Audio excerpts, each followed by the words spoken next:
Well, good morning to you as well, Peter. It's great to be up here in the box with you again for day 2 of the New South Wales Rowing Championships. Just to pick up where you left off there, just to run through some of our major sponsors. Rowing New South Wales would like to appreciate Bentley's Chartered Accountants and Business Advisors Australia. We want to thank them again for their support this season. Our other sponsors include the V Insurance Group, who is proud to be the insurance broker for Rowing New South Wales. We also like to give thanks to the Regatta Shop, Pontoon Sports, Croker Oars and Bont Rowing. Bont Rowing in particular, we'd like to thank as our official live stream partner for 2021, specialising in rowing shoes. Bont Rowing is designed for rowers by rowers. So jump online and do check them out. Our accommodation partner this year is Quest Apartments, so thank you for their support throughout the season. If you have any submissions or withdrawals, please lodge them on the Rowing Manager or complete them on the ground floor of the Finish Tower. And Peter, I'll just throw back to you because we are underway in the first event of today's schedule, which is race 24, the Championship Men's Para Single Scull Recreation, which is over a distance of 500 metres.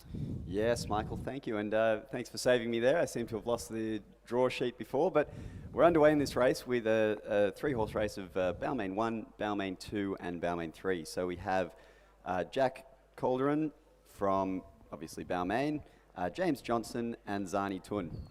Now, Zani has been rowing for many years, and he is in lane 2 here. This is, I believe, a PR3 only race. That's correct, yeah. So that formerly was leg, trunk and arms, now classified as PR3, as opposed to PR2 and PR1. PR1 is arms only, PR2 arms and movement in the trunk. So in this PR3 recreational 500 metre race, it looks like it's going to be lane 5, James Johnson, who's out in front here in the race 1 scud, Michael. That's right, Peyton. All these scullers coached by Anne Craig, Liam James and Barbara Ramjan from the Balmain Rowing Club. Quite an extensive program in para rowing they have down there at Balmain. That right, Pete? Yeah, Michael, as an older Balmain member myself, I know they do a good amount of recruitment of para athletes, both from different sports and just athletes that might show a bit of potential in the sport of rowing, and develop these athletes to the point where they are now, which is having quite a dominating effect on the para scene in Australia. And indeed an exciting development that I've seen in para rowing is that down at Iron Cove Bay, they've actually been approval has been granted for a new para facility just down near UTS Rowing Club, which will be exciting for para athletes around New South Wales and Australia. But we just turn our attention back to the race as James Johnson is going to take out this race. Race 24, Championship Men's Para Single Scull. Yeah, right you are, Michael, and a good lead there from James Johnson. Now, an amendment of what I was saying before, I believe Zani Tun is actually a PR2 athlete, meaning he has mobility in the trunk and the arms. I can stand corrected on that one, but that, from my knowledge, is the case. And so it looks like coming in second there was Jack Calderon, and in third place would be Zani Tun.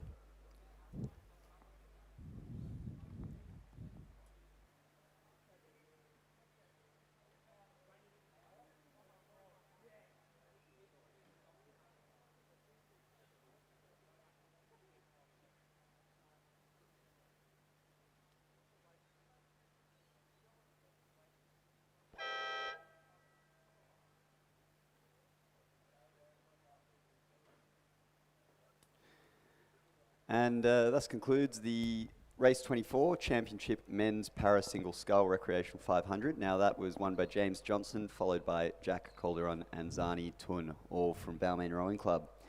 Now, Michael, Michael, you were correct. You said earlier to me that Zani is a PR1 athlete, and correct there. I think I classified him as a PR2, and I was incorrect. I apologise.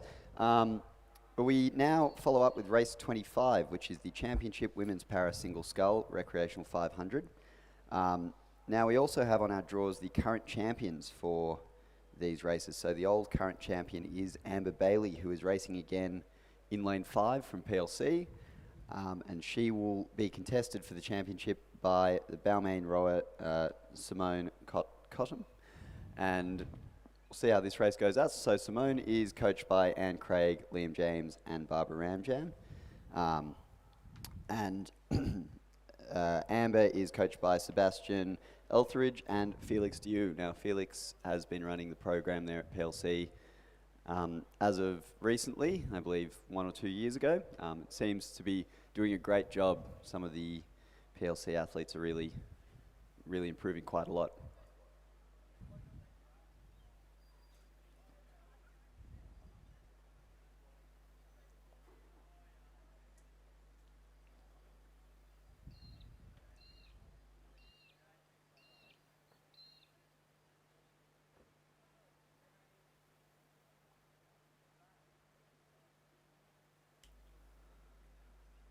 And just turning our attention to the weather, Peter, it's, as you'll have all noticed, has the skies have opened up for us this morning. So a couple of things that's going to mean for athletes is that despite being uncomfortable perhaps getting on the water, it is going to flatten the conditions out, which will be a relief to some. But and it should cool conditions down as well. So the athletes can look forward to those things on water today. Right you are, Michael. It bodes well that we're at race 2 and talking about the weather. But I think we're in for some good racing here with, as you said, the rainy conditions. A bit of a contrast to the slight tailwind we saw yesterday as well, which is good. That's right. We did see a brief whisper of wind towards the end of the program yesterday.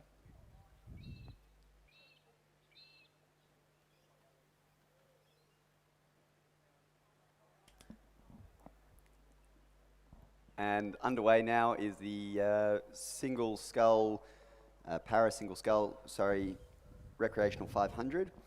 And it seems like Amber Bailey has taken the lead in this race, followed by Simone Cotton.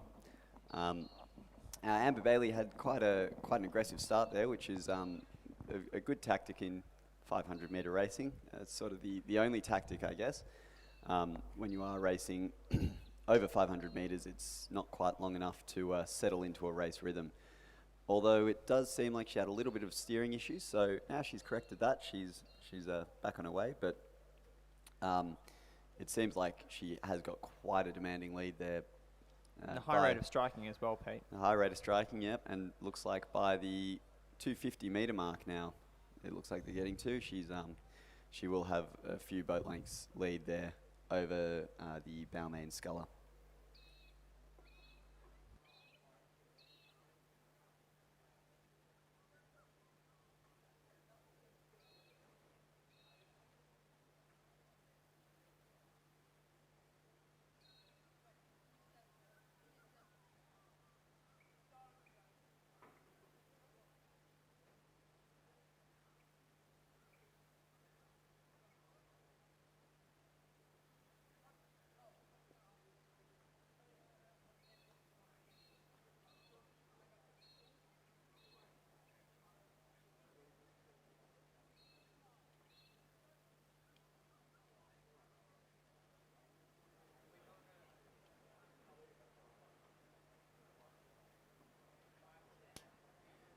And now coming into the last 100 metres, Michael, it looks like Amber Bailey will retain that lead she got earlier in the race. Now that last 100 metres is where the athletes will see the red buoys and know that it's a last stretch. There's not much conservation that happens there, Michael, is there? That's right, Pete. Once you see those red buoys, it's go, go, go. But Amber's just having some steering issues here. She just corrects her course and just strikes a couple of those red buoys on her way. But she will take out extremely easily race 25, the championship women's para single scull. And noting that she is the incumbent champion, it's a retain for PLC Sydney in the PR3 category of the women's para single scull. So congratulations to Amber Bradley and PLC Sydney.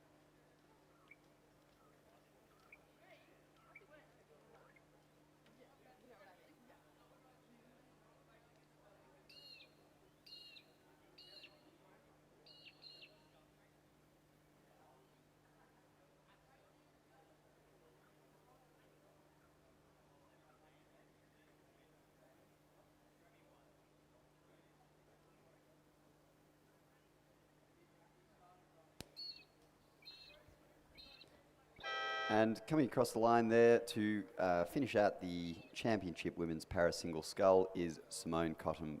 That was coached by Anne Craig, Liam James and Barbara Ramjan. Now, Michael, looks like out of the 5 PR3 or 5 para athletes we've had come down the course this morning, 4 of them were coached by Anne Craig, Liam James and Barbara Ramjan. That's right, those 3 names from Balmain, extremely well known in the Australian para rowing scene, so testament to them, Craig, James and Ramjan, to take out that accolade this morning. And Pete, we're going to turn our attention now as the racing commences at the 2,000 metre mark down in the western side of the course. We're going to have race 26, which is the Championship Women's Under 23 pair. The current champion, as you'll see on your race schedules, isn't showing because, as you'd all be aware, that most of the events, or a substantial portion of the events last year, were cancelled due to bad weather on the Sunday of the 2020 Rowing New South Wales State Championship. So we don't have an incumbent per se for this event. But I will run through the crews just quickly as they prepare themselves. I know we're just waiting on a couple of crews to latch on to the starting blocks. So in lane 1 from Melbourne University, Evelyn Dow and Sophie Ward, coached by Mitchell Nelson. In lane 2, also from Melbourne University, Lily Cathcart and Laura Foley. In lane 3 from Sydney University, Danielle Stewart and Alex Smits, coached by Alfie Young and Jack Hanley. In lane 4, from Sydney University and the New South Wales Institute of Sport, Lauren Graham and Isabel Fura, coached by Lachlan Carter and Donovan Check. In lane 5, from Melbourne University, Jean Mitchell and Eliza Gaffney. In lane 6, from Cand, Lukey Smith and Jess Scott. In lane 7, from Melbourne University, Aliyah Dawson and Brooke Doolan. In lane 8, from Sydney Rowing Club, Georgia Bradley and Neve Graham. And to round out the field in lane 9, Yolanda Hooper and Scarlett Hanna, also coached by Mitchell Nelson. And Pete, you'll note it's a fairly interstate field in this race, wouldn't you say? Yes, Michael. I could almost call it the interstate under 23 pair, can't you?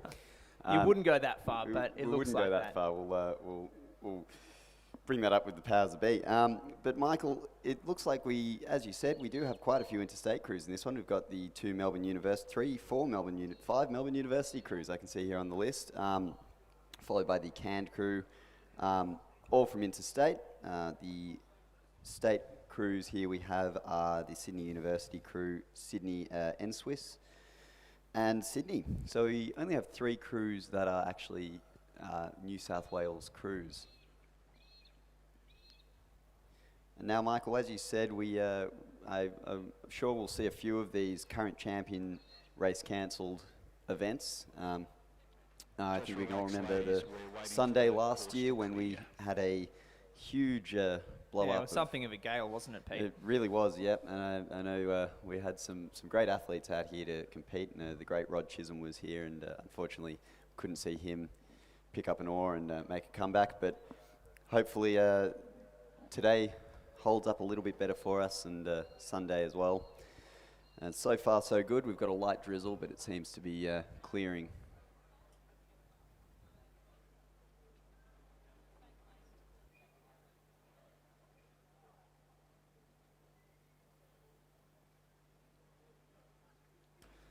So we are scheduled for an 8:15 a.m. start time for the women's under 23 pair final. It looks like we are going to be meeting that time as the athletes are just preparing.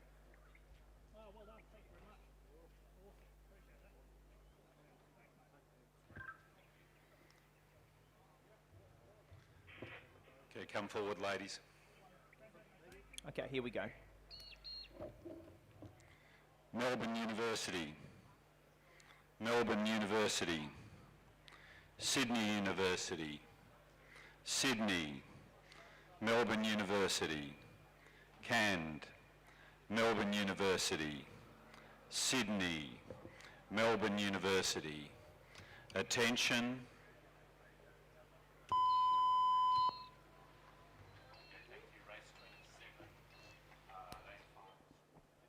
Now, Michael, looking at this start, we have seen some really, really aggressive starts from some of these pairs. I know the men's pair yesterday in the heats had some very, very, very spirited starts.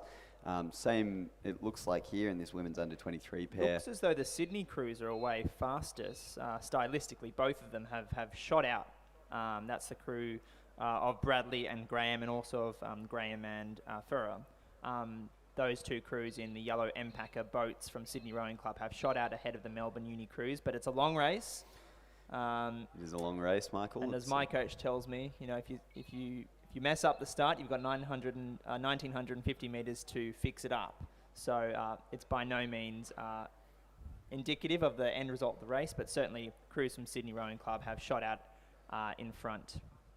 Yep, right you are, Michael. It looks like, and having another look there on our preview, it looks like it is the Sydney Rowing Club crew that would be in lane 8 probably, that has the advantage in their European boat. And as the great Michael Keane once said, European boats will get you that first 200. So it looks like they've got a nice rhythm now as they settle into this first 250.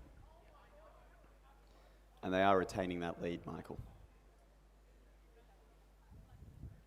Yeah, Furrer and Graham they're an established crew at this point in their rowing careers. They've represented New South Wales in the Women's Youth 8. That's the Bicentennial Cup. And I believe that both of these ladies have also represented Australia at the under-21 level as well. So they will be fairly stern competition for the remainder of the field. But as they come through the 500 metre mark, it is a fairly tightly contested race at this point, Pete. Yeah, Michael, looking at those margins, there are quite a few crews in this race. It's a packed field. And there is a little bit of a gap there between the Sydney 1 crew and the Melbourne University 2 crew. Then behind them, there really isn't much. There's 0.84, 1.01, 0.70. So really for those minor places, it's quite a tightly contested race. And realistically, 2 seconds isn't much between second and first as well. So it'll be good to watch as they come through the 1,500 metre mark. That's right, Pete, and it is an A final, so there's going to be no bickies left in the tank at the conclusion of this race. So the crews are leaving it out there on the course today, and that's what I love about finals day here at the championships. So we are in for some good racing on the schedule today.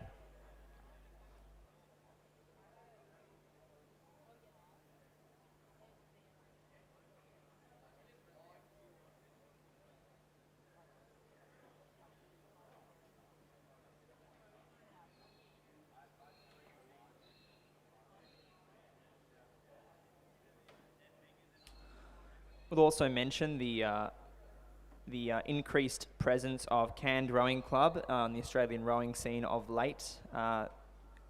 Obviously, Canned Rowing Club from Brisbane, and have produced a couple of really, really talented underage athletes over the past couple of years. Certainly in this race, they are well represented by Lukey Smith and Jess Scott in lane 6.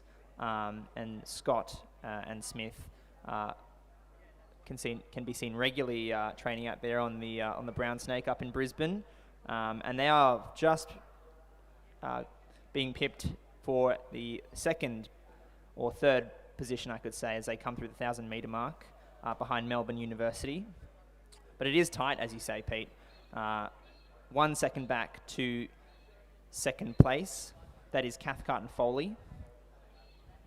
And then in third position at the 1,000 metre mark, 4.7 seconds behind them is the Melbourne University 1 crew of Mitchell and Gaffney. Yeah, Michael, and you are right. The Canned Club has been a club that we've seen a bit more prevalent in the last 3 years or so. And they've had Australian representation as well. I know that they've got an extremely strong men's under 23 pair as well. So they do watch out for the Canned crews. If you're racing them, they are fierce competitors. Yeah, Michael, you are correct.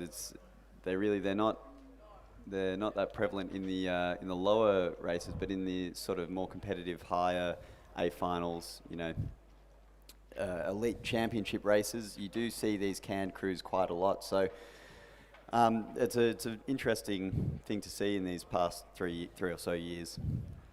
Indeed, and testament to the coaching team they've got up there in Brisbane. But as we're coming through, the crews are just approaching 1,500 metres now, and you would think it is still Ferrer and Graham from Sydney Rowing Club in lane 4 who are commanding this lead over the rest of the pack. They are rowing well in these conditions, flat though they might be. A high rate of striking, minimal missed water at the catch from lane 4 of Ferrer and Graham. Although the Melbourne University crew of Cathcart and Foley have indeed narrowed the gap, 0.79 seconds back to them now as the crews come to the 1,500 metre mark. So the gap is closing, so it will be a race. But currently, as it stands, the podium, perspectives are Sydney Rowing Club of Ferrer and Graham, Cathcart and Foley of Melbourne Uni, and also Mitchell and Gaffney from Melbourne Uni. So that's what our medal positions are looking like as it stands. Yeah, Michael, and it looked like that Sydney Rowing Club crew took about 2 seconds lead there at the 250 metre mark, and now coming through the 1,500, they only have 0.7.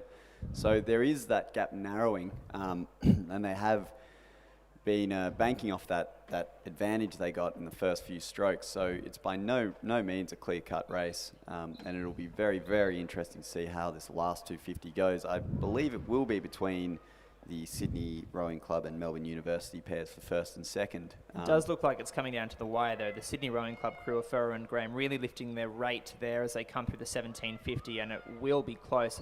I can't quite see it up here from the box what it's going to be, but you would think they've just got their noses in front of Cathcart and Foley of Melbourne University. But both crews really are throwing the kitchen sink at this point.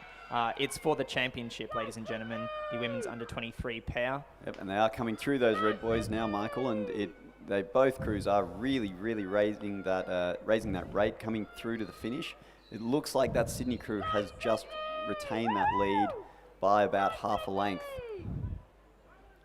In the last sort of 5 or so strokes, it looks like they will just get a bit more of a lead, and that gap that was narrowed there by Melbourne University was extended out to 2.43 seconds. So a great race there between the two crews. Really tough racing, and in third place is Melbourne University 1 in a margin of 4.31 seconds. So unofficially, Pete, that race was won by Lauren Graham and Isabel Ferrer of Sydney Rowing Club in a time of 7 minutes and 34 seconds. In the silver medal position, unofficially, was the Melbourne University crew of Cathcart and Foley. And in third place was Melbourne University 1 of Mitchell and Gaffney. We're just seeing the rest of the field round out the placings here. But it will be Sydney Rowing Club that takes out that event for 2021.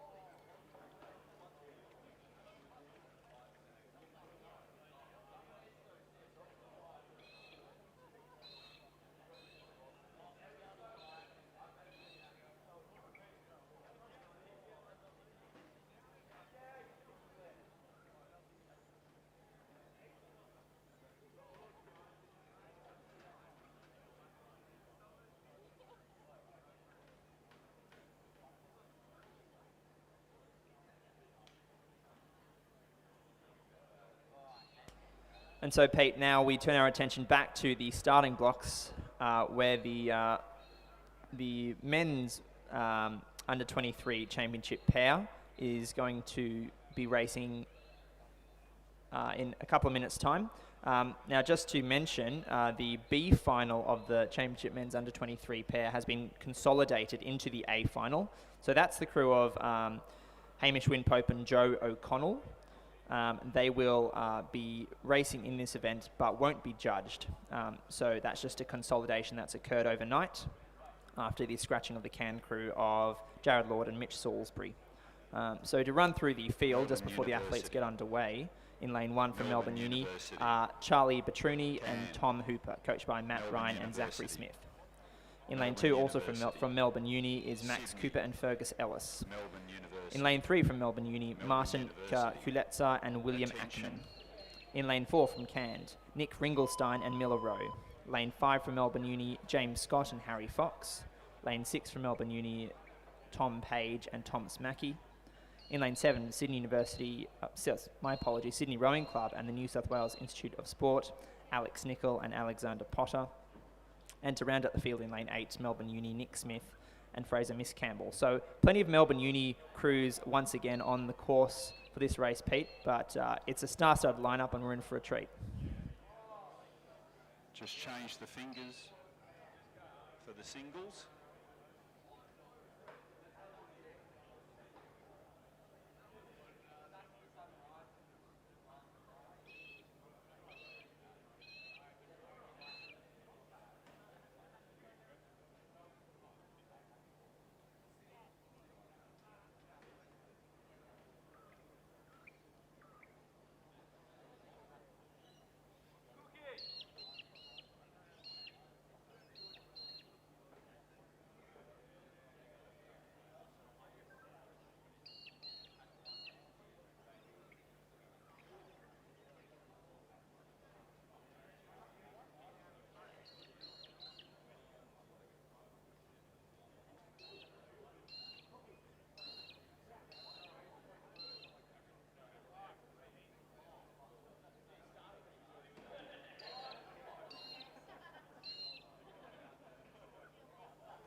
And we now turn our attention to the podium where we have the medal presentation for the Women's Para Single Scull Recreational.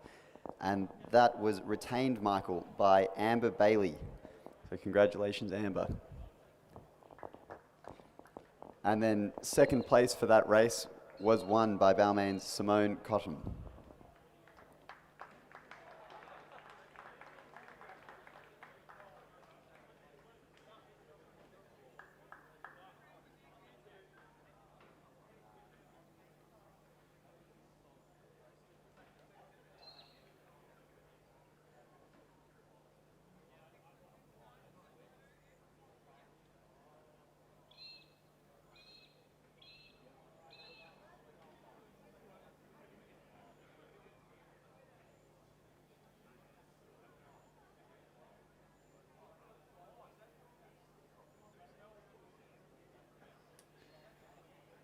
And we now turn our attention to the Championship Men's Under-23 Pair A Final.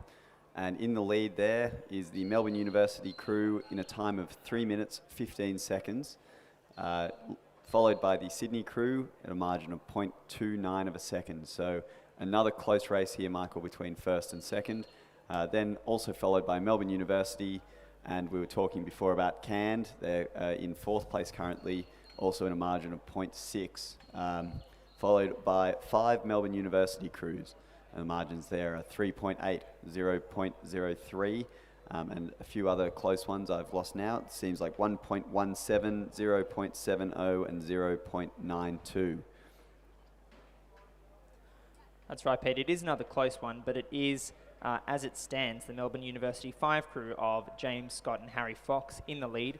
Only a bow ball in front at the 1,000 metres over the crew of Alex Nicol and Alex Potter from Sydney Rowing Club. So it's going to go down to the wire again. And these, I know the the men's under 23 pair is a ferociously contested event right across Australia, and certainly this A final at the New South Wales Rowing Championships is going to be one of the deciding factors, or one of the indicative races as to who might take out the national championships at Lake Barrington in March. So it will be one to watch. Just as the crews come over the 1,500 metre mark now, the Sydney crew of Potter and Nicol have in fact leapfrogged the Melbourne Uni crew of Scott and Fox by the narrowest of margins. It's 0.19 back to them now. So they are really going bow ball to bow ball for that gold medal position. In the bronze medal position as it stands is the crew from Cairns Rowing Club of Ringelstein and Miller Row.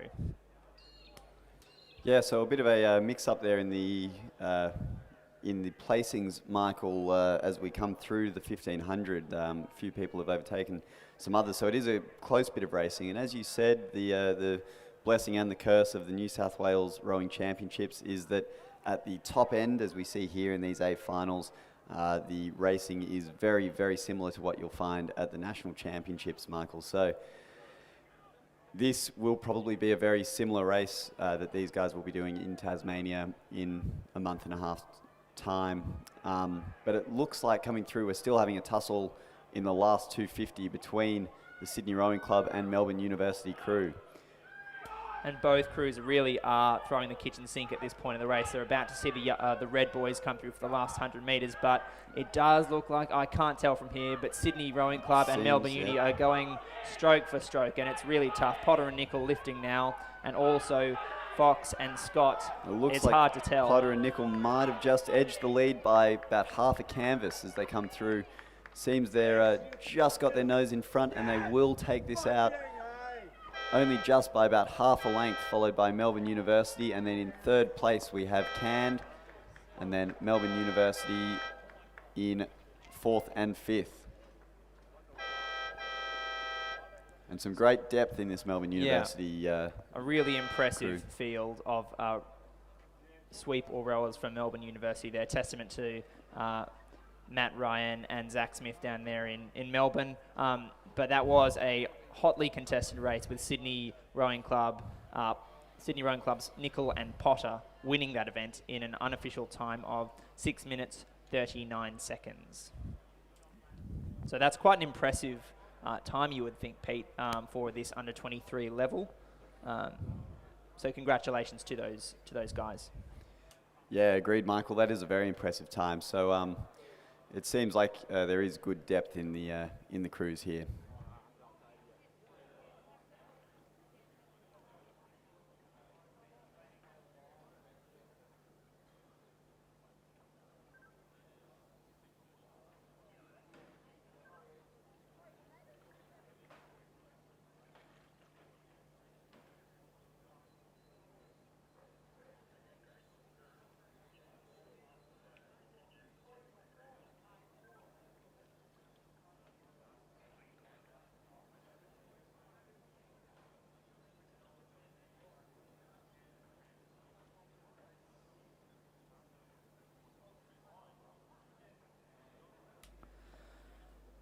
And so we're going to turn our attention, just as we have a small break in athletes coming past the grandstand, back to the presentations. So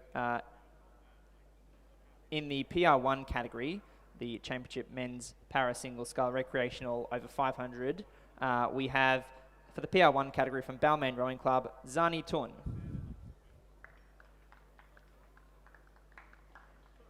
Congratulations, Zani.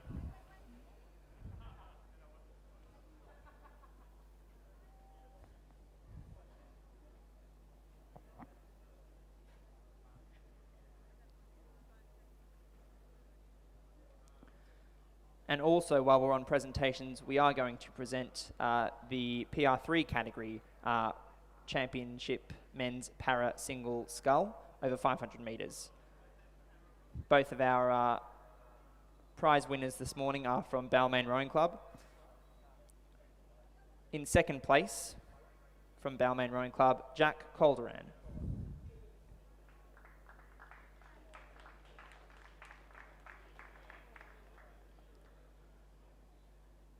And in first place, from Balmain Rowing Club, James Johnson.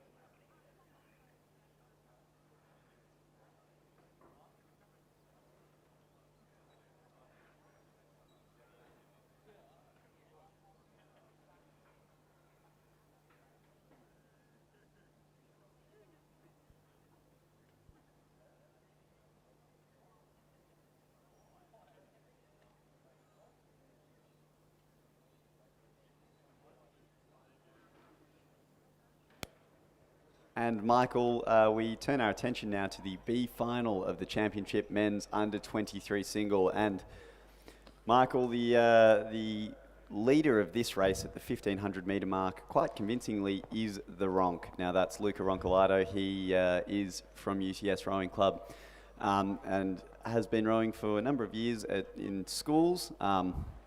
He is sporting his Goulet Pastoral Care bucket hat there. As through the Laura Goulet Corporation.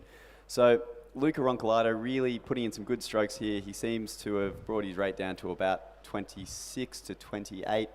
A great young man here. If you get a chance to see him around the Regatta Centre, do say hi. That's right, Pete. One of nature's gentlemen is Luca Roncolato. He's a coach at Newington Rowing Club where he attended school and was a rather successful schoolboy rower in his day. He's turned his efforts to rowing at UTS of late, and as you called, he is commanding this field in the B final of the men's under 23 singles scull. He's looking graceful. Just as we turn our attention to the drone footage that we're fortunate to have today at the course, he's probably got what you would say maybe 6 to 8 lengths over the rest of the field, Pete. Yeah, Michael, and Luca has made huge improvements in the last couple of months, especially through the Taree camp there with Howard Croker, Darren Croker, the Croker family, who were very fortunate to have UTS Rowing Club, and I believe it was Scots College after UTS there to camp out at his farm and do some good minutes up there. And coming through the B final in the lead will be Luca Roncolato from UTS. Good on you, Luca. In an unofficial time of 7 minutes, 39 seconds, .45, he will win the B final.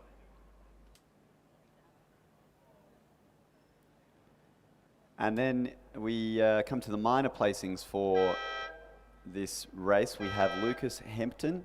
In second place, Lachlan Dunn in a margin of 2.07 there, so quite close, and Luca higher. Now, he was in a margin of 4.42, so quite close there for the minor placings, a good race.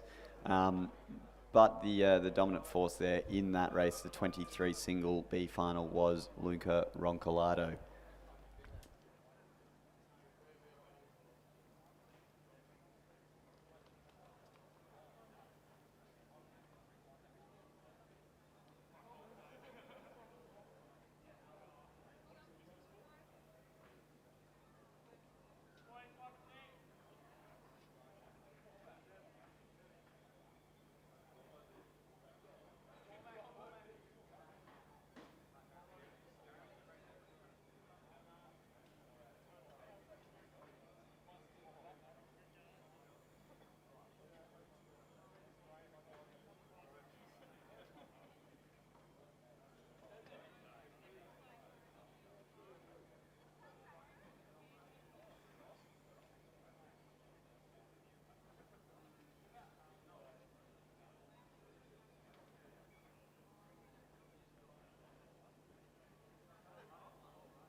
So turning our attention to the presentations for the Championship Men's Under-23 pair.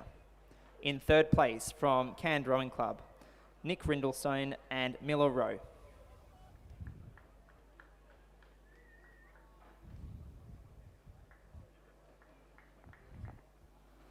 In second place from Melbourne University, Harry Fox and James Scott.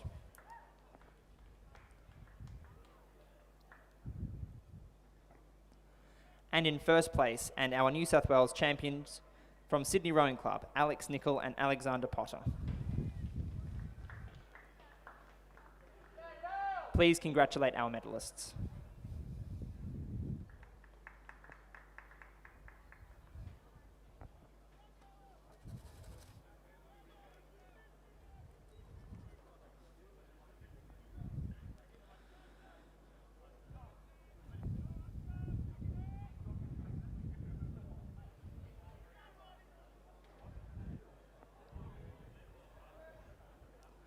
And ladies and gentlemen, we turn our attention now back to the course where the A final of the Championship Men's Under-23 Single Scull is in the final stages of the race. The incumbent champion in this race is Oscar Williams from UTS Rowing Club.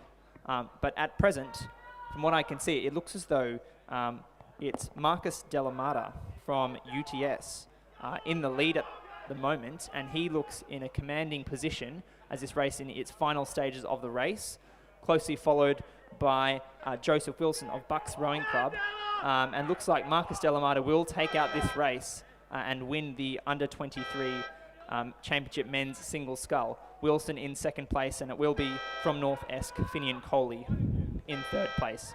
Williams from UTS in fourth. Sam Green from Commercial in fifth.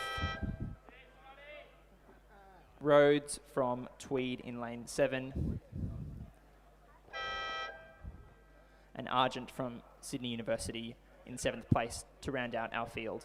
So in an unofficial time of 7 minutes and 9 seconds, Marcus Delamata from UTS Rowing Club has won the Championship Men's Under-23 Single Scull. Close margins are 2 seconds back to Wilson of Bucks Rowing Club. And then for his fellow Tasmanian in third place, Collie from North Esk.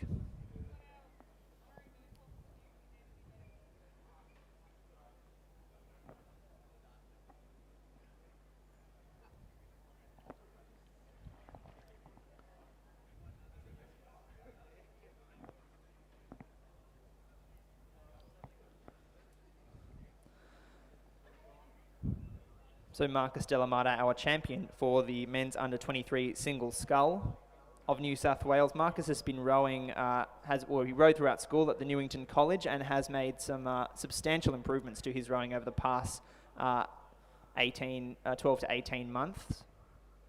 He's a fierce competitor, and I can personally attest to that, and he's a great guy. So congratulations to Marcus, a well-deserved victory in that race.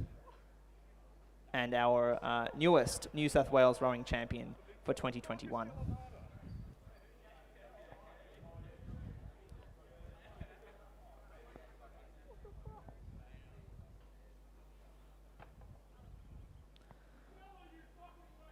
So we see UTS Rowing Club retain the men's under-23 single scull, although it is Marcus Delamata from UTS Rowing Club, coached by Alex Field and Hallie Chapman, our champion in that event.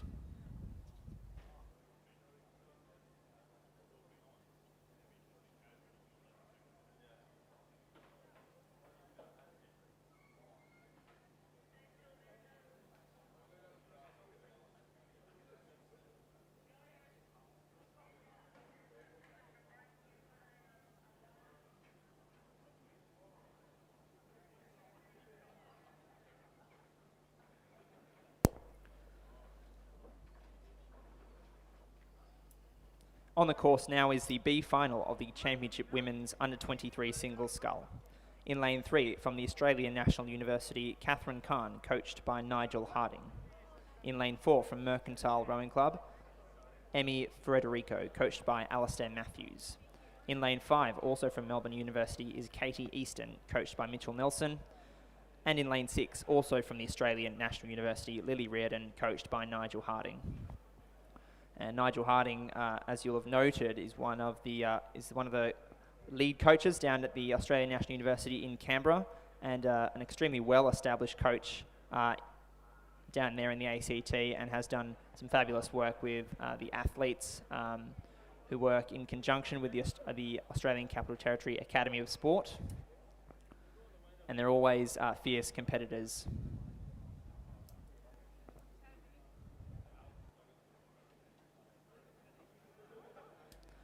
As it stands, as the crews came through the 1,000 metres, and they're coming up on the 1750, it's Frederico from Mercantile in first place, followed by Easton of Melbourne Uni in second place, and then Reardon and Khan from the ANU in third and fourth positions as it stands.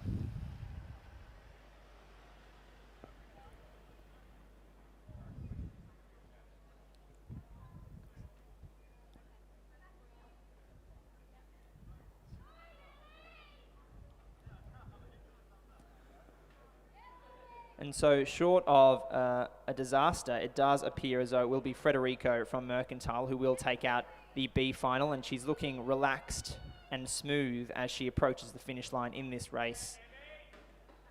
Is Frederico from Mercantile, and she's doing it relatively easily, and she's missing a minimal amount of water as she comes over the catch. Congratulations to Frederico from Mercantile in an unofficial time of 7 minutes 59 seconds.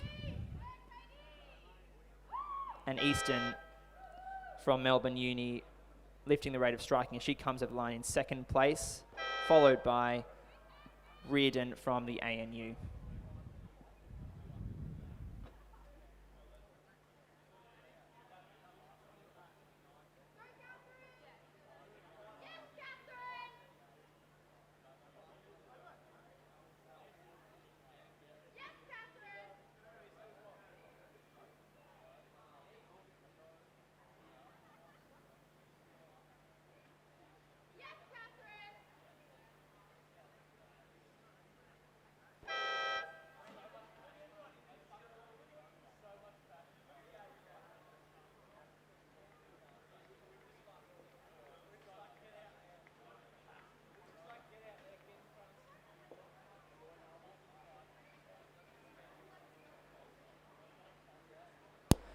And so, ladies and gentlemen, if you would refer your attention to the presentation, we have on the podium the Championship Men's Under-23 Single Scull medalists. In third place from North Esk Rowing Club in Tasmania, Finian Colley.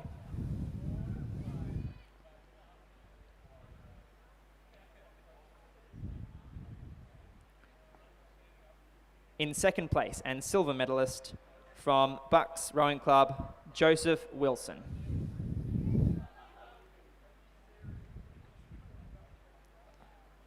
And first place and gold medalist from UTS Rowing Club, Marcus Delamata.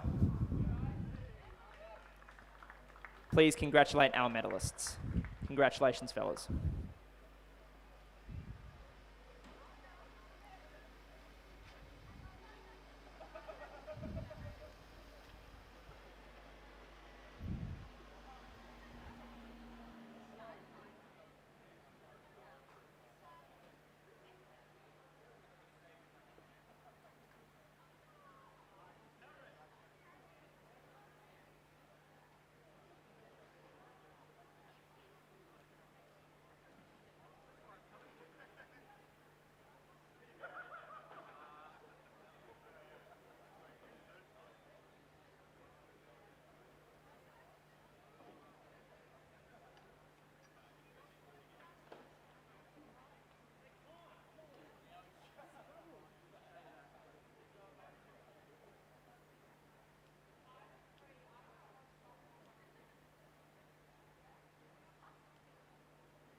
And Michael, we turn our attention to race 32, the championship women's under-23 single scull.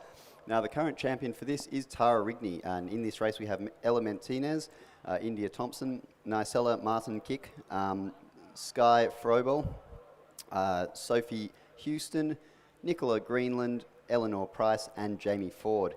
So, Michael, it looks like Tara won't be contending to retain the championship. Now, this might be because she's aged out of the event, but it looks like it might be Nikela Martinchik, who is edged the lead out here between the other scullers. Now, Nikela is a UTS N-Swiss athlete, and if you haven't already, please check out her porridge page. It's a good site on Instagram. And now, it looks like we are coming through to the last 250 metres of this race.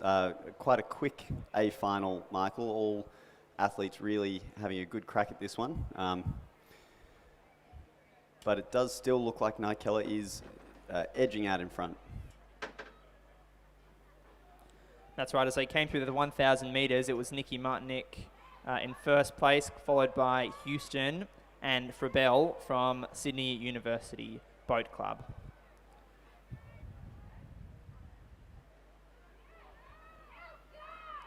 And so short of a disaster here will be Nikki Martinich from UTS Rowing Club, also from Washington University in the United States, who will take out the championship women's under-23 single scull. And she's looking good as she comes over the line with a high rate, but she's not under any duress, and she will win the event, followed by Houston from Sydney University Boat Club, and also Sky Frobel from Sydney University Boat Club. Yeah, Michael, it looks like some good even splits there between first, second, third, and fourth. So it's Nicella finishing in a time of 7 minutes 49 seconds, then with a margin of 3.49, 3.59, 3.74 between the three Sydney University scullers. So a great race, well contested. Congratulations to Nikela Martin-Chick.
And we now turn our attention to the medal presentation for race 26, the championship women's under-23 pair. And in third place, we have Melbourne University 1, Jean Mitchell and Eliza Gaffney.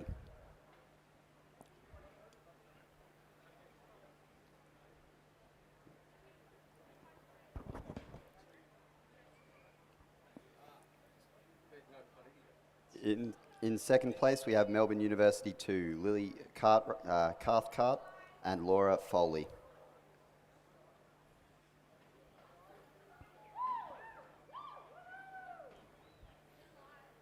And in first place, the winners of the championship women's under-23 pair, Lauren Graham and Isabel Fura. Congratulations, girls.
Turning our attention now to race 33, the Championship Women's Parasingle Scull. The incumbent champion of this event is Kathleen Murdoch from Nepean Rowing Club.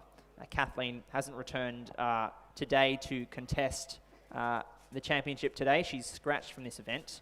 But to run through the program, in lane 1 from Powerhouse, it's Jessica Gallagher, coached by Hannah Every Hall.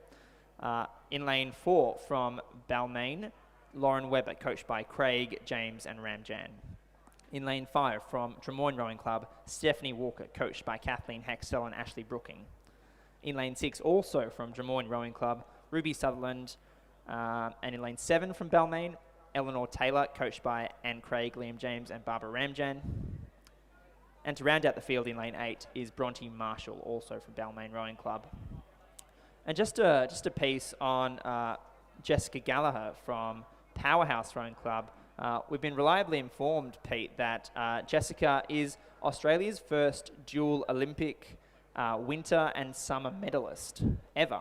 And she has medalled in the events of cycling at the Summer Olympics and also at downhill skiing in the Winter Olympics. So an extremely well-established athlete, and she's come across in first place through the 1,500 metres. And Pete, you would think she's turning her efforts to rowing and trying her hand in the sport, and it's great to see her out here. Certainly an athlete of very high caliber. Yeah, Michael, and it's funny you say the sport she was in, and cycling did ring a bell, and I do know that cycling has quite a crossover to rowing a lot of the time, and this is quite evident in this race.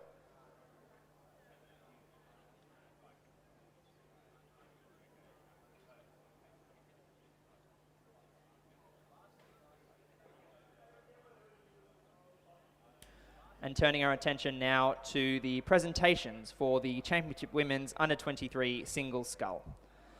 In third place from Sydney University Boat Club, Sky Frobel, coached by Alfie Young and Jack Hanley. In second place, also from Sydney University Boat Club, Sophie Houston.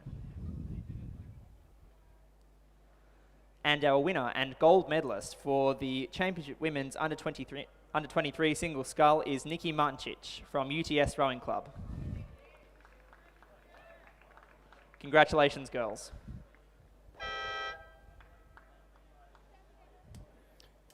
And Michael, turning our attention back to the para women's single, it looks like Jessica Gallagher, the athlete we were talking about earlier, has crossed the line in first place.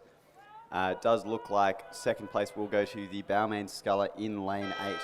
Now, that is Bronte Marshall, and that was margin of 18.29 seconds. So that race won in 9 minutes and 5 seconds.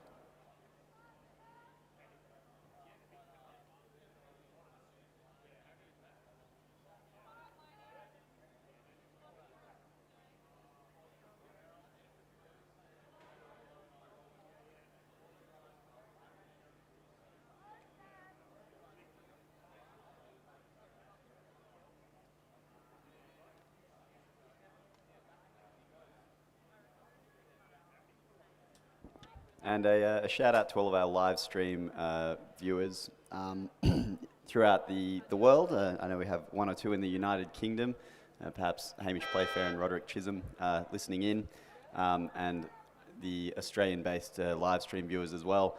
As we finalise this championship para women's single scull, Lauren Webber with a margin of 49.82 seconds from second place. And in fourth place, we have Stephanie Walker, margin of 17.81. So this race, Michael, is a little bit more spread out than some of the ones we have seen previously. It was dominated by Jessica Gallagher, who did come across in first place. Now in fifth and sixth, we have the scullers Ruby Sutherland. Now, Ruby has been rowing for a number of years, rowed for PLC back in the day, and is now transferred over to Des Moines, I assume, due to finishing school. And Ruby, a good love for the sport, so it's good to see her still out here racing. Well done, girls.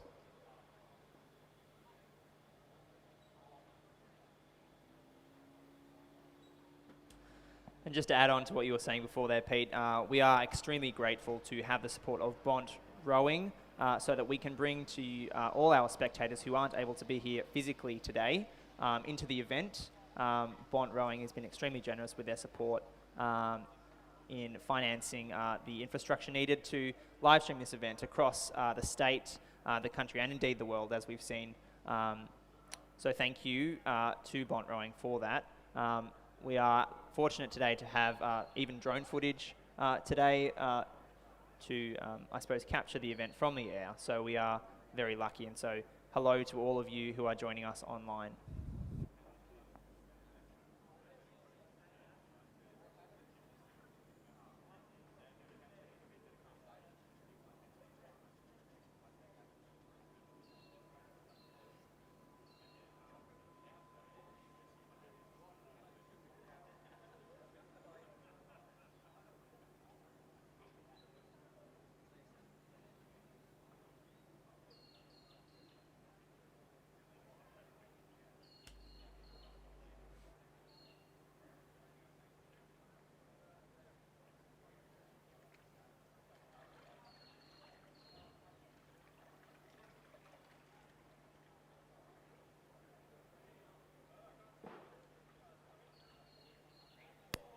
Now, Michael, we have a consolidated race here.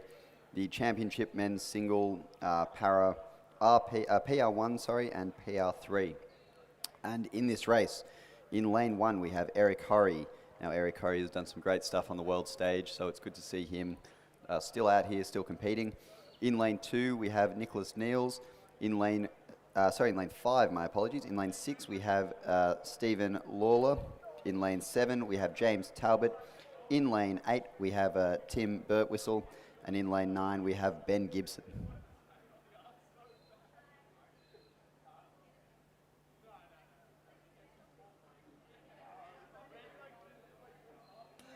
Now, Tim Birtwistle was in the sport for years beforehand. He has been racing for a number of years and unfortunately had a car accident, and that is the reason for his classification in the PR3 category. Now, he has been back to the sport for around a year, maybe a bit less, and has been doing some good work, again, similar to Luca Roncolato, doing some work up there at Turry with the Croker family at Croker Farm. A very welcoming family there to have a number of schools. I know there were some Tasmanian schools and clubs that would go up to Turry Farm and do some training there out at Manning River. And it looks like it is a race between the Sydney University crew of James Talbot and the UTS crew of Tim Birtwistle. And it looks like Tim's just got his nose out in front there in lane 8. He will take the lead just narrowly, and my apologies, it looks like with a margin of 0.62, it's in fact Ben Gibson, followed then by the Sydney University crew of James Talbot in a margin of 0.79 past that. So a really, really close race, Michael, between 1, 2 and 3. But from the 1,000 metre mark, it looks like it will be Tim Birtwistle, followed by Ben Gibson and James Talbot. So some really, really good racing here.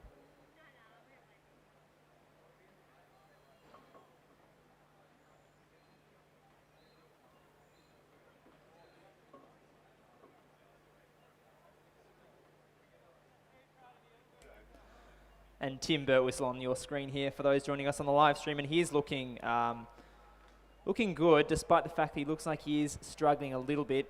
He's nodding his head somewhat, so we just watch him as he comes through as he's looking to cross the 1,000 metre mark. But he is in control of himself as he comes through in first place. As you said, Pete, it is close, so it will be Gibson and Talbot from Sydney Rowing Club and Sydney Uni Boat Club pressing him as he comes through the latter stages of the race. Yeah, Michael, and Tim is known for his course and his boat maintenance skills, so it'll be good to see in this last 500 metres what he can do.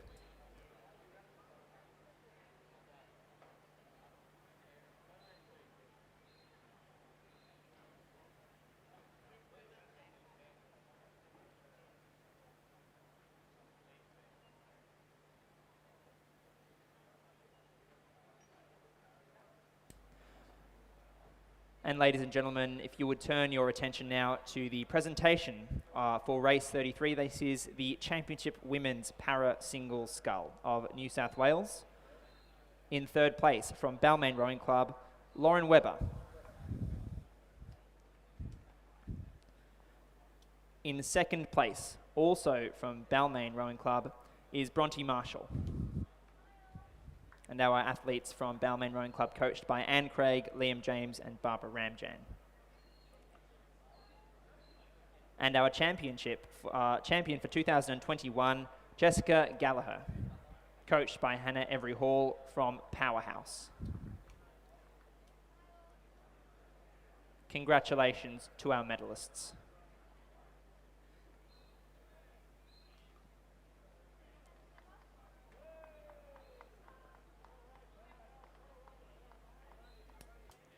And Michael, turning our attention back to the race at hand, race 34, the para single. It looks like, funny you were saying before, it seemed like Tim Birtwistle just had his head down a little bit and was slowing a bit, and it looks like he has been taken over there, I believe, by Sydney 1, Ben Gibson. I'm open to be corrected on that one, but I believe it is now a race between Ben Gibson in first, Tim Birtwistle in second, and Sydney University's James Talbot in third. All rowers who have been around the sport for a number of years, Michael, so some good experience here, all in different avenues of para rowing, but it's going to be tight as they come through though, Pete. Birtwistle's lifting his rate to really put the pressure on Gibson at this point, but Gibson has responded and he's lifting the rate, and that's a really great response from Gibson. You would think that he's going to just keep ahead of Birtwistle, but Birtwistle is responding, and it's going to be close. But Sydney Rowing Club's Gibson will just take it out by less than a length. It's close, but Gibson from Sydney Rowing Club in an unofficial time of 7:33, followed by Tim Birtwistle, UTS, about 7:34, and then it'll be Talbot from Sydney Uni Boat Club in third place unofficially. Yeah, Michael, a really tough race and a great time there, Michael, for a para single, the 7:33.12. That's I know, a very fast time for this event. So very impressive rowing. I know both these rowers have quite a good erg score, so good to see this competitive bit of racing.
Now, Michael, finalising the field of the championship men's single for PR3 is bowman Stephen Lawler. And in lane 1, we have the winner of the PR1 single scull, which is Eric Horry. And most of you will have heard of Eric Horry. He is the primary sculler for PR1 for Australia and has been for a number of years. So a world-class time there, a world-class athlete in Eric Horry there, coming across the line in first place for PR1.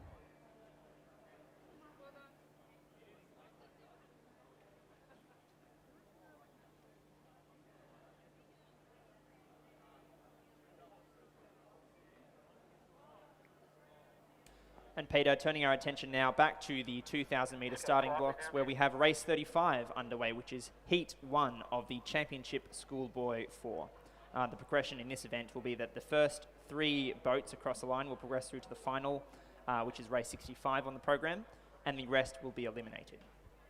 So a tough ask for a couple of these crews out here today, you would think. To run through the lane draw, it'll be from the Shaw School, Matthew Durbidge, Noah Holt, Jackson Bowers, and Max Guild, coxed by Jeremy Warburton. In lane 3, from Newington College, Archie Gillies, Angus Whiteman, Angus Moses, and Arj Whitnell, coached by Oliver Lau and coached by Joe Bokia. In lane 4, from Kinross Wallaroy School, Harry Houghton, Nicholas Brown, Charlie Neville, Alec Hoston, coxed by Lucinda McCartan and coached by Andrew Gannon, Alexandra Cropley, and Benjamin Watt. From the King's School, Zachary Harris, Micah Gibson, Thomas Boland, and William Maslin, coxed by Max Collis. In lane 3, from the Scots College, Louis Moe, Milo Atkinson, Beau McMaster, Christopher Sassine, and coxed by Zaken Hijwell, and coached by Bede Clark. In lane 7, from St. Ignatius Riverview, Orlando McDermott, Samuel Giffen, Thomas Dredge, Nicholas Lowry, and coxed by Sam Carney. Their coach is Peter Warne. And to round out the field in lane 8, also from the King's School, is Henry Cox, George Kerr, Jack Hurst, and Max Morgan, coxed by Henry Fagan. And the guys are coming through the 500 metre mark now, and it is the Shaw School in first place at this stage of the race, coming through in a time of 1 minute and 40 seconds. It's a close margin, only 1.76 back to Iggy's in second place. And so this is the Schoolboy 4, Pete, and so these guys, you know, you would think a bunch of them will be competing or be looking to compete at the head of the river in March for the New South Wales AAGPS regatta. Yeah, Michael, and as you said, the Schoolboy Cox 4 They probably will be, this will be a ramp up to the head of the river for them. And I know a number of them might be going to Nationals in Tasmania, which has recently been announced. And we can assume maybe this Shore School crew, who look quite dominant in this race. Now, Michael, the Cox 4 event is an interesting one. You do need big guys in the Cox 4. It's quite a small boat with the, I guess, sort of redundancy of the coxed pair event. It's the smallest boat with a coxswain, so the dominant crews are usually the bigger crews, and you can see this Shore School, especially two-seat there, really has the Henry Lee's double sink, really leaning back and pushing the crew through. You are able to do that in the middle of the boat if you can get the blade out cleanly. You're not going to disturb the stern or bow run too much. So the Shore School looks quite well practiced, has been taking, as I said earlier, some tips from the great Henry Lees, I assume. But they are quite dominant in this race with a margin that has been lengthened to 3 seconds over the 1,000-metre mark. Well, that's right, Pete. And we are used to seeing the Shore School as a very strong competitive school in the Schoolboy events, both at the Rowing New South Wales regattas and the Schoolboy-based regattas. Certainly we've seen the Shore School produce some great rowing champions for New South Wales and indeed for Australia. Indeed, off the top of my head, Pete, the Hamish Playfair, recent Australian team member and has had an illustrious career, recently relocated to the United Kingdom, who I'm reliably informed is watching on over a beer in the United Kingdom. So welcome, Hamish. It's great to have you as always.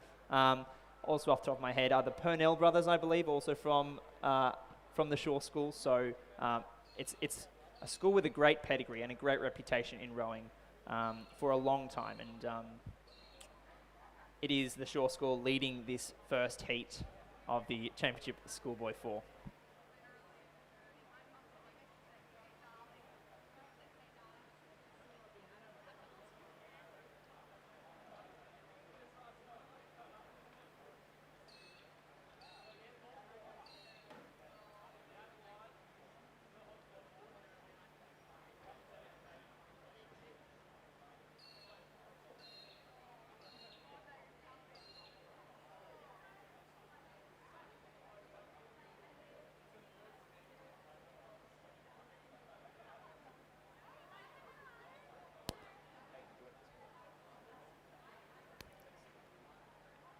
And coming into the last 500 metres, it seems to still be the Shore School out in front of the Cox 4 race in a time through the 1,500 metre mark of 5 minutes and 11 seconds.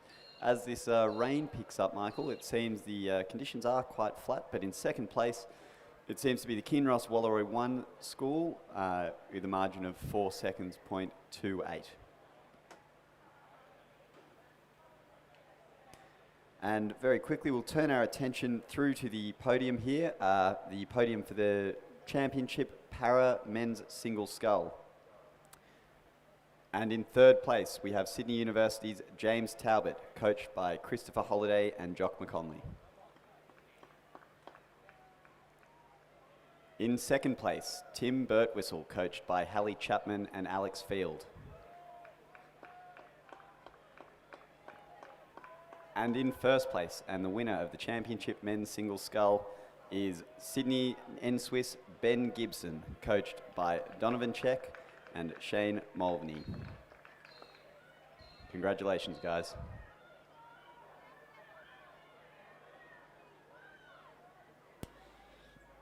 And back on the course now. The first heat of the Championship Schoolboy 4 is just entering the dying stages of the race, beg your pardon. It is the Shore School who will retain their lead over the rest of the field. That's lane 2, the crew of Durbidge, Holt, Bowers and Guild, Cox by Warburton. And they will progress through to the final.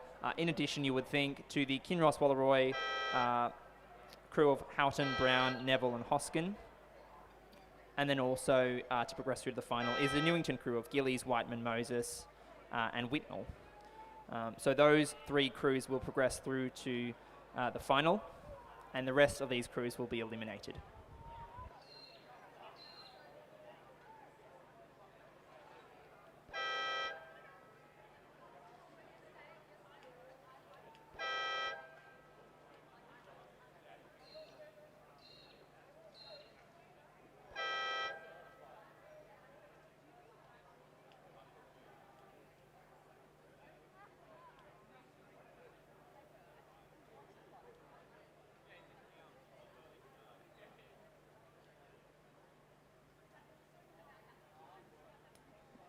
And we'd like another shout out to all of our live stream partners and Bont Rowing, in fact, for hosting the live stream. And we do have the live stream listeners throughout the world, as we've said. We've got some from the UK. We have George Finlayson from the United States, and George was a rower of Cal and UTS.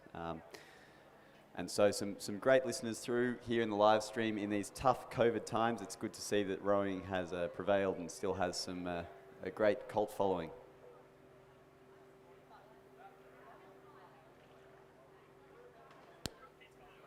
And we now turn our attention to the medal presentation of the men's PR1 single. And the winner, Eric Horry. Congratulations, Eric.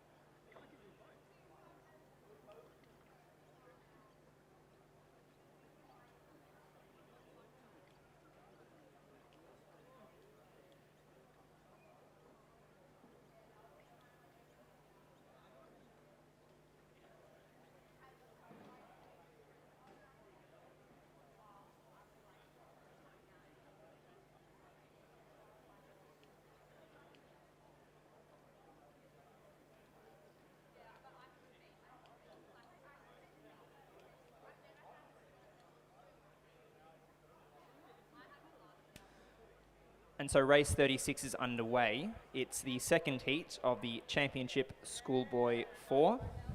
The progression, similar to the last event, is that the first 3 crews will progress to the final and the rest will be eliminated. So to run through the crews, just as they come through the 500 metre mark, from Newington College, Michael Chen, Gabriel Collingwood, Henry Beisel and Ryan Gleeson, coxed by Blake Dewhurst and coached by Jessica Christian and Tim Christian. In lane 3 from Kinross Wallaroy, Sterling Graham, Louis Maxwell, Alexander Brown and Archie Lamont, coached by Xanthi St. Clair. In lane 4 from the Scots College, Alexander Tressida, Max Badasane, Tyree Manson and Wyatt Lees, coached by Archer Lowe. In lane 5 from Iggy's, Jack Bannerman, Flynn Wilkinson, James McNamee and Fabrizio Antonelli, coxed by Harry Grant and coached by David Dillon. In lane 6 from the King's School, Alexander Vertzayas, Angus Wickham, Nicholas Witheridge and Wilbur Blacksland, coached by Hugo Firth and coached by Blake Roberts. In lane 7 from Joey's, Thomas Madden, Jack Barrett, Hugh Taylor and Sean Hughes, coxed by Oscar Crawford and coached by George Davis. Lane 8 to round out the field from the Shaw School is Finn Oxenham, Charlie Marshall, Jack Drummond and Charlie Black, coxed by George Bishop. And so Pete, coming through the 1,000 metres, it is Joey's 1, that is the crew of Madden, Barrett, Taylor and Hughes in first place. Yeah, Michael, and quite a close race here. So, as you said, St Joseph's won in a time of 3 minutes 27 through the 1,000. The margin there in second is 0.11, third is 0.20. Now that's Scots College and St Ignatius. So some great schools with great pedigree. Scots College, we have the great Will Clark and the great Jack Message, also formerly mentioned Henry Lees. So Scots College really providing some great pedigree here, and they will be a force to be reckoned with in this last 1,000, being the winners of the AGPS Head of the River last year, first 8. So we will be watching this crew coming through this last 1,000 metres, and especially in this third 500, which we all know is the money 500, Michael. It's the one where most of the rowers really feel the fatigue, feel the lactic acid. So we'll see how they handle this bit of racing. Of course, Pete, the Scots College incumbent champions of the Schoolboy First 8 at the Head of the River. Indeed, as you pointed out, the Scots College has also produced some great athletes over the years. and they are in a commanding position. I think they might just be tussling with Joey's for the first place as they come through. Oh, they're going bow ball for bow ball. It's less than a second back to the Scots College, but Joey's still just maintaining onto their lead. And then Iggy's coming through the 1500, my apologies, in third place. Yeah, Michael, looking at that bit of rowing there, it did look like Scots College got a little bit of length over the St. Joseph's crew just through the surge alone of their stroke. It did look, although like both crews were a little bit lower in rate. Now that is a Cox 4 thing. They've got a little bit more weight with the coxswain, but we'll see how this race ends up. It will be close here between the Scots College, the bearer of great fruits, and of course St. Joseph's, who also a bearer of good pedigree, the illustrious Curtin family we know have been out of the St. Joseph's School, and a great pedigree there with Matthew and Harry.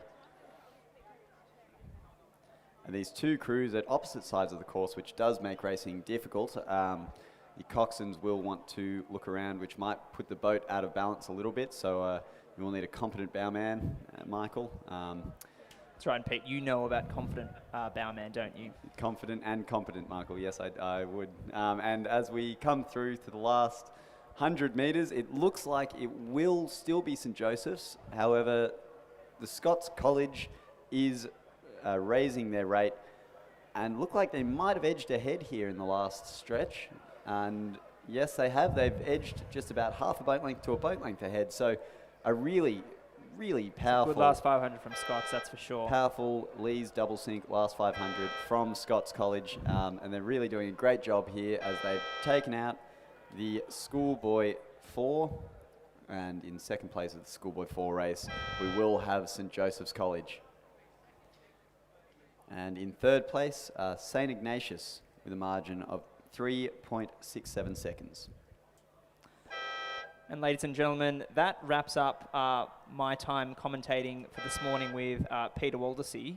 We will be back at about midday to take you through the rest of the regatta. We now have to go off and prepare for some racing ourselves, but we will leave you in the very capable hands of Mr. Mark Tejan from Glebe Rowing Club, who has graced us with his commentary before and is about to do so again. So thanks, Mark, for taking over. We'll sign off and we'll leave you in Mark's hands. So thanks, everyone. Yep, thank you, everyone, from me as well.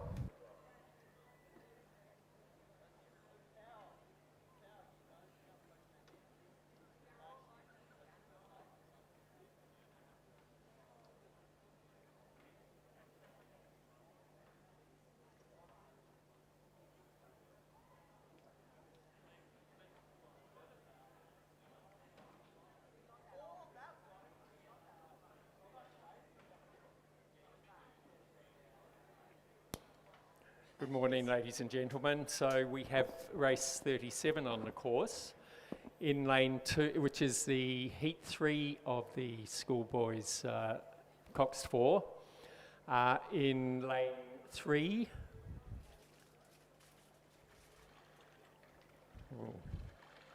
wait.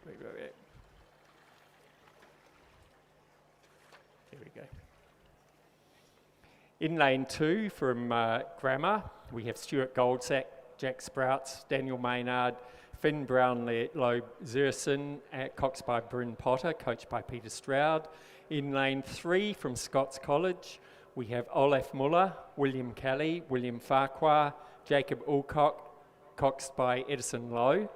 In lane 4 from St. Ignatius, we have Adam Fine, Rory Curtin, Andrew Kelly, Thomas Goodman, coxed by Lucas Vecchio and coached by Peter Warren. In lane 5 from St. Joseph's, we have William Tarlington, George Daly, Sebastian Castaldi, Thomas Bensley, coxed by Patrick Grundy, coached by George Davis. In lane 6 from Kings, we have Aston Purdon, Jack Abbott, Ishan Chalika, Sam Thompson, coxed by Campbell Wilson and coached by Robert Black. And in lane 7 from St. Ignatius, we have Hugh Kroll, Jago Lambert, John Ray, Tom O'Meara, coxed by Ben Leonard and coached by David Dillon.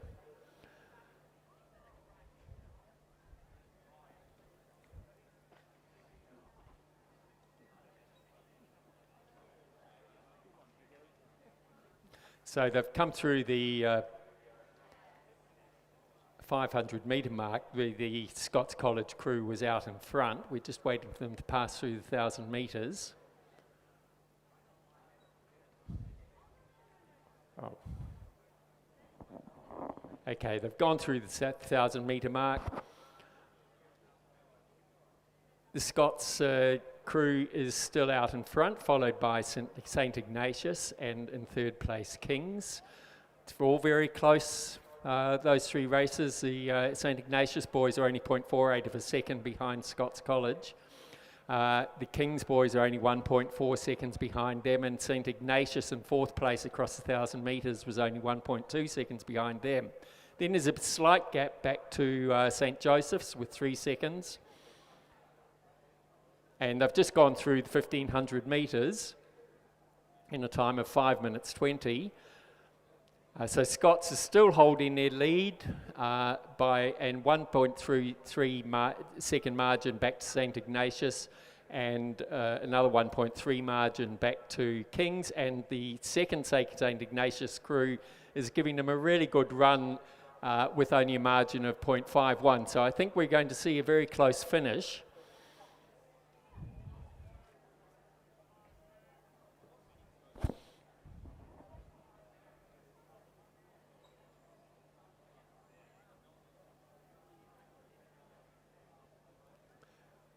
And the leading crew, as you can see, the yellow of the Scots College across in lane 3.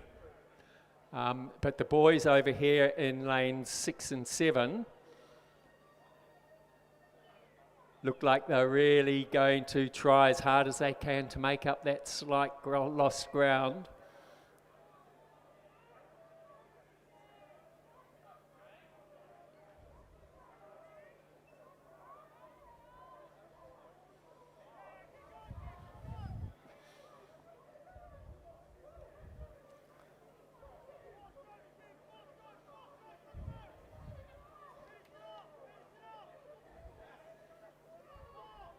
So it looks like the King's crew is really putting on the power to try and pull through.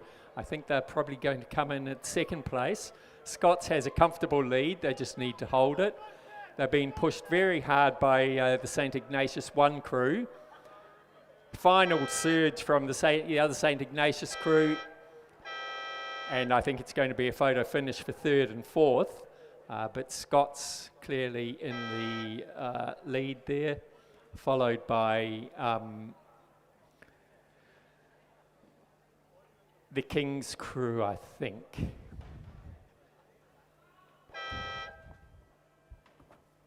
Yes, so Scots in an unofficial time of 7 minutes and 9 seconds, 0.22, followed by Kings, and then followed by the, with a margin of 2.49, the two St Ignatius crews. The number one crew was 1.13 second margin, and then 0.45. So basically neck and neck as they cross the line. And now we're into race 38, has just got started. It's the Championship Schoolgirls 8. This is heat 1, so the first 4 will progress through to the final. In lane 2 from Canberra Girls Grammar, we have Holly Irvine, Savannah Van Gielen, Alexandra Maligan, Sophia Champion de Crispigny, Amelia Farrell, Alice Collins, Abigail Merkel, and Addie Kerr-Lewis, coxed by Georgia Cathicole, coached by Nigel Miller. In lane 3 from Loretto Normanhurst, we have Lillian Dean, Maya Jones, Madison Webster, Olivia Lucas, Alexandra O'Brien, Ella McKenzie, Paige Critchlow, Grace Gillies, Elizabeth Bolster Cox, and coached by Jeff Patterson and Georgia Borich. In lane 4 from Queenwood, we have Bronte Blackmore Cram, Madeline Newman, Madeline Nicole, Chloe Driver, Tiffany Botha, Beth McClellan, Chelsea Prout, Stephanie Preller, coached by Lucy Anderson and coached by Kieran Glynn and Ray Boyle. In lane 5 from Kinross Wallaroi, we have Sally Carter, Liv Fredrickson, Lucy Scammell, Lucy Searle, Annabelle Woods, Hannah Richardson, Freya Neville, Isabella Scammell, coached by Georgia Robson, coached by Andrew Gannon and Alexandra Cropley. In lane 6 from PLC Sydney, we have Victoria Mortensen, Alex Reid Queenie, Alia Steele, Emma O'Day, Bailey Winton Murray, Sarah Bebbington, Arabella Rutherford, Kate Brady, coxed by Lily Dukakis and coached by Rebecca Harrison and Felix Dew. And in lane 7 from Pymble Ladies College, we have Polly Sargent, Sophie Dunn, Chloe Luxford, Madison Lister, Stephanie Wood, Isabella Koleski, Alice Walker, Michaela Arthur, coxed by Hallie D'Souza and coached by Kendall Brody.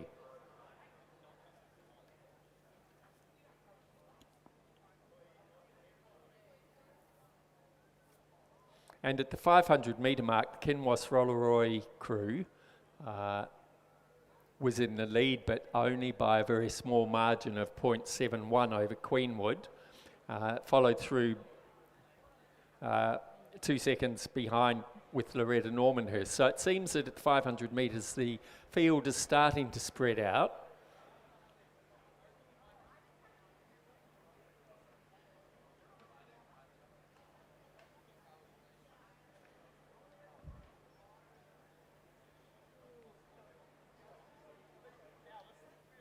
And they're just starting to approach the 1,000 metre mark.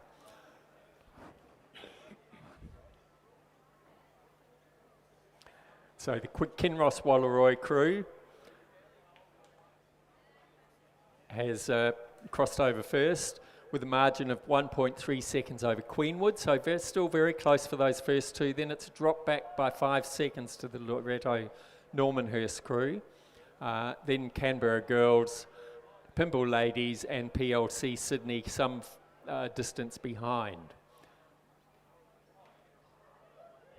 And there's a beautiful drone shot on the screen at the moment showing the positioning very clearly.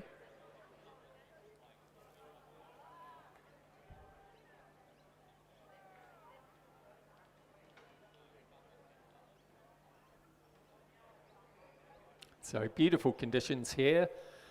With a light rain falling, but that tends to keep the water flat, which we don't mind. A very light breeze blowing down the course.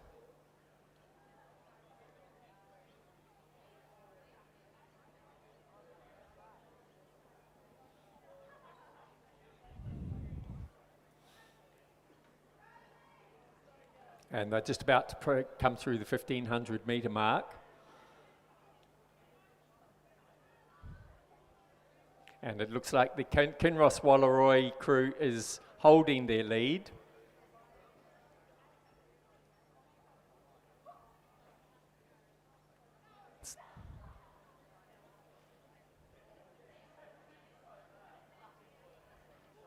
So it looks like they're all going to hold their positions to the finish unless something drastically goes wrong.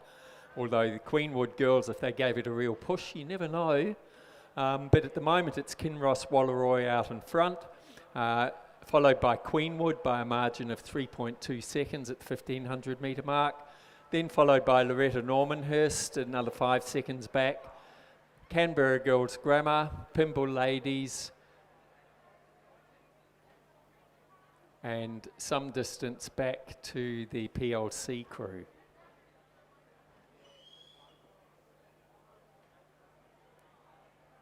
So it'll be first 4 through to the final with these girls. So I think we can comfortably see those 4 crews.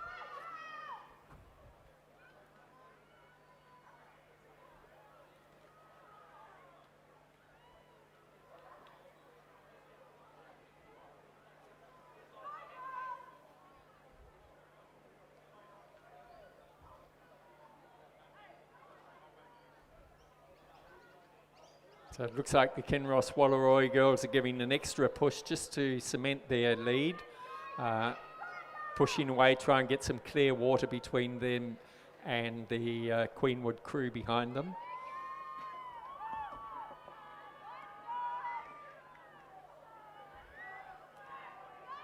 looking very controlled and comfortable.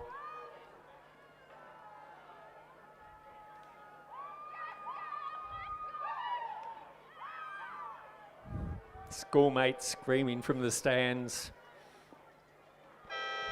So that's the Kinross Wallaroi in an unofficial time of 6 minutes 53.79, followed 5.8 seconds behind by Queenwood, then a margin of 3.5 back to Loretto Normanhurst, another 3.6 seconds back to Canberra Girls.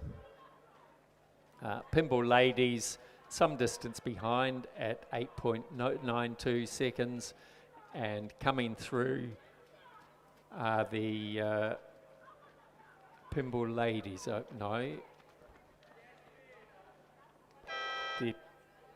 the PLC Girls. So first four through will be Kinross Wallaroi, Queenwood, Loretto Normanhurst and Canberra Girls. And race 39 is already on the course. We have the, so it's the second heat of the Championship Schoolgirls 8. In lane 2 from Sydney Girls, we have Bianca Ziumis, Josephine Lim, Katrina Teo, Zara Greenwood, Mia Vinci Guerra, Josephine Perry, Samara Kleiman, Jackie Ryan, Delina Gamage is cox and coached by Matteo Villani and Tommy Hughes.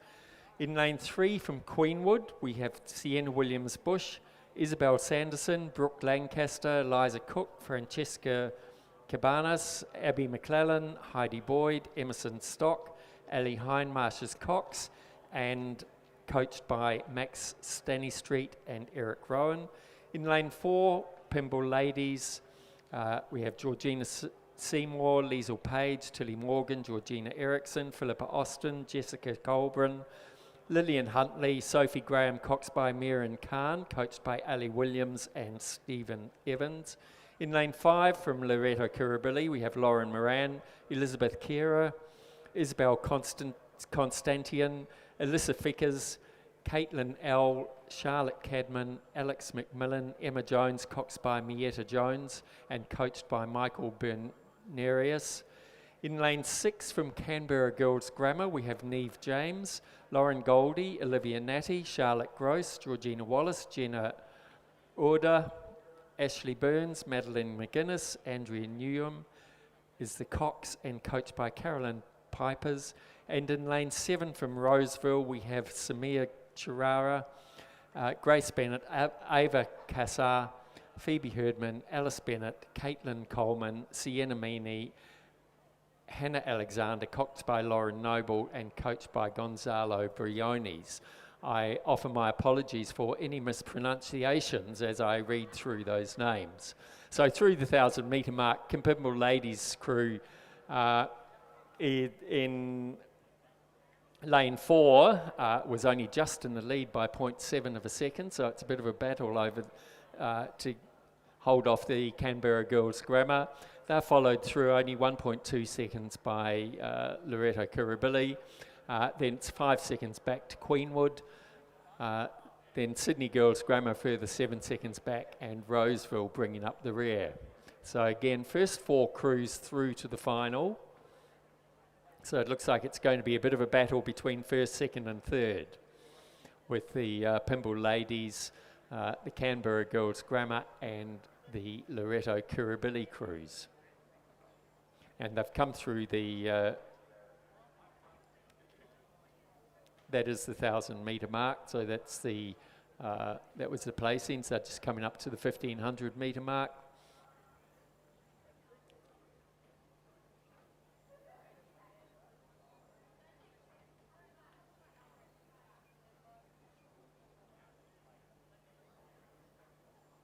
And Pymble Ladies have given themselves a good half to 3/4 of a length lead as they cross the 1,500 metre mark, followed by Canberra Girls Grammar, who have dropped back by 2.5 seconds.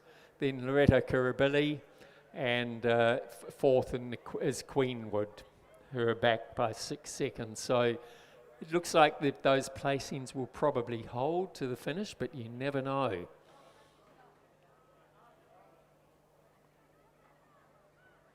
So the crew to watch is Pimble Ladies over in lane 4. And the Canberra Girls Grammar in lane 6. But it looks like from up here in Finch Tower we can see the Loreto Kirribilli crew there, and between them both trying hard to push through. But it does look like the other crews are managing to pull away from them.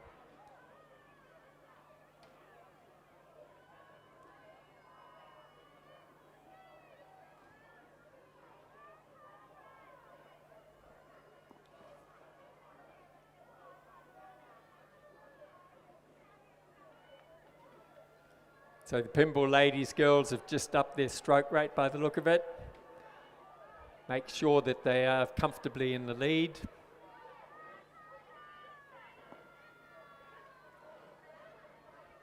Canberra putting up a fight to stay there. And that's the Pimble Ladies crew across the line in 6 minutes, 0.53. 6 minutes, 53.61, 3.5 second margin back to the Canberra Girls Grammar, another 3.2 seconds back to Loreto Kirribilli, and then 7 seconds back to Queenwood. So those will be the first 4 boats that go through. Crossing the line now over in lane 2, Sydney Girls. And just about to cross the line, the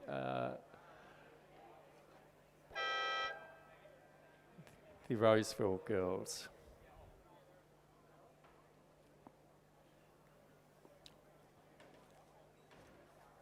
So on the course we have the championship Schoolboys 8.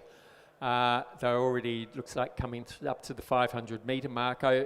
In lane 1, we have St Ignatius with Jack Stoneheash, Patrick Egger, Oscar Barreggi, Rex Collins, Nicholas Boyer, Timothy Seckel, James Whiting, Marcus Bambadgiotti, coxed by Max Watkins and coached by Matthew Curtin. In lane 2 from St Augustine's, we have Oliver Thomas, Tom Faflin, Bo Nicholas, Joe Lynch, Oliver St Pierre, Brandon Smith, Tom Gerrans, Joshua Wilson, coxed by Ben Edwards and coached by Judith Ungemark and Matthias Ungemark. In lane 3 from Nudgee, we have Harry Dixon, Griffins Skostakowski, Harry Reid, Connor Martin, Roden Martin, Jake Gilmore, Harry McEwen, Jonah Nelson, coxed by Darcy Carmody. In lane 4, we have from Shaw, Gus Gregg, John Marnie, Edward Nutt, Thomas Livingston, Hamish Hunter, Nicholas Donahue, Ashton Lyne, John Kenny, coxed by Oliver Wilson and coached by David Jennings. In lane 5 from Scots, we have Frank Finlayson, James Fredrickson, Sam Berkelman, Jake McPhee, Angus Campbell, Ben DeStasio, David Campbell, Jeremy Rush, coxed by Zachary Howell and coached by Jason Baker.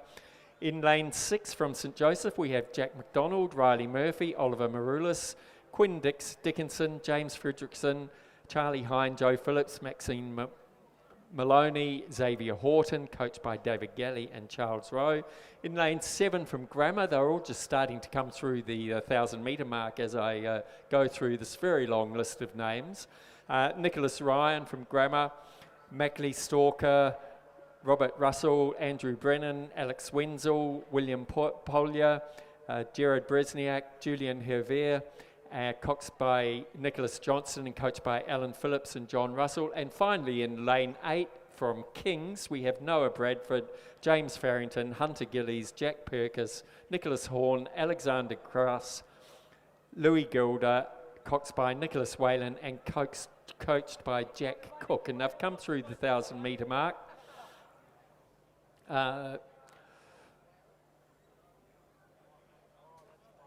With Shaw in the lead by a comfortable margin of 6 minutes 40, very over Scots College.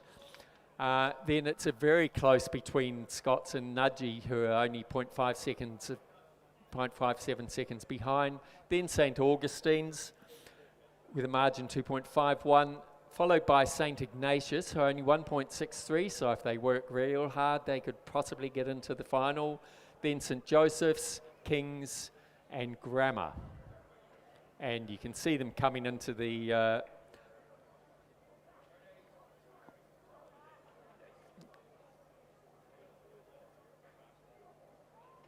coming up to the finish there. So they're into the last 250 metres.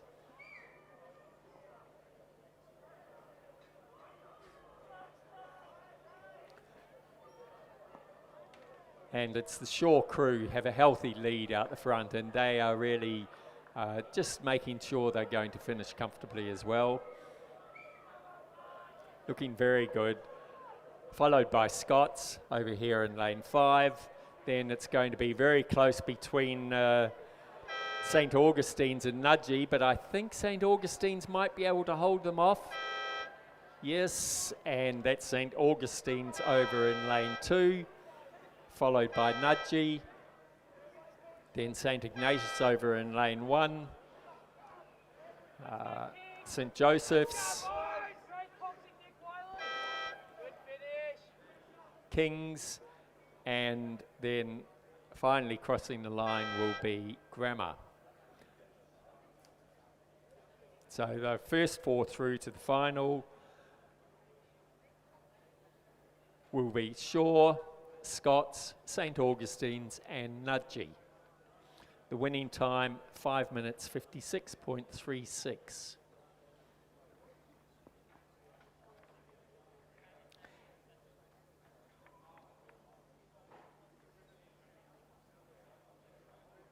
And it does look like the second heat of the Championship Schoolboys 8 is underway. Again, a full field. So in lane 1, we have Scotch College from Victoria with T. Gryan, Archie Clunies-Ross, Edward Burns, Henry Strang, Massimo Amaro, Thomas Herding, Edward Finley, Ben Strang, coxed by Lockie Phillips and coached by Tom Woodruff.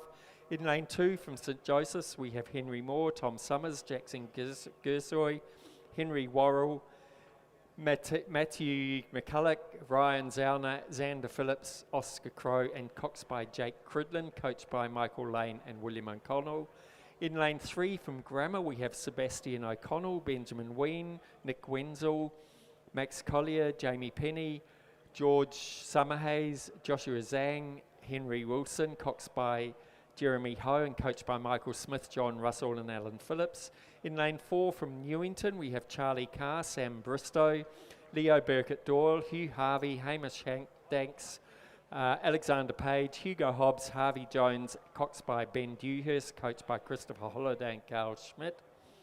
In lane 5 from St Ignatius, we have Patrick Johnson, Ryan Hogan, Tom Walker, Felix Connors, Tristan Callagher, Samuel Harrop, Mackenzie Thompson, Charles Jewell, coxed by Hugo Kerr and coached by Richard Wern.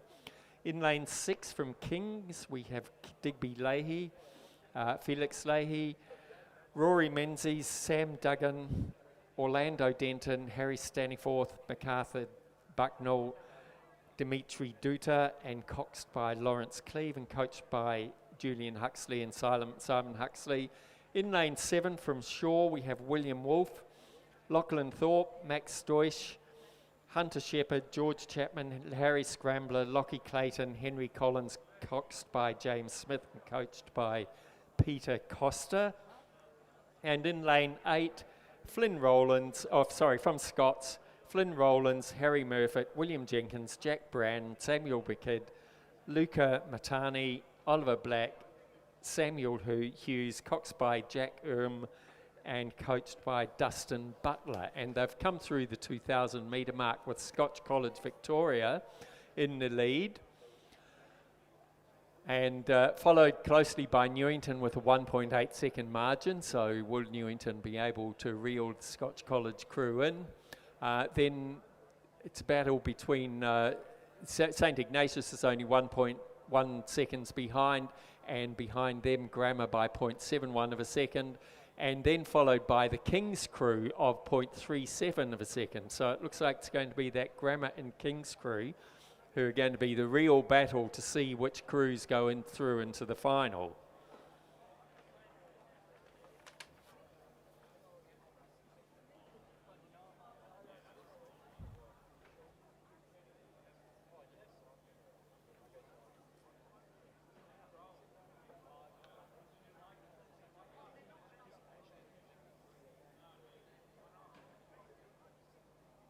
Yes, it looks like any one of the crews that are in the first 5 positions could actually take it. I think it's going to be a very close race as they come through the 500 metre mark or 1500 metre mark.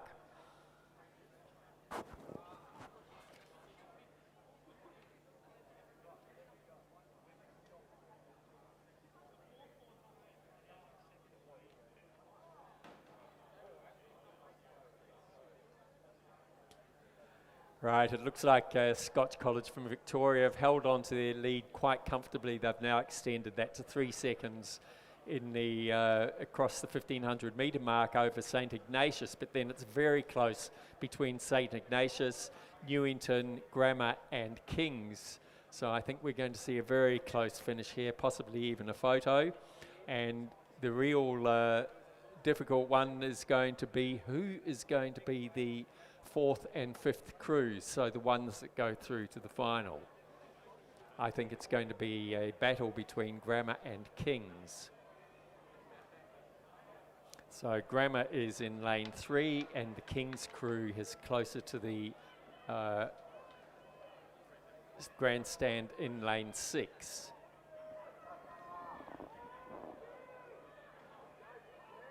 Some very good racing here amongst these schoolboys. And for a heat, they're really having to work it to hold their positions. So over in lane 1, Scotch College looks like it had comfortably has it. Then it looks like the St Ignatius crew in lane 5 has really put on the power and pulled through. They're going to be followed across by Newington College. Then Kings came in 4th, so Kings managed to hold off the Grammar crew to make sure that they are through to the final. So those first 4 through to the final will be Scotch College from Victoria, who crossed the line in a pretty blistering 6 minutes and 70.75 seconds. Then 2.4 second margin back to St Ignatius, only 0.56 of a second back to Newington, 1.1 second back to Kings, and then the Kings did manage to really extend that margin over Grammar by 2.41 of a second. So well done to those crews. Yeah, and as you say, quite a blistering pace. The previous heat was 6 minutes 56. So yeah, 6 minutes fast. So we're moving back to the championship events now for the women's under-19 single scull. The current champion is Laura Gourley from UTS. It's a 2,000 metre race again, and in lane 1 we have Mossman Rowing Club represented by Lillian Hyde, coached by Katie Healy and Justin Brown. In lane 2, Meg Cartwright, she rows for Corio Bay and she's coached by Lise Hall Sullivan. In lane 3, Lily Eales. She rows for Sydney Rowing Club and she's coached by Brendan Longman and Donovan Check. In lane 4, Zoe Bond from Canberra Grammar, coached by Sarah Cook, and next to her in lane 5, her colleague Madeline Vag, also from Canberra Grammar and coached by Sarah Cook. In lane 6, Lily Gavin from Sydney Rowing Club, coached by Brendan Longman and Donovan Check. In lane 7, representing UTS, Sarah Fard, coached by Hallie Chapman and Alex Field. And in lane 8, from the local school, St Mary's High, Claire Robinson, coached by Lindsay Callahan and Charlotte Toos-Cutler.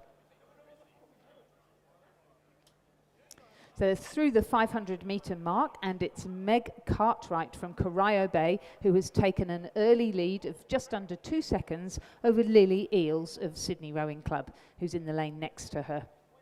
Lily Gavin from Sydney Rowing Club is in third, but only just, leading Sarah Fard from UTS by pipsqueak, I think is the technical term. Madeline Vag in 5th position, and Zoe Bond in 6th position, both from Canberra Grammar School, but very close indeed, pressing up, competing for that 3rd place.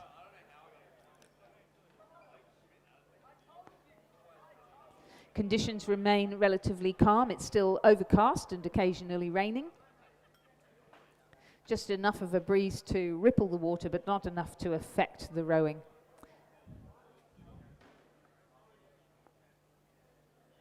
So Lily Eales moving very strongly in the 2nd quarter of this race. She has now pushed past Meg Cartwright to take a lead.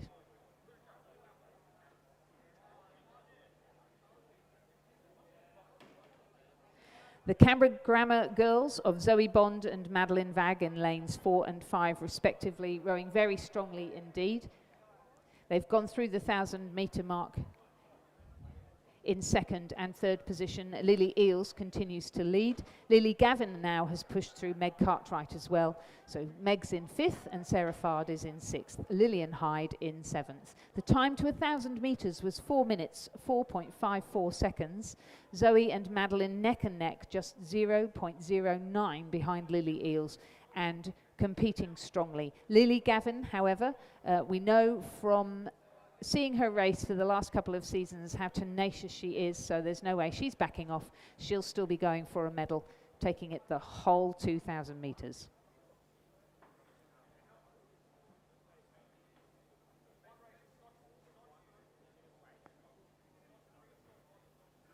So progressing through this 3rd 500.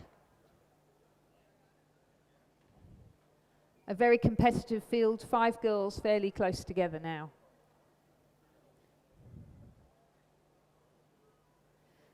Lily Eales in lane 3, Zoe Bond in lane 4, Madeline Vag in lane 5, Lily Gavin in lane 6, the leaders. Lillian Hyde from Mossman, not that far behind. She's in lane 1 on the far side, and Sarah Fard from UTS in lane 7. Claire Robinson from St Mary's High has started to drop back.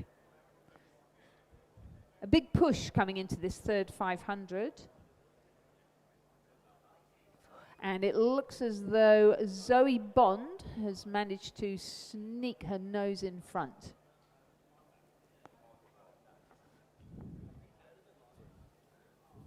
Oh, such a good race though, so Lily Eales still and now responding to that big push.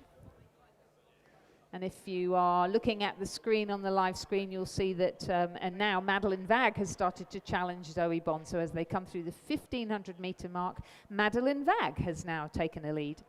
Zoe Bond in 2nd position, Lily Eales in 3rd. Lily Gavin has now dropped back slightly. There's a 5-6 second gap now between her and the leaders. Madeline Vag crossed the 1,500 metre mark in 6 minutes, 8.32 seconds. Zoe Bond less than a second behind her, and Lily Eales a further 1.16.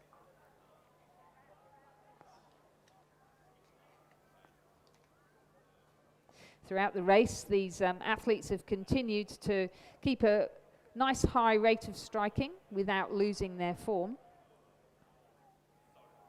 Testament really to the fact that they probably started rowing a couple of years ago, and the experience that they've managed to gain, and probably throughout last year the amount of training that they've been able to consistently do has standing them in very good stead.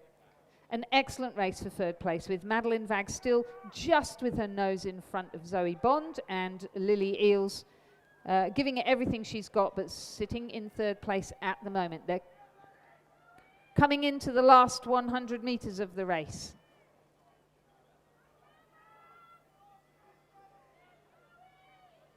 Madeline Vag continues to lead over Zoe Bond, both from Canberra Grammar School, both coached by Sarah Cook.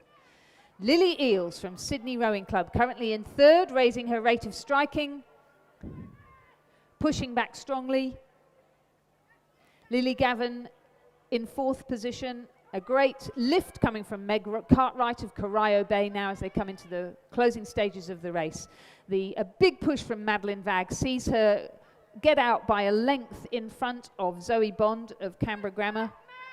She will take the title in the Championship Women's Under-19 Single Scull 2021.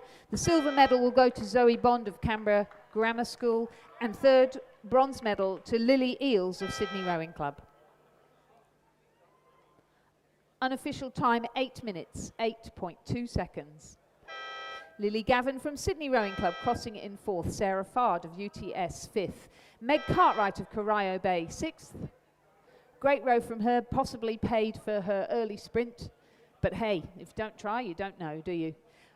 Lillian Hyde from Mossman Rowing Club will cross the line in seventh, and coming in front of the grandstand now, the young Claire Robinson from St Mary's High School completes our field of 8 scullers. So the winning time, 8 minutes, 8.2 seconds. The margin between Madeline Vag and Zoe Bond, 3.05. In fact,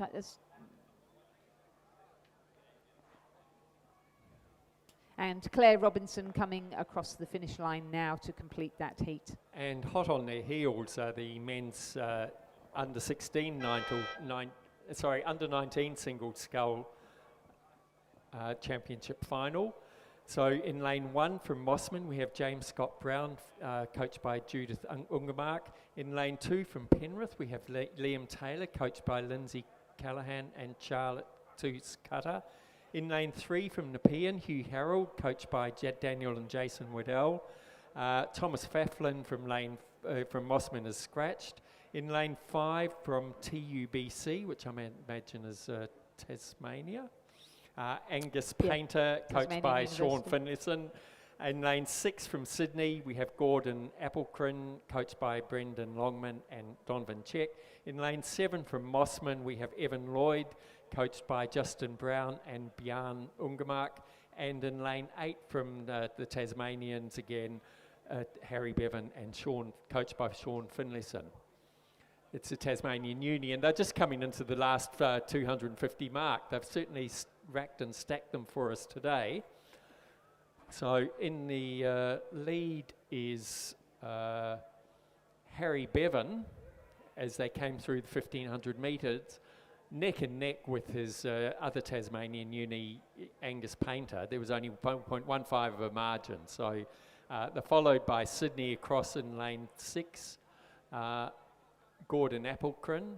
So some distance behind. So the real battle here is between the two Tasmanians. It's a matter of which one's going to be able to cross the line first, but it looks to me from up here in the tower that it's going to be Angus Painter. He's managed to, in this last 500 metres, gain a margin of about 2 or 3 lengths. Quite incredible considering they crossed the 1500 metre line in virtually neck and neck. So second to cross the line is Harry Bevan from Tasmania University. Then Gordon Applecrin from Sydney. Liam Taylor from Penrith, followed by Hugh Harold from Nepean.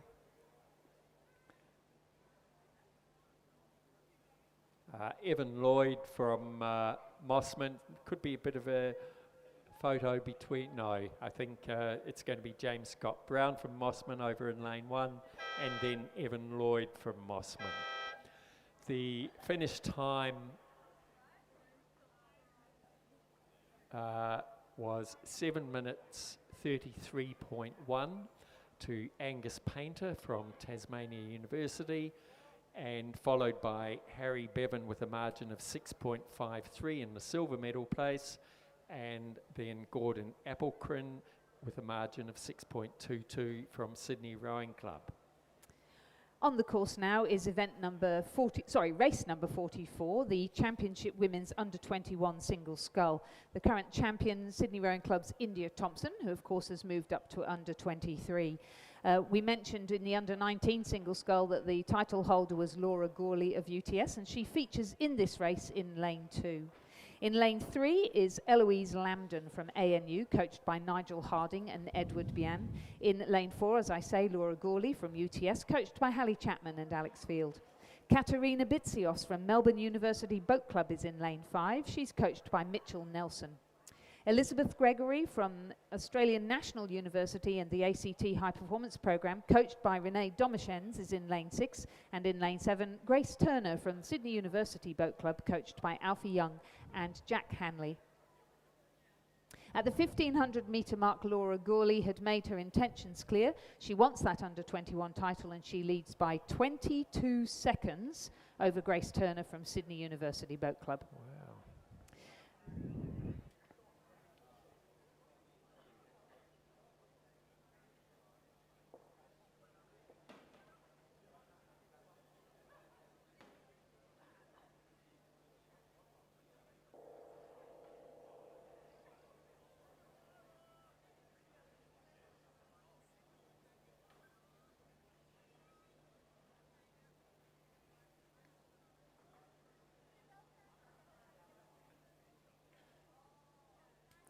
So Laura Gourley at the 250 metre mark continues to lead by an incredible margin over Grace Turner from Sydney University Boat Club. Elizabeth Gregory from the ANU and the ACT High Performance Programme is sitting in 3rd. So she is about a length and a half back on Grace Turner. Eloise Lambden, also from the ACT and ANU, is in 4th, and Katerina Bitsios is in 5th. Which looks to me as though, yeah, okay, that's everybody accounted for. So if you're in the grandstand, some applause, please, I think, for this incredible finish from Laura Gourley of UTS. An amazing finish there as she takes out the title in the Championship Women's Under-21 Single Scull.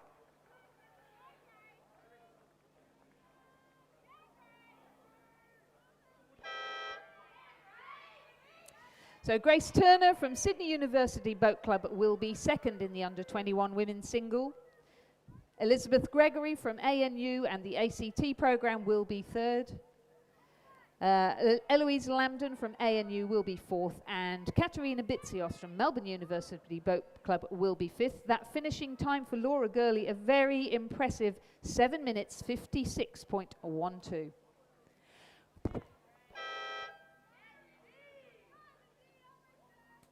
We move now to the presentation of medals for the Championship Women's Under-19 Single Scull. The bronze medal in the Under-19 Women's Single Scull, representing Sydney Rowing Club, Lily Eales.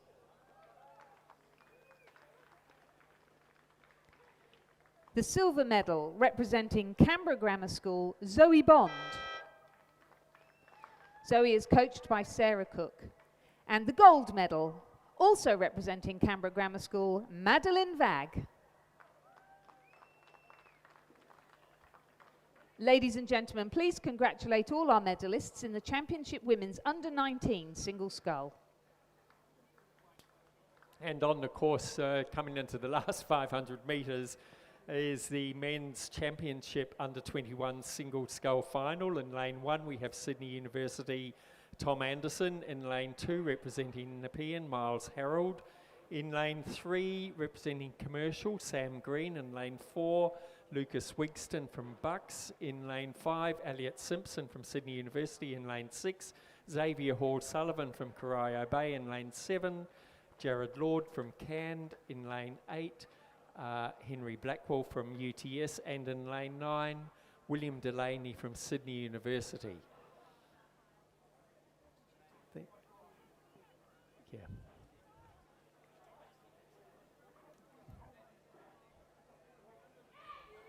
Oh, yeah. No, first Angus.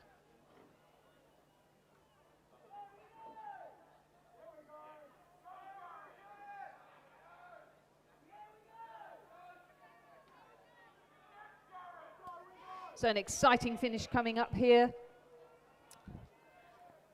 And certainly the noise levels rise. In lane 4, we have Lucas Wigston of Buckingham, who won the Under-19 Single Scull the last time we had the state championships and it was held. So he's the title holder, and just like Laura Gourley, he's stepping up now with the intention of taking the title in the Under-21 Single Scull this year. And he looks as though he's going to do it. With an impressive finish also coming from Xavier Hall-Sullivan of Corio Bay, who will take out second. And third, across on the far side of the course, Tom Anderson from Sydney University. So those are our medalists.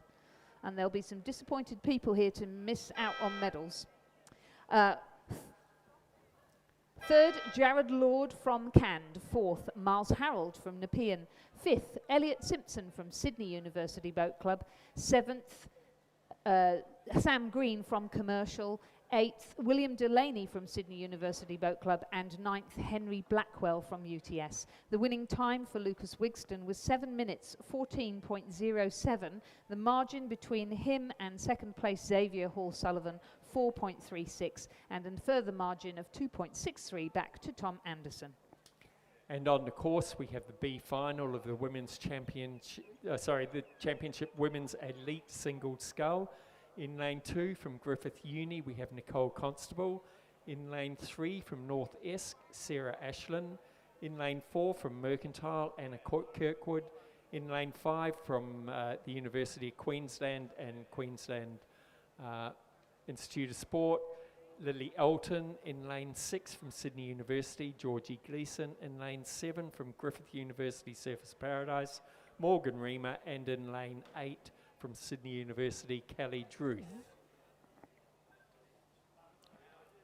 And they've come through the 1,000 metre mark with Lily Alton in lane 5 in the lead, some distance back to Georgie Gleeson. And actually they've now come through the 1,500 metre mark. So Georgie Gleeson has now taken the lead over Lily Alton, and followed by Anna Kirkwood. Then Sarah Ashland is about 5 seconds back behind. So it looks like the first three are really battling it out as to which one is going to cross the line first. Then in 5th place over the 1,500 was Sydney Nicole Constable, then Kelly Drenth and Morgan Reamer. And you can now see them coming into the last 500 metres there. As they're coming up within plain view.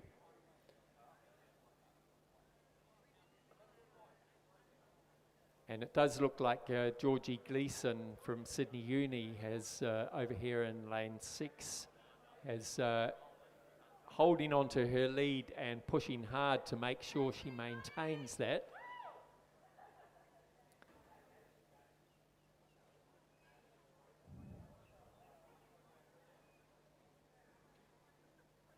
So it does look like the field has spread out now, with Georgie Gleeson holding on to her lead, then Anna Kirkwood from Mercantile, while Lily Alton seems to have dropped back there in between them.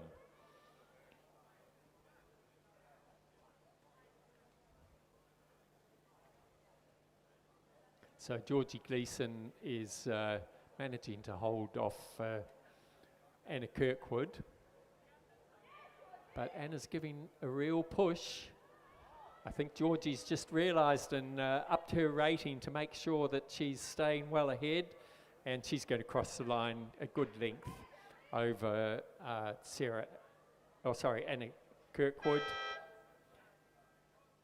Then about 3 lengths back to Lily Alton.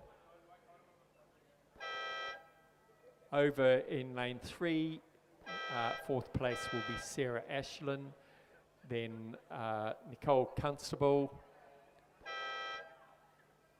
Morgan Reamer and Kelly Drenth.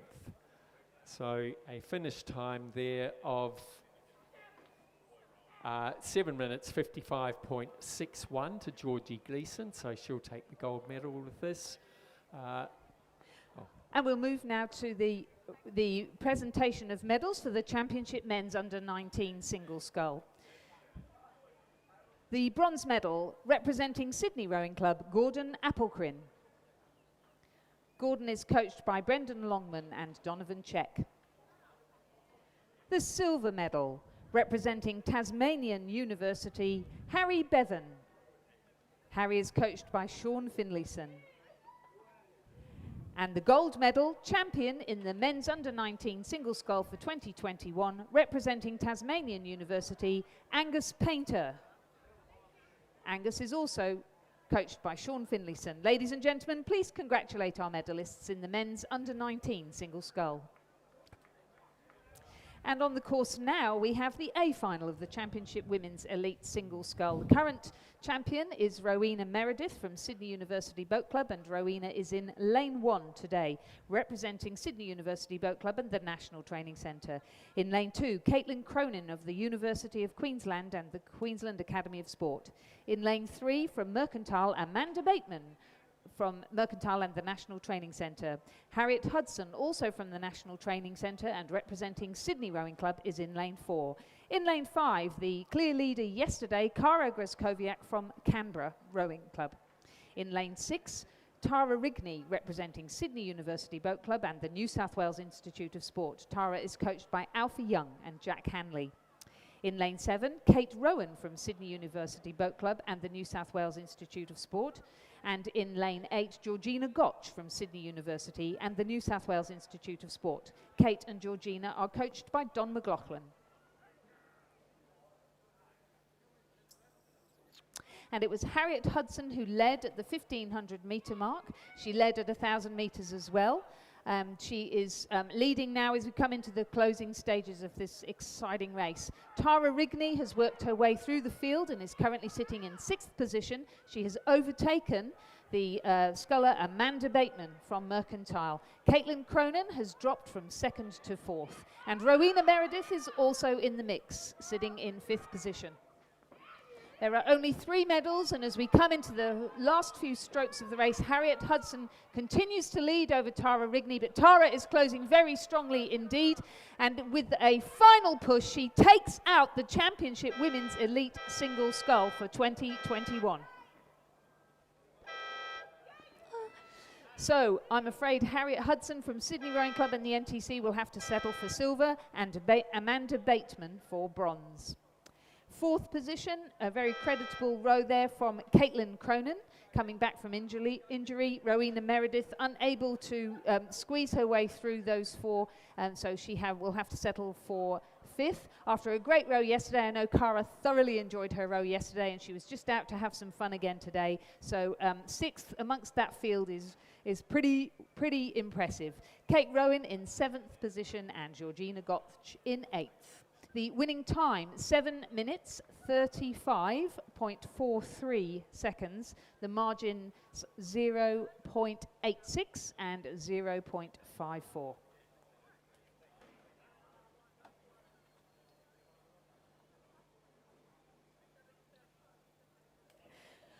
We move now to the presentation of medals for the Championship Women's Under-21 Single Scull. The bronze medal, representing ANU and the ACT High Performance Programme, Elizabeth Gregory. Elizabeth is coached by Renee Domichens. The silver medal, representing Sydney University Boat Club, Grace Turner. Grace is coached by Alfie Young and Jack Hanley. And our champion for 2021 in the under-21 single scull, representing UTS, Laura Gourley. Laura is coached by Hallie Chapman and Alex Field. Ladies and gentlemen, please congratulate all our medalists in the under-21 women's single scull. And coming into the last 500 metres is the men's Championship Men's Elite Single Scull B final. So in lane 2 from Sydney University, Harry Rouston. In lane 3 from Newcastle Uni, Odin McIntosh. Lane 4 from Melbourne University, John Link. Lane 5 from Mercantile, Kane Grant. Lane 6 from Mercantile, Joel Kane. And lane 7 from Sydney University, Marcus Britt. And it looks like John Linky in the lead at 1,000 metres and at 1,500. And I was talking to Kane earlier. He had a bike accident earlier this season. So great to see that he's been able to not only get off the bike and back into the boat, but that he's performing so well. He sits in second, and Marcus Britt from Sydney University is in third. Joel Kane from Mercantile has worked his way from 5th to 4th. Can he work his way up for a medal? There's no doubt that not medal, is it? It's B final. No doubt that John Linky is going to take out this B final. in a time of 7 minutes 12.59. Kane Grant, sitting nicely in second position, will take out second. And it will be Marcus Britt from Sydney University Boat Club who will come in third. Very close finish there. Joel Kane has to, in fourth position in this B final, and Harrison Rouston from Sydney University in fifth. Odin McIntosh from Newcastle Uni in sixth. And now we get a slight breather before the next race comes through. It's the Championships Men's Elite Single Scull for the Mervyn T. Wood Trophy, the current holder of who is Jack Hargreaves from Sydney Uni. In lane 1 we have Jack Cleary from Western Australia. In lane 2, Harry Glacken from Capital Lakes. In lane 3, Campbell Watts from Sydney University. In lane 4, Cameron Girdlestone from Sydney University. In lane 5, Caleb Antill from ANU. In lane 6, David Watts from Sydney. In lane 7, Luke Letcher from Black Mountain in the ACT. And in lane 8, Jackson Free from Griffiths University Service Paradise. And we'll just cross over to a medal presentation. Yep, and this will be the presentation of medals for the Championship Men's Under-21 Single Scull, where the bronze medal was taken by Tom Anderson from Sydney University Boat Club. Tom is coached by Chris Holliday and Jack Hanley. The silver medal, representing Corio Bay, Xavier Hall-Sullivan. Xavier is coached by Lee Hall-Sullivan. And our champion for 2021 in the men's under-21 single scull, representing Buckingham Rowing Club, Lucas Wigston. Ladies and gentlemen, please congratulate all our medalists in the men's under-21 single scull.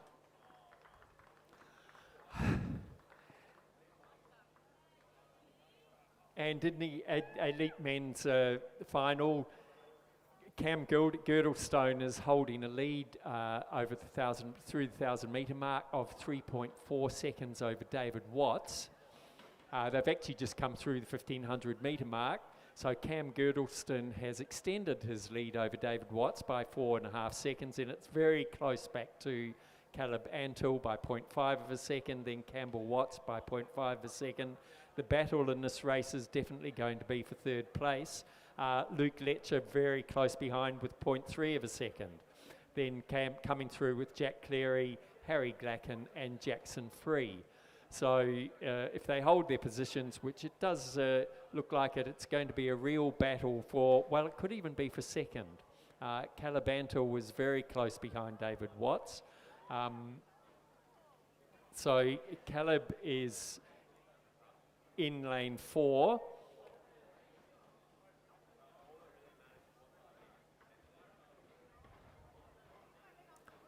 So it looks like the Sydney Uni rower out there, Cam Girdlestone, is really winding up to make sure he cements his win, but can he hold the rest of the field off over here in lanes 6 and 5? So there's a real battle going on. Very exciting race. Do you want to take over? Oh, but it looks as though Cameron Girdlestone, can he hang on? Oh, there's a really strong challenge coming from that young whippersnapper Campbell Watts, and then David Watts and Caleb Antill, and it's a real sprint to the finish, and he's spent all his lollies in the earlier part of the race, and it will be Caleb Antill who will take out the men's elite single scull in a real sprint finish. Photo finish for second and third, but Campbell Watts looked good for that between Campbell and David for my money. And, oh no, David Watts has been pushed back into fourth position, so David just misses out on a medal. Cam Girdlestone, that sprint finish left him in fifth position. Jack Cleary finished in sixth position. Harry Glacken was seventh, and Jackson Free was eighth. So we're just waiting for the choice of medals between Campbell Watts and Luke Letcher. So exciting. We're just going to cross now to the results of another exciting race, the Women's Elite Single Scull. The presentation now of medals. And the bronze medalist representing Mercantile and the National Training Centre was Amanda Bateman.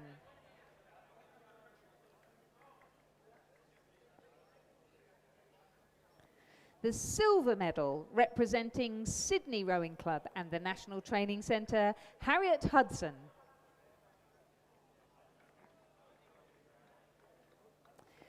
The gold medal representing Sydney University Boat Club and the New South Wales Institute of Sport, Tara Rigney. Tara is coached by Alfie Young and Jack Hanley. Ladies and gentlemen, please congratulate all our medalists in the Women's Elite Single Scull.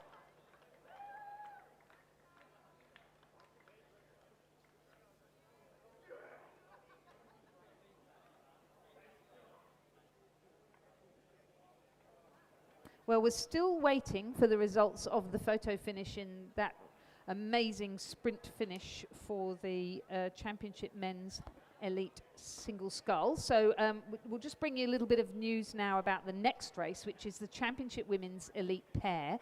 We were to have a B final and an A final, but the Sydney Rowing Club crew of Lauren Graham and Izzy Furrer, who won the under-23 women's pair in such fine style, have had to withdraw from this final. So we have a consolidation of the B final and the A final. The crew from Tamar and UTS of Siona Wilson and Emma Fessy will jump into lane 1. In lane 2 will be Genevieve Horton from Sydney University Boat Club with Olympia Aldersey from Adelaide Rowing Club. In lane 3, Katrina Werry from Mercantile with Molly Goodman from Adelaide. In lane 4, Jess Morrison from Mercantile with Annabelle McIntyre from Fremantle Rowing Club. In lane 5, Lucy Steffen from Melbourne University Boat Club and Rosie Popper from Banks.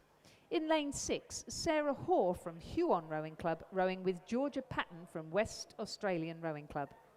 In lane 7, Bronwyn Cox from the University of WA with Georgie Rowe from UTS. In lane 8, Leah Saunders from Sydney Rowing Club with Jacinta Edmonds from Commercial. And in lane 9, representing Cand, Lukey Smith and Jess Scott, coached by Scott Rowe. So our camera shows that these ladies are on the start now. The race due to commence at 10:35.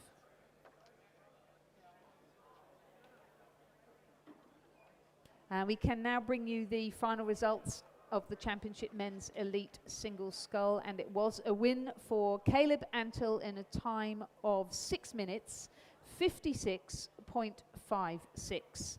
Second was judged to be Luke Letcher from Black Mountain and the ACT Academy of Sport in a time of 6 minutes 56.84.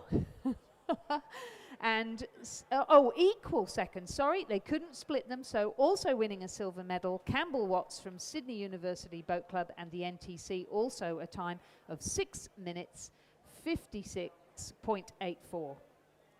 Wow, there we go. So that means there's no bronze medal, is that right? I think.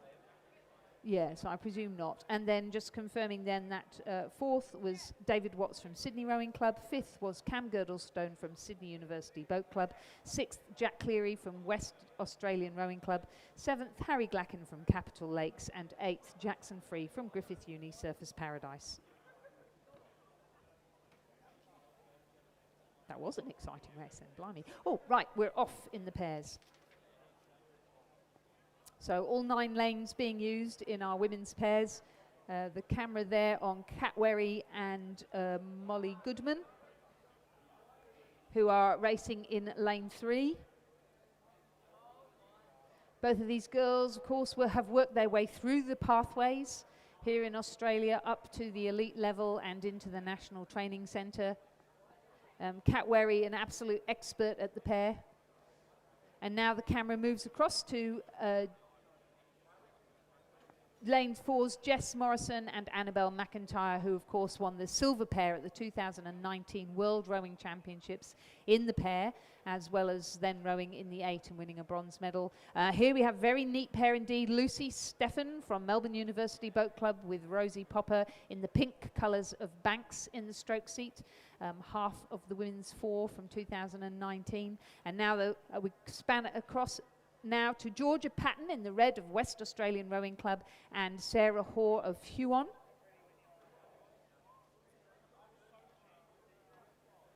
And as they settle down now into their race rhythm,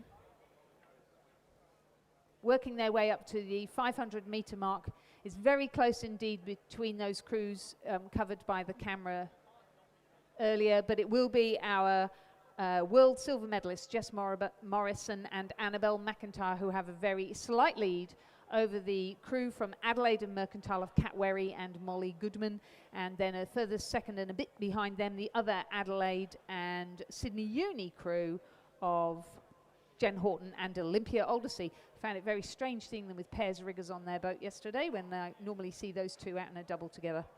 Banks and Melbourne University also in the mix there, currently in 4th position. We're just going to move across now to the presentation of medals as the women's pairs work their way through the second 500. These are the medals for that really exciting sprint finish there in the Championship Men's Elite Single Scull. And the judges couldn't split them, so 2 silver medals. Let's do it alphabetically. The first of the silver medals, representing Black Mountain and the ACT High Performance Programme, Luke Letcher. Luke is coached by David Framano. Also silver medal representing Sydney University and the National Training Centre, Campbell Watts. And our champion in the Men's Elite Single Scull for 2021, representing ANU and the National Training Centre, Caleb Antill.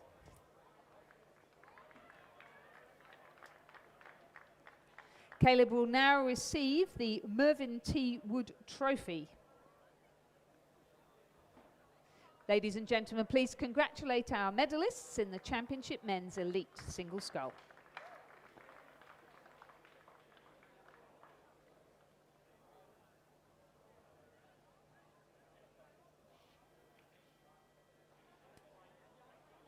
And at the 1,000 metres, Morrison and McIntyre have extended their lead over Werry and Goodman to 2.61 of a second. Steffen and Popper now 1.64 behind them, and Horton and Aldersey have 1.99 gap. They have just dropped back from 3rd to 4th in this second 500. Hoare and Patton only just a smidgen behind them. Cox and Rowe, who we did mention earlier, that's Bronwyn Cox from University of Western Australia, with Georgie Rowe from UTS, the record holder on the ergo. Emma Fessy and Siona Wilson, also of the NTC, have worked their way up from 9th position through to 8th and now sit in 7th. Saunders and Edmonds have dropped back to 8th, and Lukey Smith and Jess Scott are sitting in 9th, some 11 seconds behind all of these girls from the National Training Centre. Oh, that's a beautiful aerial shot there of the course here at the Sydney International Regatta Centre. So you can see as they move their way now into towards the 1,500 metre mark, that sort of arrowhead formation that you get from the way in which you qualify for a final, with the fastest people being put in the in lanes 4 and 5, yes. But lane 4 now with I would say a fairly commanding lead given the quality of the crews around them.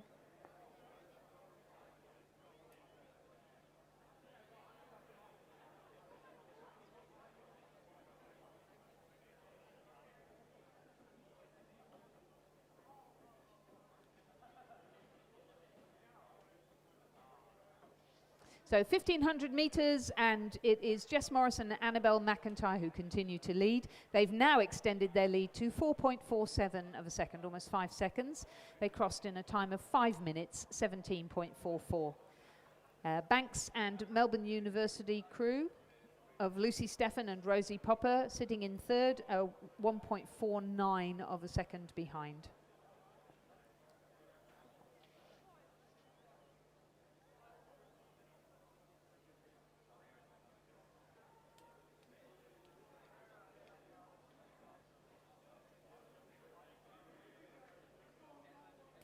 So the crews are now coming into the last 250 metres, crossing in front of the grandstand, and it is Jess Morrison and Annabelle McIntyre who continue to lead. They're representing Mercantile Rowing Club and Fremantle Rowing Club.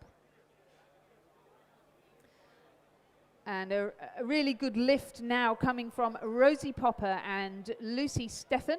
They're in lane 5 and they're trying to push their way into the silver medal position over Katrina Werry and Molly Goodman, who are in lane 3.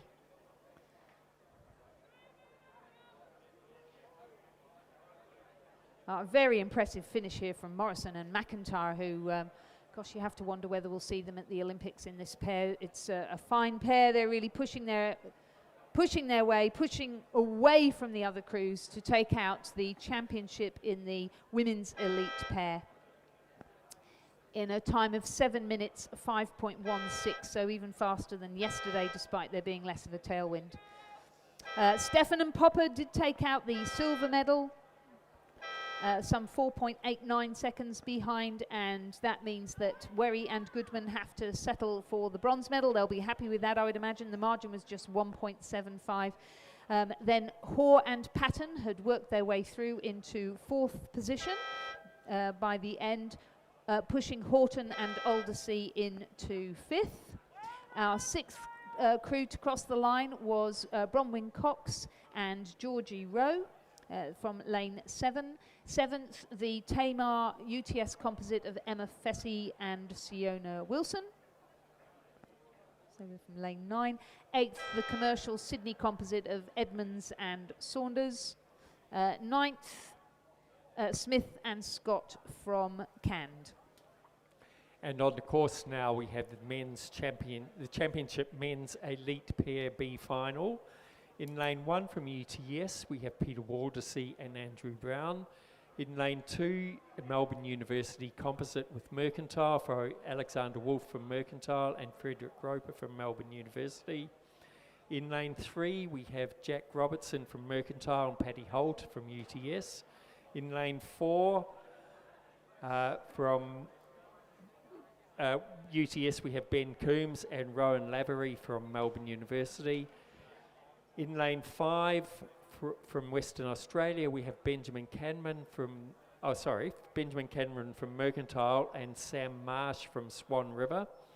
In lane 6, from Melbourne University, Andrew Judge and Mitchell Hooper. In lane 7, from Cand, Nick Wrinklestein and Miller Rowe. In lane 8, from Sydney University, Devlin Walsh and Lachlan Miles. And as they came through the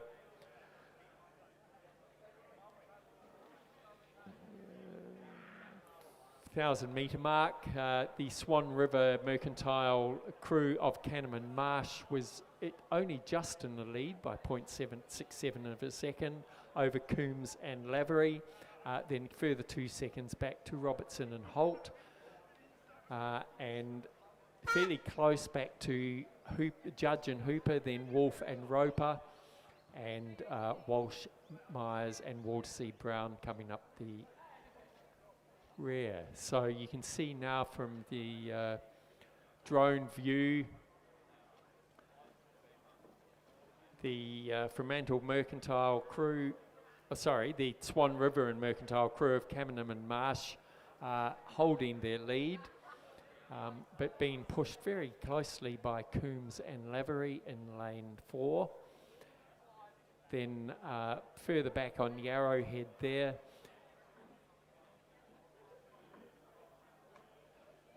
is Lavery,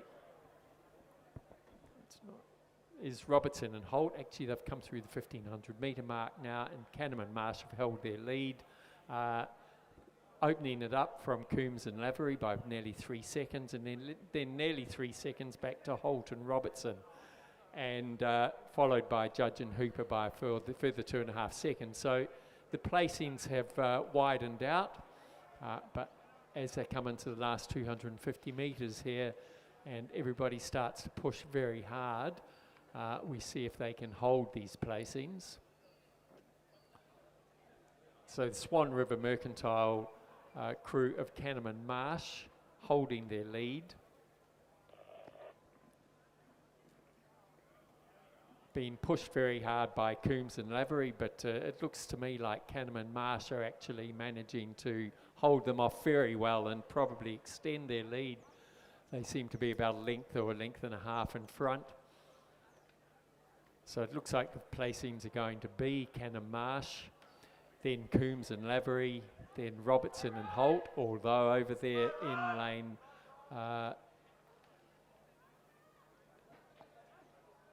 2,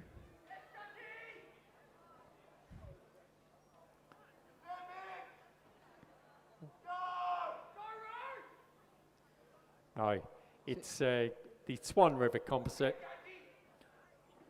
of Canterman Marsh comfortably, followed by Coombs and Lavery from Melbourne University, then Robertson and Holt from University UTS and Mercantile, fourth across the line, Wolf and Roper, then Judge and Hooper from Melbourne University, and sixth place, Walsh and Miles, and followed by the UTS crew of Peter Waldersee and Andrew Brown.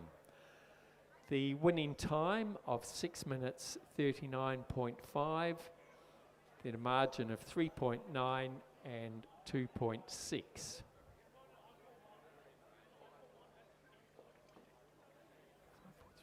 Yep. We move to the presentation of medals for the Championship Women's Elite Pair.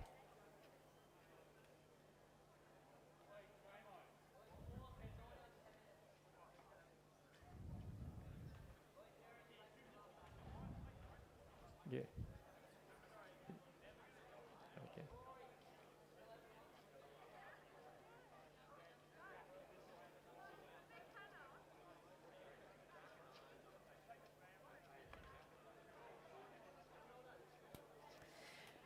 Sorry about that. Yes, we come now to the presentation of medals for the Championship Women's Elite Pair. And the bronze medal was taken by a composite from Adelaide and Mercantile of Molly Goodman from Adelaide Rowing Club and Katrina Werry from Mercantile. The silver medal, Lucy Stephan from Melbourne University Boat Club and Rosie Popper from Banks.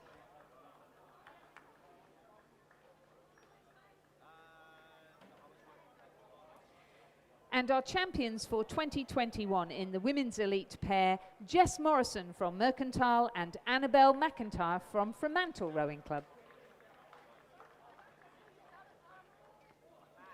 Ladies and gentlemen, please congratulate our medalists in the Championship Women's Elite Pair.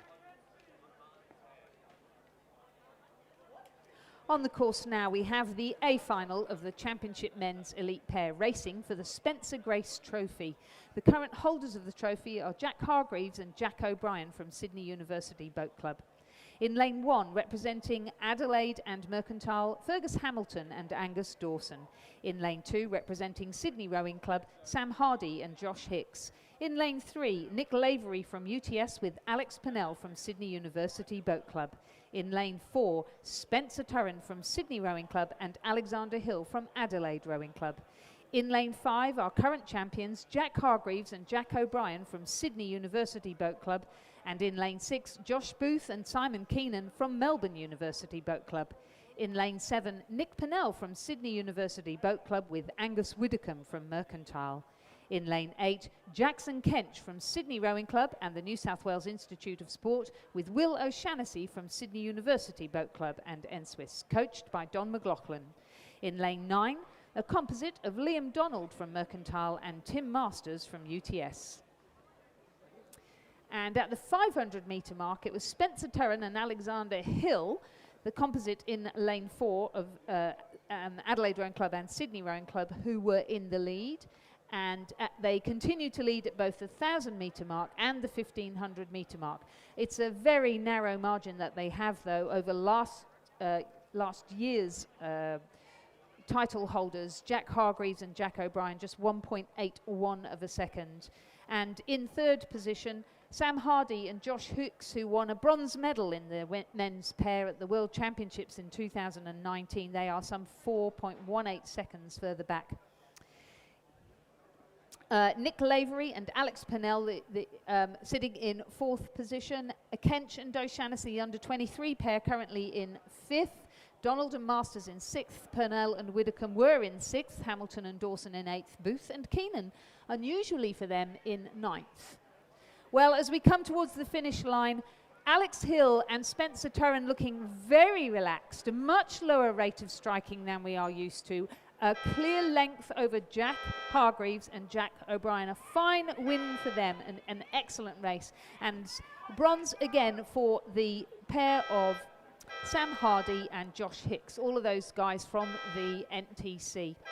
Fourth, I think Hardy and Hicks have been judged as fourth, and Lavery and Purnell might have just snuck in there to take out third position.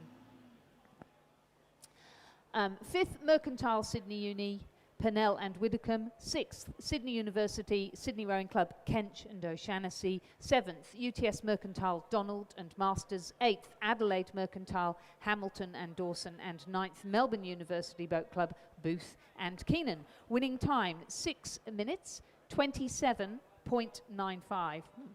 The margin, 1.52 and 2.81. So on the course, we have a slight breather before the eights come thundering down the course. The women's under-17 championship final.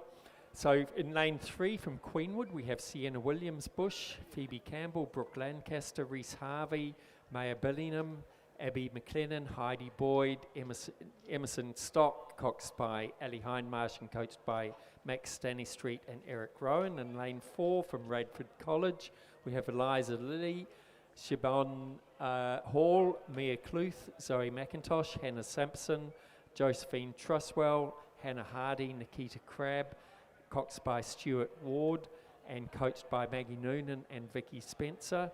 In lane 5 from Roseville, we have Samir Chirara, Grace Bennett, Ava Kassar, Phoebe Herdman, Alice Bennett, Caitlin Coleman, Sienna Meany, Hannah Alexander, coxed by Lauren Noble and coached by Gonzalo Briones.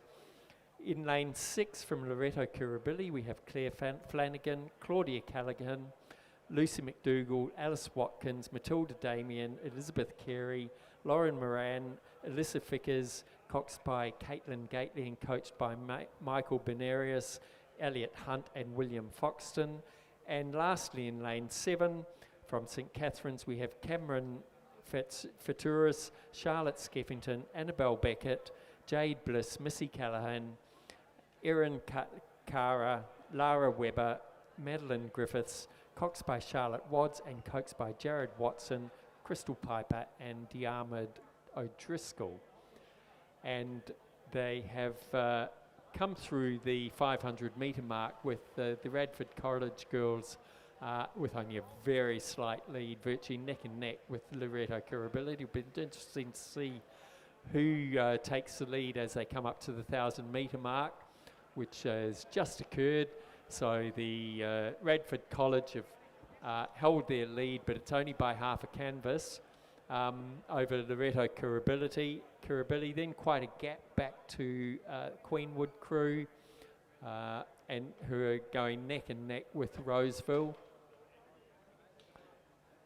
Then there's quite a gap back to the other crew. It looks like something has gone wrong because they're going very slowly across the, so that's St Catherine's crew. Something's happened there. So some very close racing, it looks like between first and second and then between third and fourth. Because there's quite a gap between of the Loreto Kirribilli crew in second place and back to Queenwood. But the leading crews of Radford College and Loreto Kirribilli were neck and neck. And then the Queenwood and Roseville crews of third and fourth are neck and neck as well. But a 7-second margin between second and third as they cross the 1,000 metres.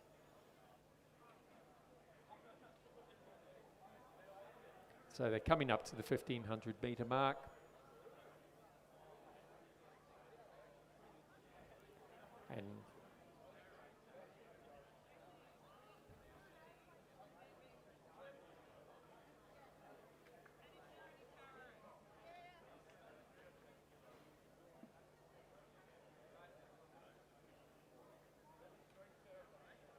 And it does look like it's going to be very close as they cross the 1,000 metre mark. Oh no, the Radford College girls have extended their lead by about half a length, but we wait to see if they can hold that.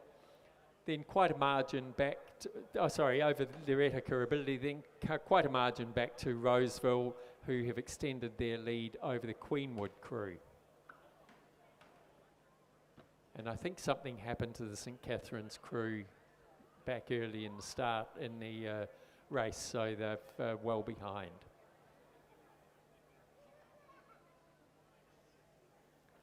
And they've come through the 1,500 metre mark. So spread out for a fairly even, for a fairly clear placings. With the Radford College crew in the lead, followed by Loreto Kirribilli in second place. Then Roseville will be in third. And Queenwood crew in fourth.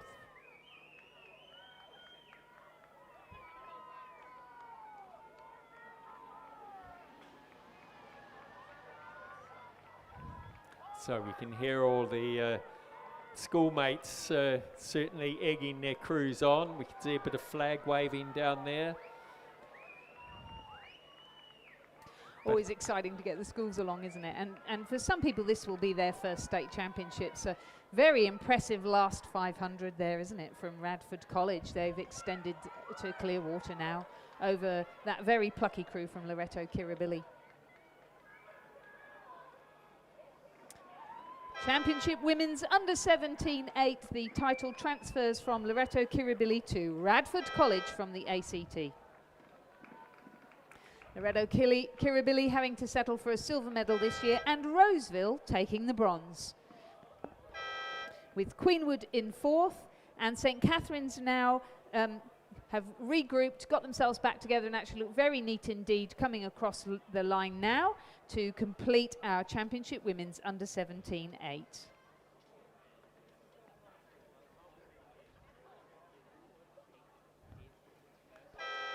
So the winning time of 7 minutes, 6 seconds, 0.97, with a margin of 5.86, back to second Loreto Kirribilli, and a margin of 6.49 to Roseville.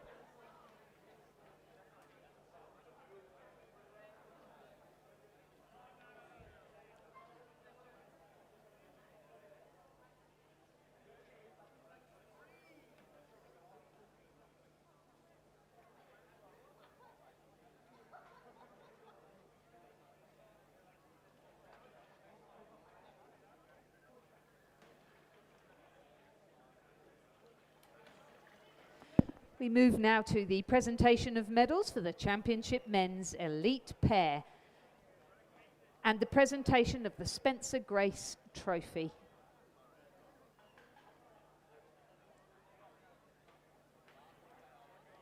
In 2021, our bronze medalists in the Men's Elite Pair, Nick Lavery from UTS and Alex Pennell from Sydney University Boat Club. Both Nick and Alex row at the Men's National Training Centre.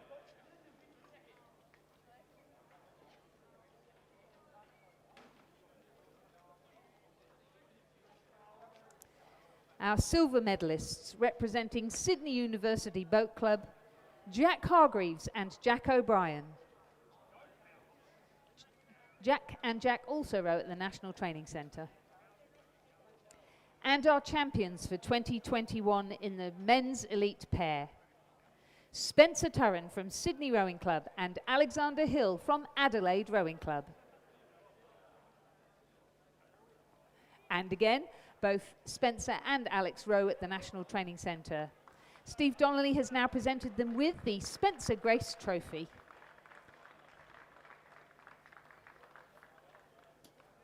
And we currently have the men's under 17 championship eights thundering down the course. It's a full field, so I'll try to quickly get through the crews. In lane 1 we have from St Ignatius, Willie Ryan, Jack Mackin, Maxwell Whitaker, Oliver McCall, Jack Power, Liam Sullivan, James O'Meara, Luke Milozzi, coxed by Edward Thorpe. In lane 2 from Kings we have Angus Murrell, Tom Watts, Alexander Bush, Cameron Webster, Felix Douglas, Ben McKenna, Julian Burke, Daniel Wall, coxed by Sebastian Kladnig. In lane 3 from St Joseph's, Patrick O'Malley, Xavier Ball, Patrick Bro, Matt Mulders, Xavier Thomas, Ollie Baxter, Malcolm Deegan, Ben Bayfield, coxed by Harrison Tong.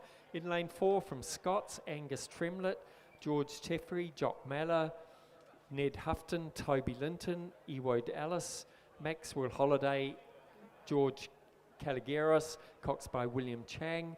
In lane 5 from Canberra Grammar, Tom Farinazzo, Christopher Ryan, Edward J, William Hawkins, Jamie Biergrad, Al Mohamed Bader, Flynn Russell, Kazakov, coxed by Jack McDonald. In lane 6 from Shaw, Blake Fight, Hugo Patrick, Tom Callaghan, Tom Harbert, Corey Sloan, Tom Hebblewhite, Will Clubb, Thomas Waite, coxed by Luke Chopra. In lane 7 from St Augustine's, Cody Murphy, Joel Cunningham, Tane Potts, Cody Kearney, Oscar St Pierre, Tom McGee, Jacob Hickey, coxed by, Dougal McKenzie, coxed by Lachlan King.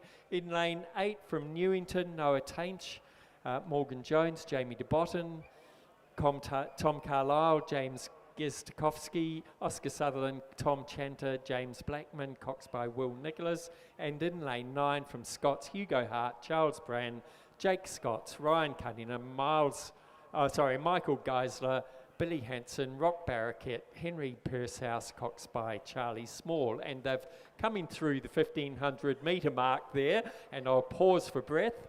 And first through the 1500 metre mark, and they've come through from second place, what they were at the 1000 metres, is the King's crew.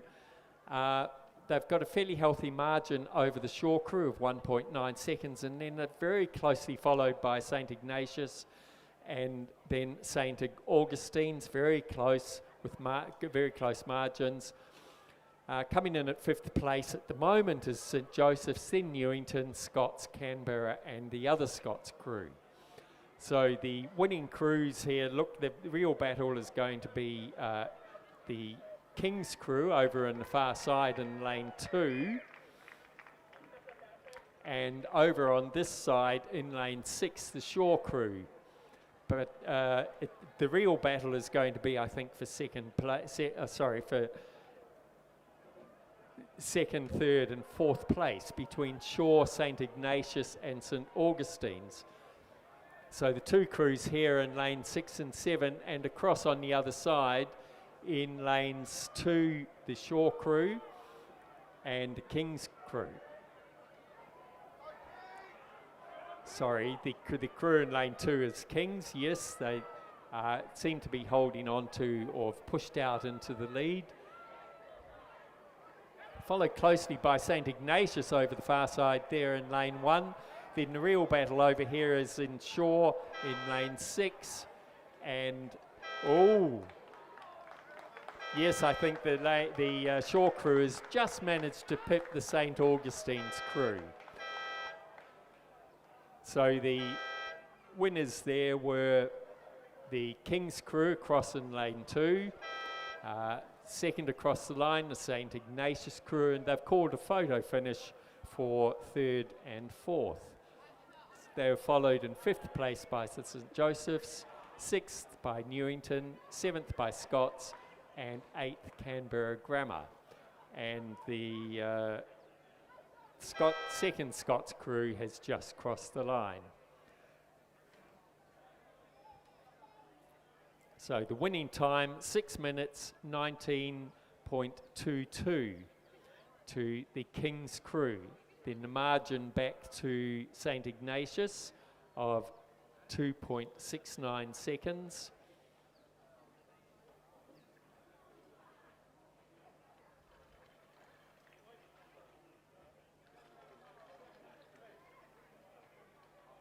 And we're waiting on photo finish for 3rd and 4th here. It's just come through. So I think, as I called it, Shaw took out the silver medal. And just pipping St Augustine's by 0.14 of a second. That would just be a bow ball, particularly in an 8. That's very good racing. So on the course now, we have race 56 coming down. The women's under 21 lightweight single sculls. In lane 1 from Nepean, we have Michaela Hole. In lane 2 from ANU, we have Charlotte Ryan. In lane 3 from Nepean, Sarah Berritry. In lane 4, Amelia Cooper from St Catherine's. In lane 5 from Tasmania University, Sophie Robinson. In lane 6, Amy Wagner from Nepean. In lane 7, Claudia Downs from Capital Lakes. In lane 8, Elora Kelly from ANU. And in lane 9, Kate Oliver from Tasmania University.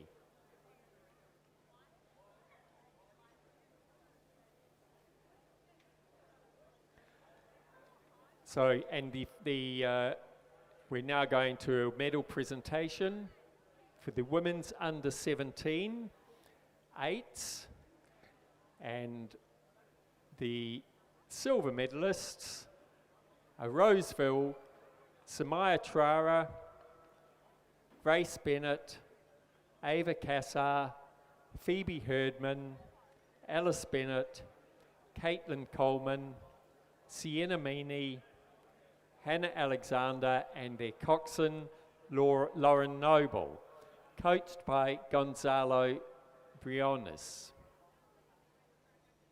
Silver medalists from Loreto Kirribilli, Claire Flanagan, Claudia Callahan, Lucy McDougall, Alice Watkins, Matilda Damien, Elizabeth Carey, Lauren Moran, Alyssa Fickers, coxed by Caitlin Gately, coached by Michael Benarius, Elliot Hunt, and William Foxton.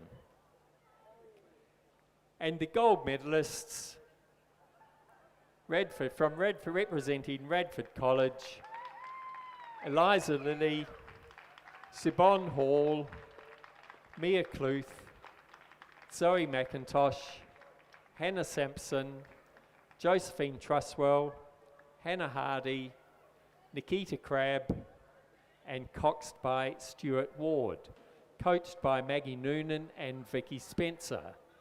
Please congratulate our champions. And on the course at the moment, we have the under 21 lightweight singles. They've just come through the 1500 metre mark, with Kate Oliver from Tasmania in the lead with a very narrow margin over Sophie Robinson, also from Tasmania. Then quite a margin back to Elora Kelly from the ANU over here in lane 8.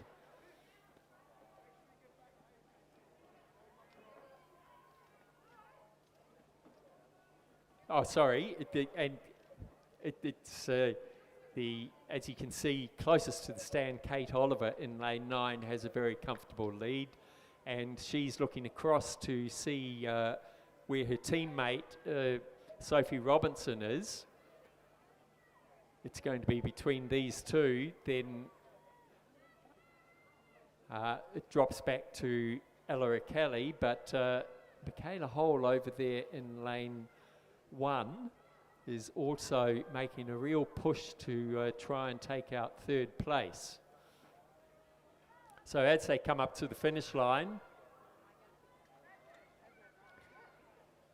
it does look like Sophie Robinson has managed to get into the lead.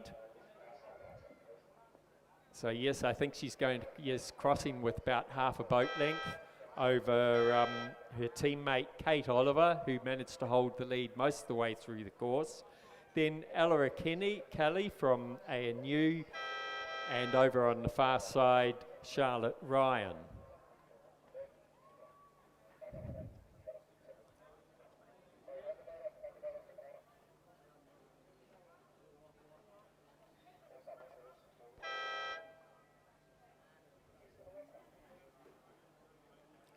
So Sophie Robinson in first in that race, followed by Katie Oliver, Elora Kelly.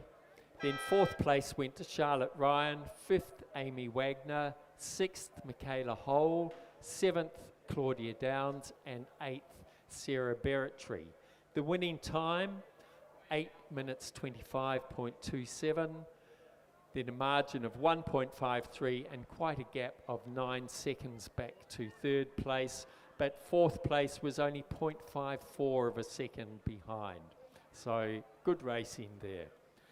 Out on the course now, we have the a combination of the men's under 23 lightweight and men's under 21 lightweight. So over in lane 2 from Sydney University, lanes 2 and 3 are the under 23 lightweights of Wyatt Batt in lane 2 from Sydney University, in lane 3 from UTS Jack Message. Then the rest of the field is under 21 lightweights. In lane 4 from Sydney University, Daniel Webb. In lane 5 from UTS, Tate Van Heemst. In lane 6 from Nepean, Julia Kalantar. In lane 7 from UTS, Cameron Ogilvie. In lane 8 from the Canberra ACT, Damien Schroeder. And in lane 9 from UTS, Harry Curtin. So as they came through the 1500 metre mark, Wyatt Batt from Sydney University had a fairly healthy lead over Harry Curtin from UTS, then followed by Damien Schroeder close to the, so the two, the real racing is over here in lanes 8 and 9 close to the grandstand. Lane 2 across the far side was in the lead as they came through the 1500 metre mark. Then it's a fairly even spread between first, second, third and fourth, but they're all going to put on their final push to come through to the last 100 metres. They're just about to hit the 100 metre buoys.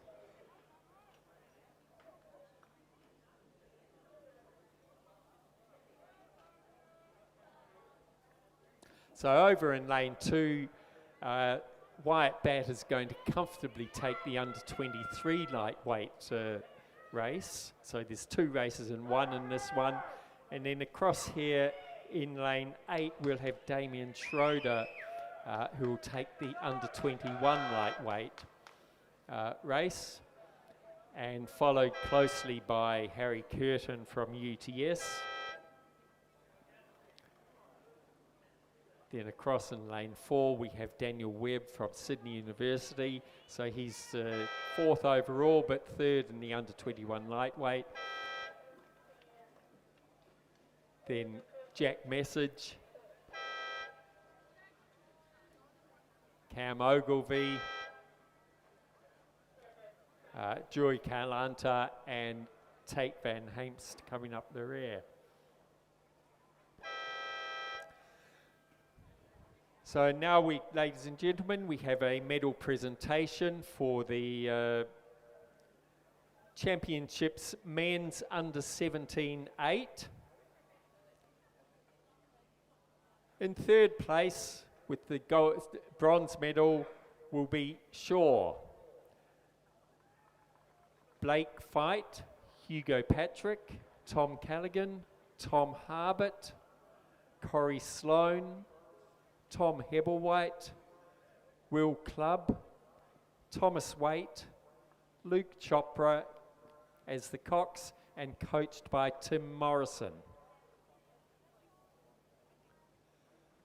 The silver medalists from St Ignatius: Willie Ryan, Jack Mackin, Maxwell Whitaker, Oliver McColl, Jack Power, Liam Sullivan, James O'Meara, Luke Milozzi, coxed by Edward Thorpe and coached by Ollie Smith. And the gold medalist from Kings: Angus Murrell, Tom Watts, Alex Bush, Cameron Webster, Felix Douglas, Ben McKenna, Julian Burke, Daniel Wall, coxed by Sebastian Kladnig, coached by Harrison Randall and Stephen Edwards. Congratulations to our winners.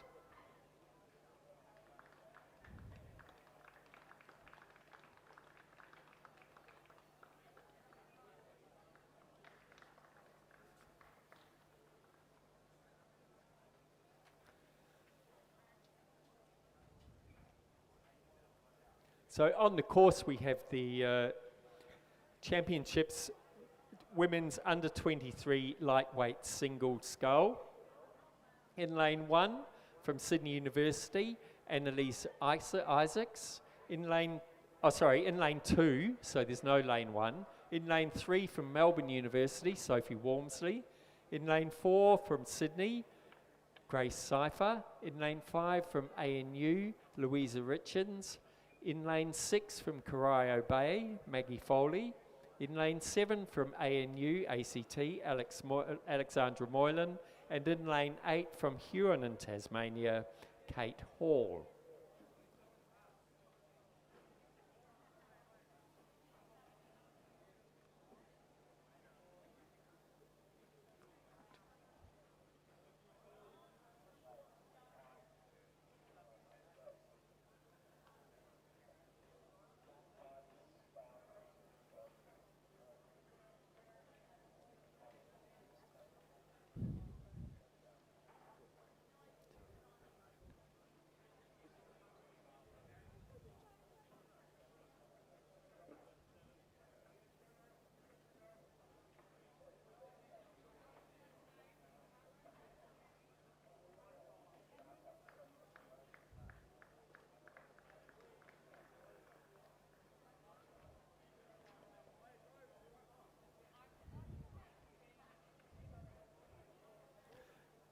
So as they approach the 1,000-metre mark, well, I've come through the 1,000-metre mark with Grace Cipher in the lead, followed by Kate Hall, the margin of 2.26. Then Annalisa Isaacs in third, followed by Alexandra Moylan. Then Maggie Foley, very closely fighting it out with Alexandra Moylan. And they've just come through the 1,500-metre mark, with Grace Cipher has managed to hold on to her lead. Annalisa Isaacs has overtaken Grace Hall, but who could say it's neck and neck? There's only a margin of 0.84 back to Kate Hall. Then we have Alexandra Moylan, Maggie Foley, Sophia Walmsley, and Louisa Richards. So we can see them starting to come up in front of the grandstand now for the last 250 metres. So Grace Cipher out in the middle there in lane 4, and Annalisa Isaacs across in lane 2. Then lane 7 and 8 across closest to the grandstand. Kate Hall and Alexandra Moylan look like they're really battling it out. So it could be a very close race here by the look of it. From there's the 4 girls, 2 of them on this side and 2 across the other side of the field. Grace Cipher has just upped her rate, as has Annalise Isaacs across from Sydney University. Kate Hall looks a little more relaxed compared to the 2 girls on the far side. And Alexandra Moylan, I think, has realised that she's not going to win this race.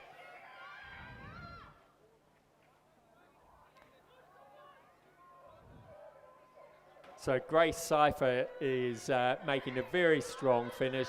She's extended her lead, it looks like, over Annalise Isaacs across on the far side. And Alexandra Moylan making a really good effort, but didn't quite catch up to Annalise Isaacs. So that's Grace Cypher, Annalise Isaacs second, and Alexandra Moylan third, followed by Kate Hall, then Maggie Foley, Sophie Walmsley, and Louisa Richards.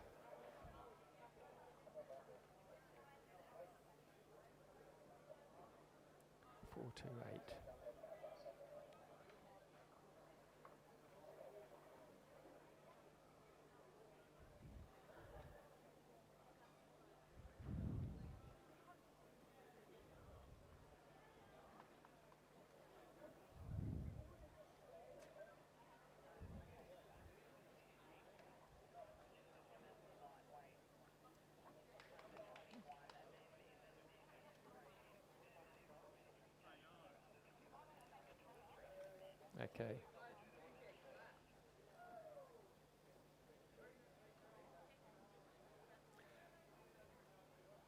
And the next medal presentation will be the women's lightweight under 23 single scull.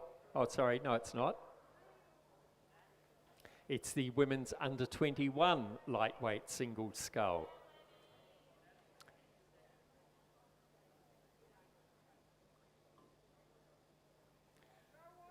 So representing the Nepean Rowing Club for bronze medal is Michaela Hull.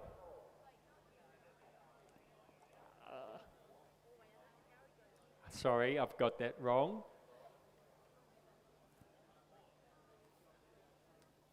57. Oh, hang on, which race? Oops.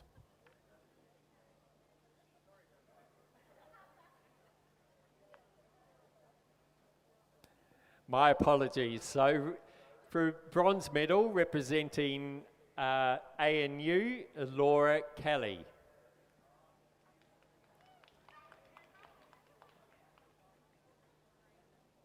Next.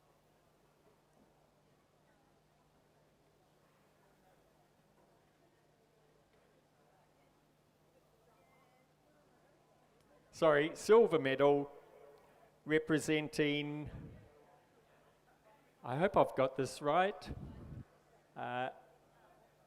Tasmania, Kate Oliver.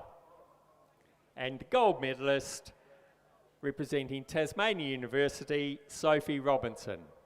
Please congratulate our medal winners. My apologies for my confusion. So, sorry, crossing the line now. We have Grace Cypher. No, it's not.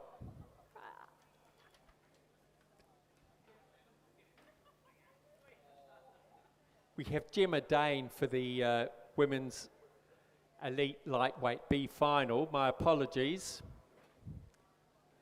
A very spread out field here, so just the two rowers.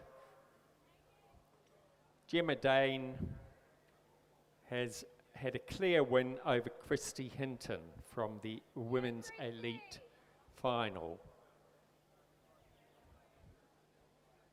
And coming down the course at the moment for race 60, the women's elite lightweight single scull A final. In lane 1 from ANU we have Annika Reardon. In lane 2 from Huon, Eve Muir. In lane 3 from Sydney University, Lucy Coleman. In lane 4 from Huon, Georgia Nesbitt. In lane 5 from UTS, Sarah Pound. In lane 6 from Adelaide, Verena Zilm. In lane 7 from Melbourne University, Mila Marston, and in lane 8, Sophie Gerap-Teratris. And as they came through the 1500 metre mark, Georgia Nesbitt has a fairly comfortable lead over Sarah Pound with a margin of 3.7 seconds, followed by Lucy Coleman, then Verena Zilm. She's followed by Eve Muir, Annika Reardon, Mila Sampson, and Sophie Gerap-Teratris. So they're just coming into the last 100 metres.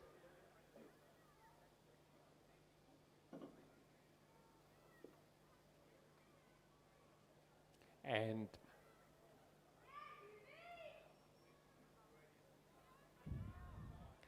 as they, Georgia Nesbitt hits the last 100 metres, they're giving a good final push to maintain her clear lead over Sarah Pound.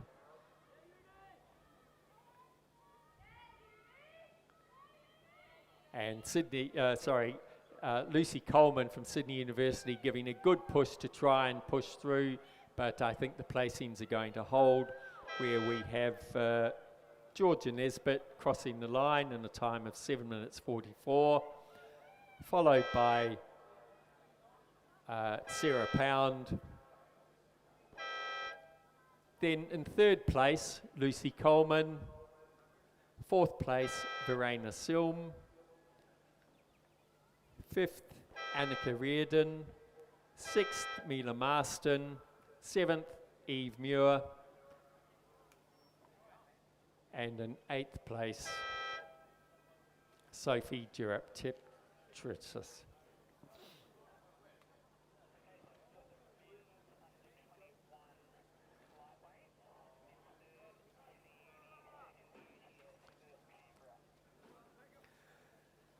So for a medal presentation, we now have the men's under 21 lightweights. In third place, so for the bronze medal, representing UTS, Harry Curtin. Oh, sorry. Sorry, my apologies. Sydney Uni.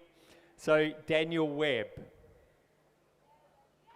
Sorry, I do get confused when there's two races in one.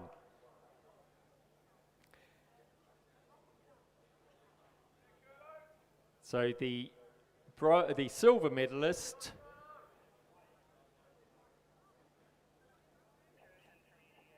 from UTS, Harry Curtin. And the gold medalist representing Canberra, Damien Schroeder. Congratulations.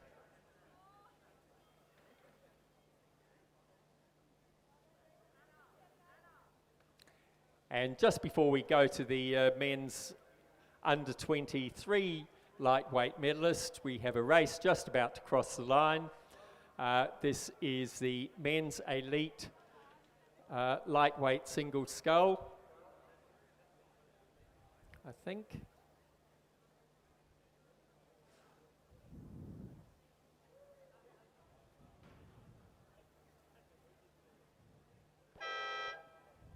So just the three rowers. Winning the race, Michael McRae from UTS. Second, his compatriot, William Clark from UTS. And third, Max Partington from Corio Bay. In a winning time of 7 minutes 27.5. Oh,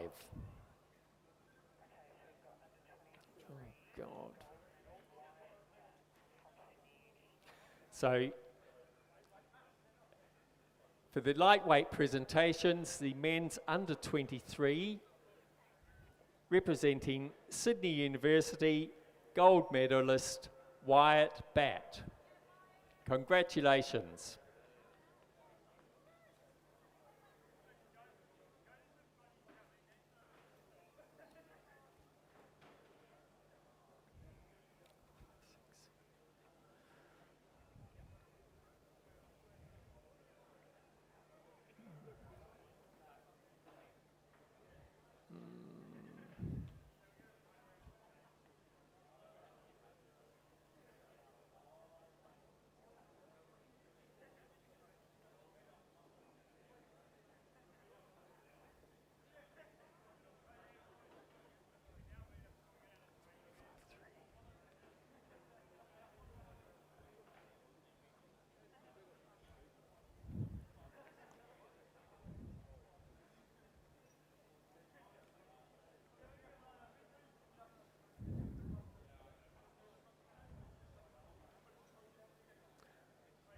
And I do apologise. So as of catching my breath, we now have another race coming down the course. Just before we do the next medal presentations, I'll announce it's the men's elite lightweight single scull, the A final.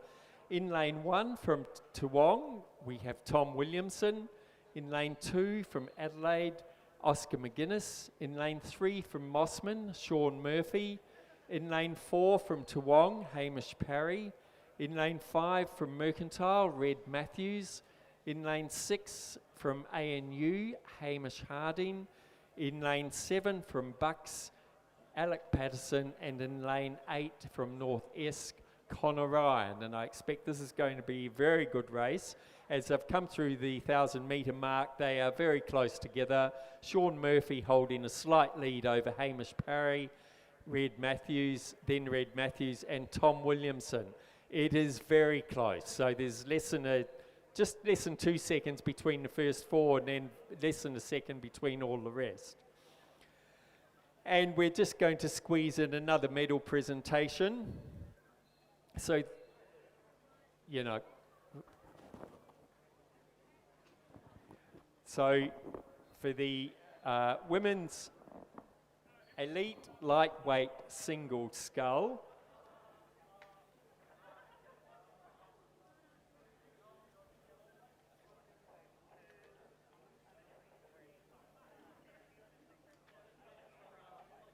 I do apologise once again. It's the under 23 lightweight women's single scull. So, in third place, so it's still bronze medal from ANU, Alexandra Moylan.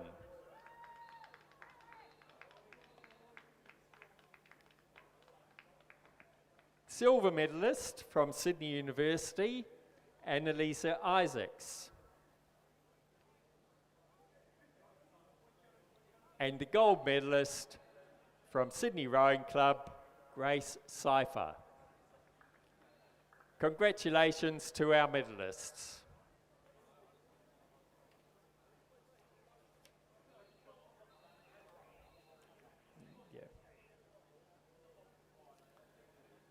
So, and the elite lightweight single scull, it's a very good race as they come down the field here. Hamish Parry had a slight lead as they came through the 1,500 metres of only 0.84 of a second over Sean Murphy. Then 2.27 seconds back to Red Matthews and Alex Patterson following. Then Oscar McGuinness, Hamish Harding, Tom Williamson and Connor Ryan. But those placings could change as they start to approach the last 100 metres. Really tongue-tied here. Do you want to start calling this one?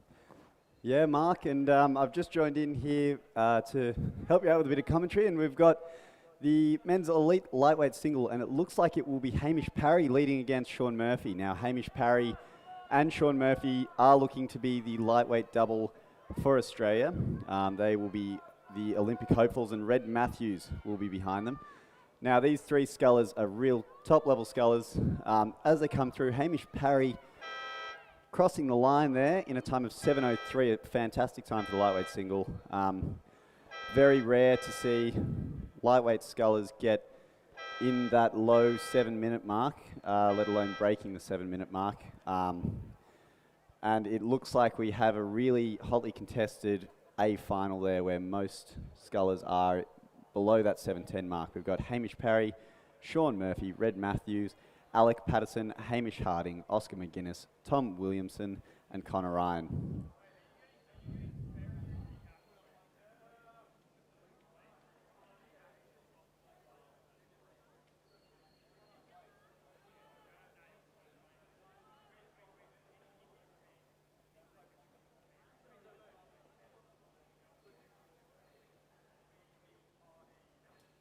So the medal presentation for the women's elite lightweight single scull. Bronze medalist from Sydney University, Lucy Coleman.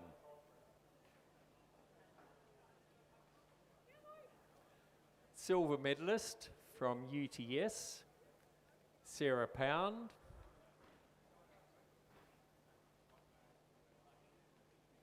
And gold medalist from Huon in Tasmania, Georgia Nesbitt.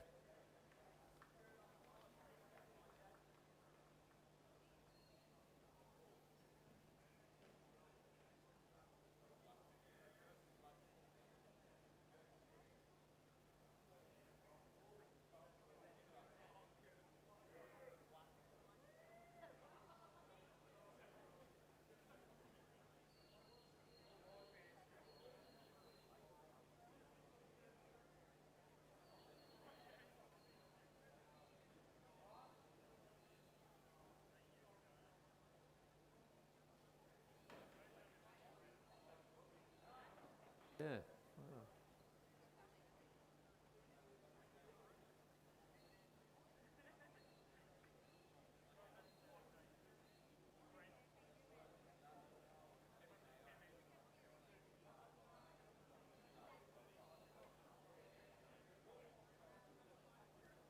Oh, good. So on the course we have the Championship Para Double Scull. In lane 3 from Balmain, we have Stephen Lawler and Eleanor Taylor. All these crews are PR3. In lane 4, a Balmain composite of Kevin Wall, who's looking as being from Glebe, but he's moved away down into the Illawarra, and Lauren Webber. In lane 5 from Balmain, Dom Munro and Bronte Marshall. In lane 6, representing Drummoyne, Caroline Vernon and Ruby Sutherland. And in lane 7, also from Drummoyne, Janine Donovan and Stephanie Walker. Yeah, Mark, and the current champions in this race would be Kathleen Murdoch, along with Russell, who would have competed on the Saturday as well last year, before it was all rained out on the Sunday. And Mark, I know Kevin Wall has been a part of the rowing community for generations and generations, and I know he came from Ireland, and the Wall family is quite prevalent there. They've got a big boat building family in Ireland, so that would be Kevin Wall would be the son of them, and he's come to Australia and done some good work at Glebe, at your home club, and Balmain, which was my old club. So Kevin Wall's been around the block, and it's good to see him still out here racing. Yeah, we never quite managed to get him to repair any of our boats, so. Yeah, I don't think we did either at Balmain, so we'll work him harder.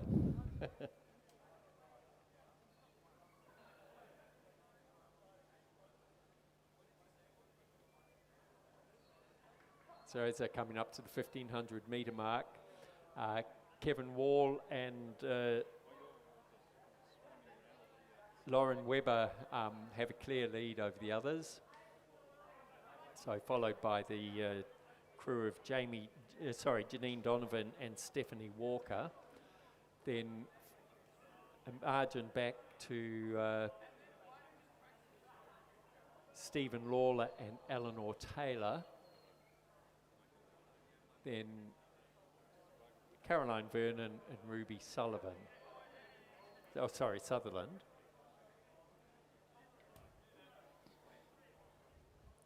So the field is fairly spread out there. It's beautiful rowing conditions. Yeah, it really is, Mark. And the para rowing, especially in the double over the PR3 rowers, which this event I assume is very interestingly just recently, I think this year, Mark, gone from 1 kilometre through to 2 kilometres. So they've only just started racing them over the Olympic distance. I think that's the Olympic distance now, well, in the Paralympics. We do see a couple of jolly lightweights jumping in the water there at the podium as well, so good work. Sean and Hamish getting the mop wet from Sean there. I didn't quite see if he was pushed or if he jumped. Oh, could have been either. Could have been either, I'm sure. And coming through the finish here for race 63, it does look to me to be the Glebe Balmain composite crew, Mark. I don't know if that's what you've got as well there, but that would be Kevin Wall and Lauren Weber. Yeah, looking very comfortable. Yeah, and the para double races are historically mixed doubles, and that's men and women, and that looks like it's the case for this Balmain Glebe crew as they come across the line. Lane 4. Some beautiful rowing there in a time of 8 minutes and 48 seconds. The margin there behind them, 0.76, I apologise. So interesting. I mean, Kevin and Lauren are such different builds and different strengths, obviously, but the key to theirs seem to be in their timing. Yeah, no, it definitely does. Yeah. And we'll now draw our attention to the podium where we have the medal presentation for the Championship Men's Elite Lightweight Single Scull. In third place from Victoria Mercantile, Red Matthews.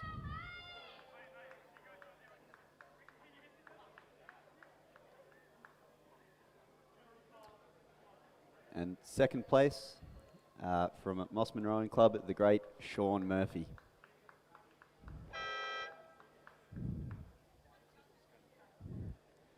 And the winner of the Men's Elite Lightweight Single in first place from Toowong, Hamish Parry.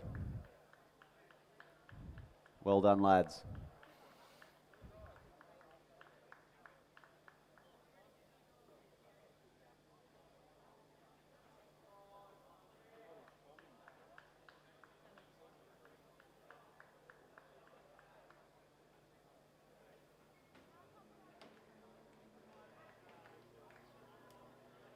And some vintage lightweight shenanigans going on there at the podium. No doubt led by Sean and Hamish.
Coming down the course, we have the Championship Schoolgirl 4 competition. In lane 3 from Roseville, we have Isabella Ryan, Adelaide French, Samantha Reeves, Abby Cox, and coxed by Lucy Thompson. In lane 4 from Loretto Kirribilli, Charlotte Burgess, Jatali Brown, Olivia Loadsman, Abigail Skinner, coxed by Gabrielle Rose. In lane 5 from St Catherine's, Aaliyah Rahman, Eliza Garrity, Claudia Horrell, Amelia Cooper, coxed by Bella McGeechan. In lane 6 from Kinross Wallaroi, Audrey Gill, Ayla Ryan, Georgia Sweetapple, Ella Kirby, coxed by Kaylin McKay. And in lane 7, also from St Catherine's, Jade Bliss, Erin Cara, Connie Skeffington, Georgia Shearer, coxed by Pippa Steele.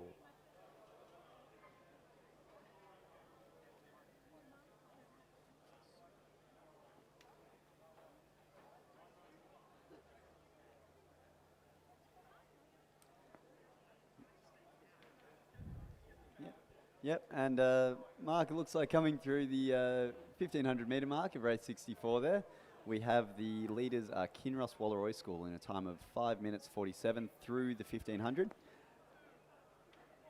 And quite close there to second St Catherine's 2 of 0.37 of a second. Now they're coached by Dermot O'Driscoll and Jared down there doing a great job, led by the ever capable Richie Coakley, who rowed for Ireland back in the day. And some great rowing down here from these girls. And again, I've said it before today, but the Cox 4, you really need some strength to muscle that boat along. It looks like there the Kinross Walleroy crew has the Henry Lee's send on in 3-seat there, which is good to see. And it will be a tight race here, Mark, between St Catherine's and Kinross Walleroy. It's too close to call here from the commentary box. The angle doesn't quite give us a good reading, but it looks like Kinross will maintain from here. Looks to me like Kinross are getting the advantage of pushing hard, but you never know. The St Catherine girls have just wound it up as well.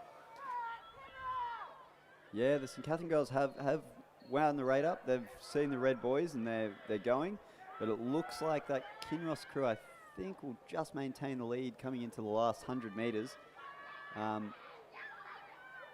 It doesn't look like there will be a change. Yep, Kinross has lengthened out ever so slightly to give them the lead through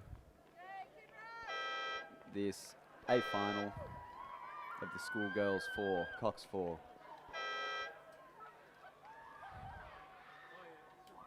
Then followed by the two St Catherine's crews with a margin of 1.61, followed by 4.25.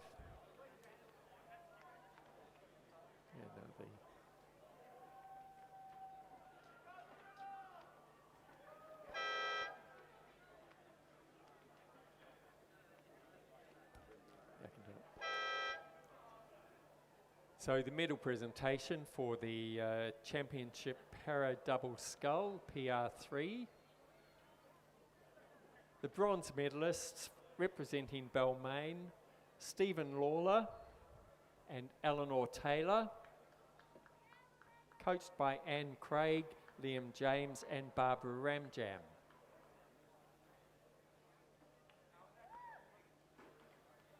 The silver medalists representing Drummoyne, Janine Donovan and Stephanie Walker, coached by Kathleen Hextall.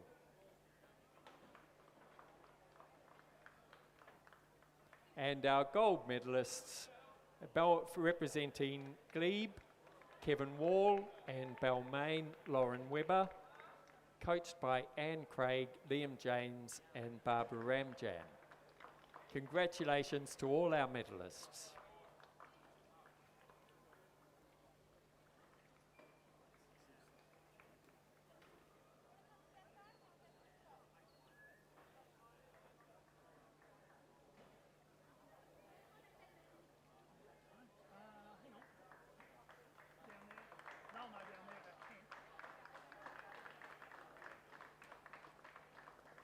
And we now move our attention to race 65, the Schoolboy 4 Championship of New South Wales. The current champions are the Shaw School. They will be in this race to contest the championship. So in lane 1 we have St Ignatius, my apologies. In lane 2 we have Kinross Walleroy. In lane 3, St Ignatius 3. In lane 4, Kings 1, coached by Blake Roberts. In lane 5, St Joseph's. In lane 6, Shaw. In lane 7, St Ignatius. In lane 8, Shaw. In lane 9, Newington. So it's very much between about 3 schools here, Mark. We've got Kinross Walleroy, Kings, St Ignatius and Shaw. It will be a good race, this one.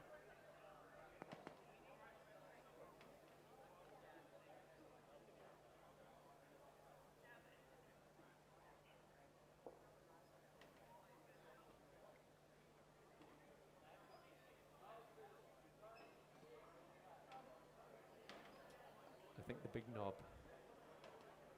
No, the one down. Oh, I don't know.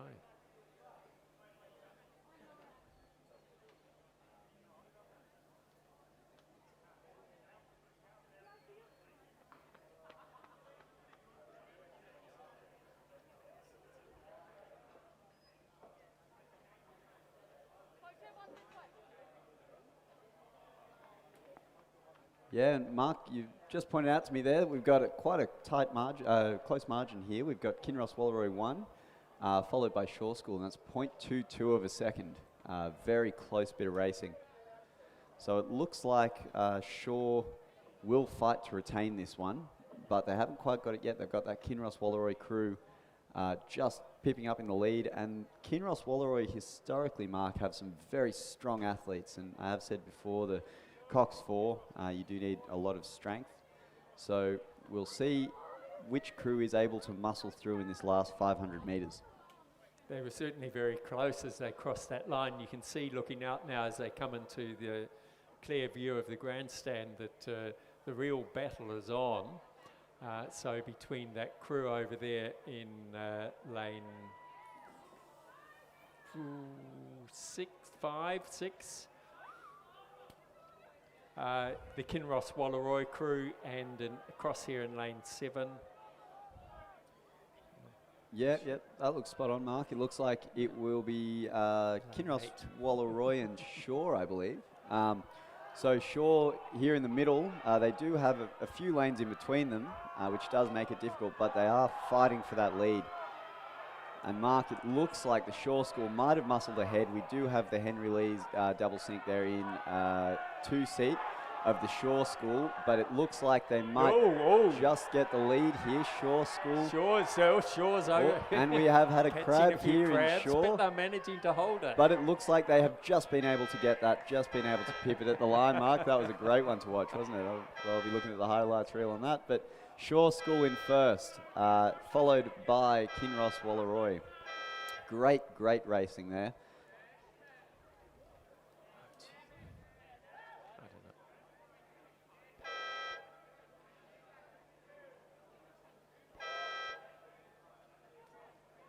Six, 2 and 8. Now, Mark, it looks like the results on the screen are giving us the Schoolgirl 8, but that was in fact the Schoolboy 4.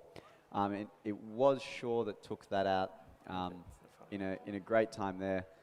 Yeah, sorry, my apologies. Mark's just pointed out that's the 500 metre time for the next race. The race we just witnessed was Shaw muscling through heroically in that last 500 metres to just pip Kinross Wallaroi and retain their current championship, Mark, as the state champions in the Schoolboy 4. Quite special to see that they really pushed through, but then all fell apart, but managed to still cross the line in the lead. They had a crack, didn't they?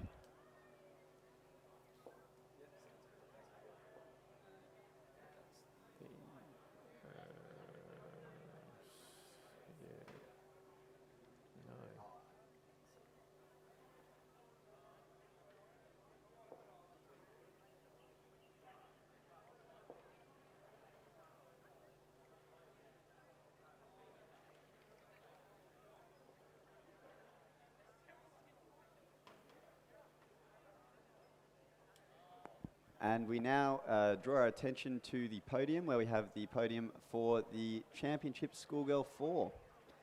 And in third place, we have St. Catherine's 1.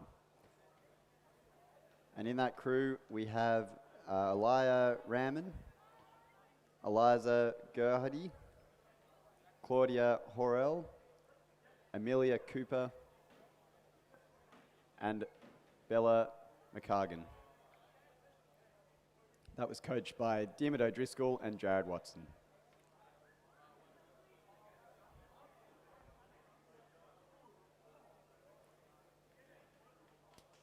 Already doing the silver, so. And in second place, we have St. Cath's 2. Okay. And first place, Kinross Wallaroi, Audrey Gill, Ayla Ryan, Georgia Sweetapple, Ella Kirby, and Coxed by Kaylin McKay.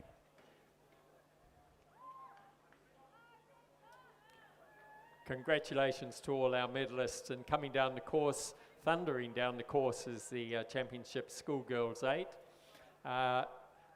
We won't run through all the names because we're going to run out of time, but across in lane 1 we have Canberra Girls Grammar. In lane 2, Loreto Kirribilli. In lane 3, Queenwood. In lane 4, Pimbled Ladies.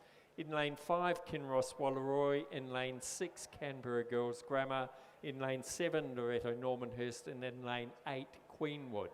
And as they came through the 1,000-metre mark, the Queenwood 1 crew was in the lead, but it very closely followed by, well, I've actually just come through the 1,500-metre mark, and the Queenwood 1 crew have held their lead, but only, it's neck and neck.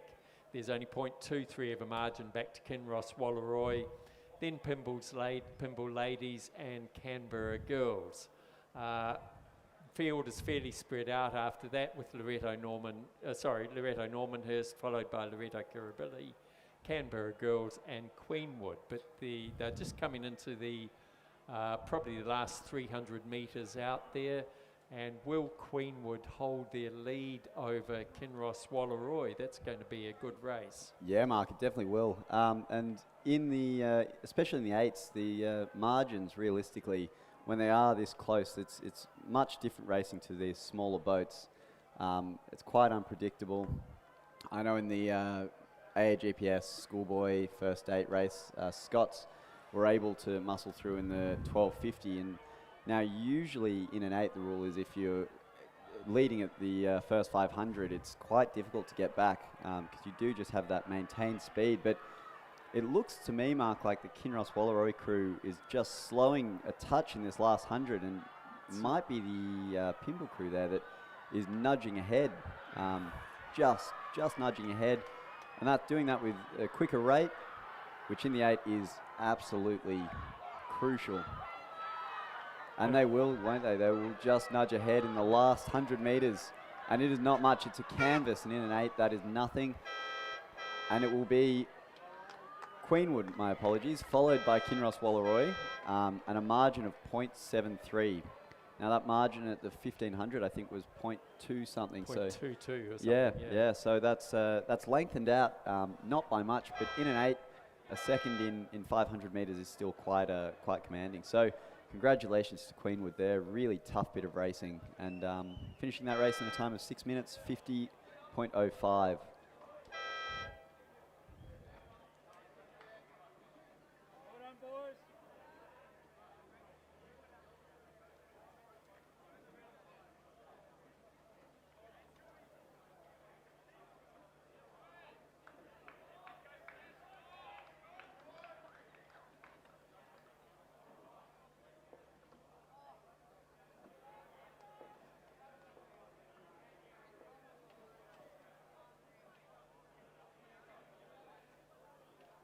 So as we're about to go to the next presentation, there's another race coming down the course, which is the Championship Schoolboy 8. Again, we won't run through the crews because we'll run short on time, but in lane 1 we have Nudgee, in lane 2 Newington, in lane 3 Scots, in lane 4 Scotch College from Victoria, in lane 5 Shaw, in lane 6 St Ignatius, lane 7 St Augustine's, in lane 8 Kings. And as they came through the 1,000-metre mark, Shaw had a fairly comfortable 3-second lead, but a real battle.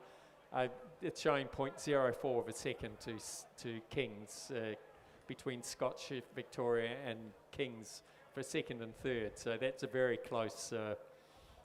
It's going to be a real battle. Nudgee a little bit further back, but very hot on their heels, Newington and St Ignatius. So going to be a very interesting race as the 8s thunder down the line. Now we'll go to a presentation, which I think Peter's going to announce. Yep. We'll see how they go in terms of getting ready for the presentation. I think they're still preparing. We'll give them a bit, but Mark, I'm sure this Schoolboy 8, we will have a spike in live stream here, because the Schoolboy 8 is a very popular event. The 8s here, usually we have the current champion Scotch College from Melbourne, and I know historically they always do a very good job of having quite competitive Schoolboy crews. But it looks like Shaw, I would say, almost would be their sort of counterpart from Sydney, from New South Wales, being the dominant force in Schoolboy rowing. Looks like they've just edged out ahead, and they've got about a length on the Scotch crew. The Scotch crew are battling with Kings. I know Kings had quite a competitive first 8 last year. It seems they've retained that. But Shaw has to be mentioned here because they're really doing a great job. They're on pace to do a very quick time here, so we'll see how we go.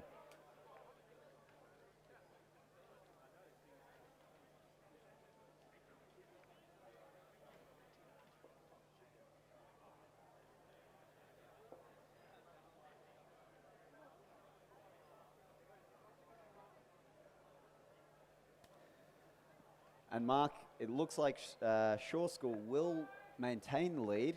Now, the Schoolboy 8, you do sometimes find some crews will really punch it out to the 1,000 and die a little bit, but not today. Shaw has maintained their length lead over the Scotch College of Victoria. Now, some great athletes, great coxswains here, and you can hear the crowd. It really is a popular event, this Schoolboy 8. And this will be a very similar race to the National Championships in Tasmania, but it looks like Shaw will be ahead. Scotch College have gained a little bit of length on them, and of course gained on the King's School as well. So coming into the last 50 metres of this race, it will be Shaw, and a tight race there, but it will be Scotch College, then followed by the King's School in the bottom of our screen, and very, very close there, Mark, between what is the Scots, I believe the Scots first 8 and Nudgee. Sorry, my bad, Newington, Mark. Yeah. And then followed that we have Nudgee and a photo finish there between what looks like St. Augustine's and St. Ignatius. Yes, this is the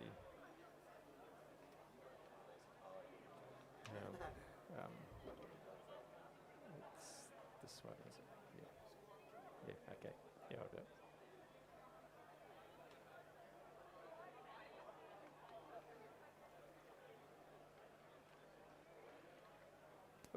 Medal presentation for the Championship Schoolboy 4. Bronze medalists in 3rd place from Shaw, Finn Oxenham, Charlie Marshall, Jack Drummond, Charlie Black, coxed by George Bishop. And the silver medalists from Kinross Walleroy, Harry Houghton, Nicholas Brown, Charlie Neville, Alec Hoskin, coxed by Lucinda McCartan, coached by Andrew Gannon, Alexandra Cropley and Benjamin Watt. And the gold medalists representing Shaw, Matthew Durbridge, Noah Holt, Jackson Bowers, Max Guild, coxed by Jeremy Warburton.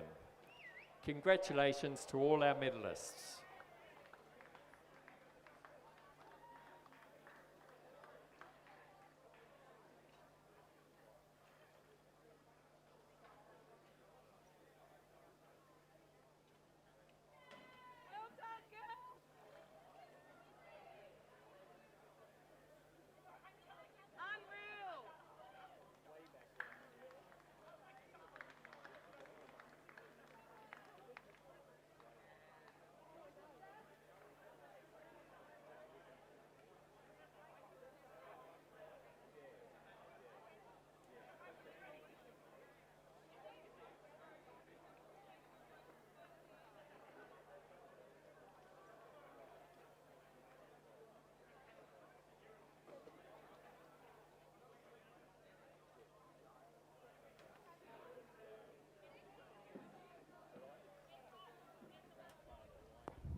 And now, Mark, we will have the presentation for the Schoolboy 8, which is a bit of a hot commodity here, but my apologies, Schoolgirls 8, followed by the Schoolboys 8, and then after that, we will have a break for 1 hour. So that will help the athletes, BROs and everyone just to get everything sorted. So if you've got any boats to de-rig, anything like that, if you want to visit our cafe up in the grandstand to get some food, it's a perfect time. So we will come to the Schoolgirls 8 presentation, followed by the Schoolboys 8, and then that will be the last you hear of me and Mark for a little bit.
And we're about to go into the presentations for the champion Schoolgirls 8.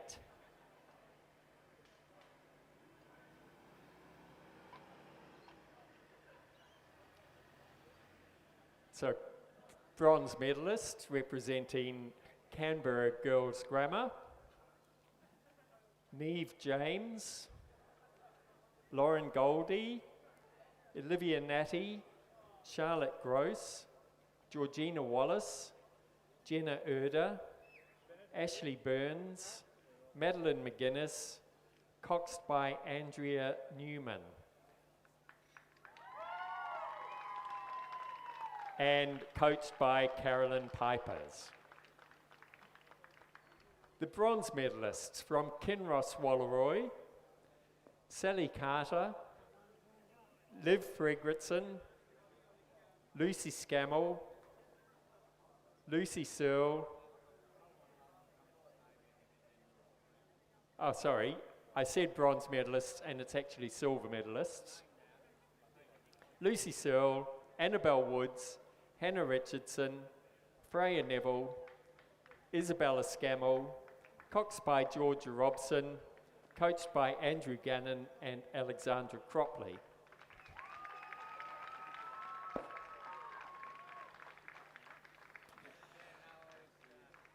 And the gold medalists representing Queenwood,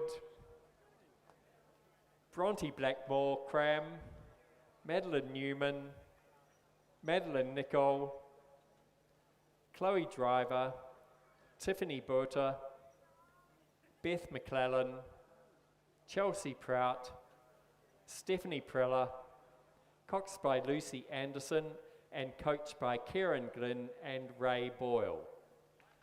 Congratulations to all our medal winners.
And after that presentation, the Schoolgirl 8, we will now have the presentation of the Schoolboys 8.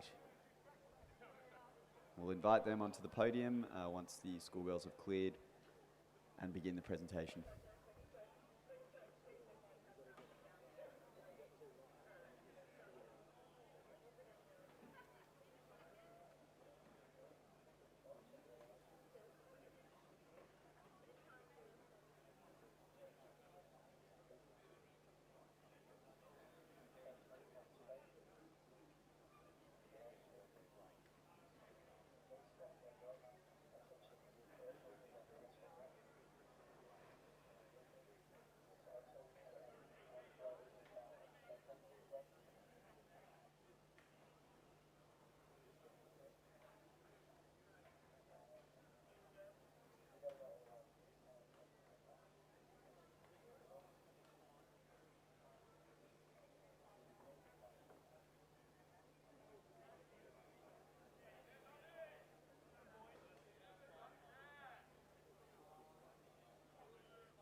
And we now draw our attention to the podium where we have the podium presentation for the championship Schoolboy 8.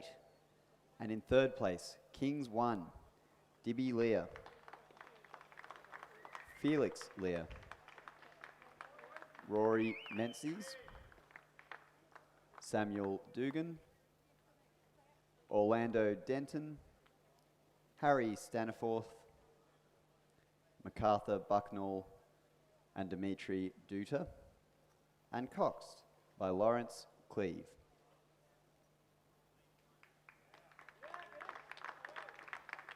And in second place, former champion Scotch College, Tig Ryan, Archie Clooney's Ross, Edward Burns, Henry Strang, Massimo Maro, Thomas Hearding, Edward Finley, Ben Strang, and Coxed by Lockie Phillips.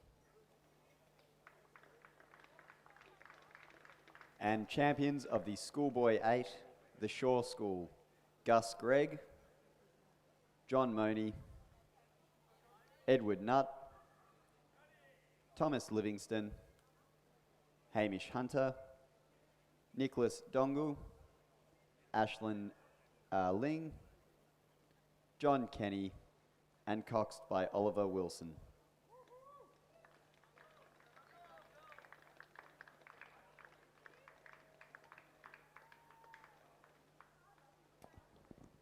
Congratulations, Shaw School, for taking out the championship Schoolboy 8.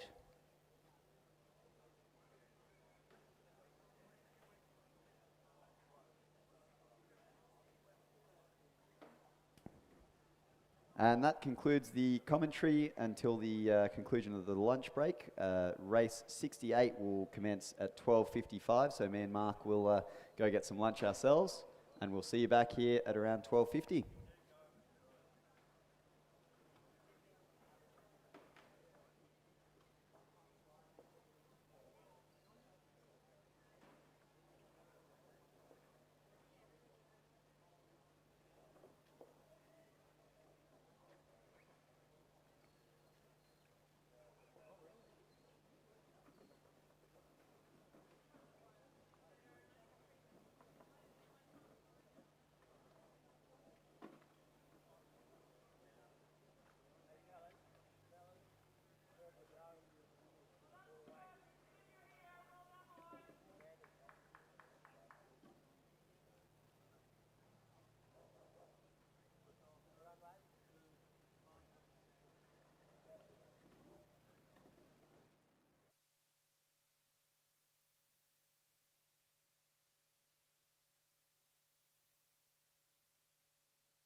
In lane 7 from Radford College, Angus Walker, Sam Roberts, Ethan Toscan, William Gregory, Ben Heatley is the cox of that crew.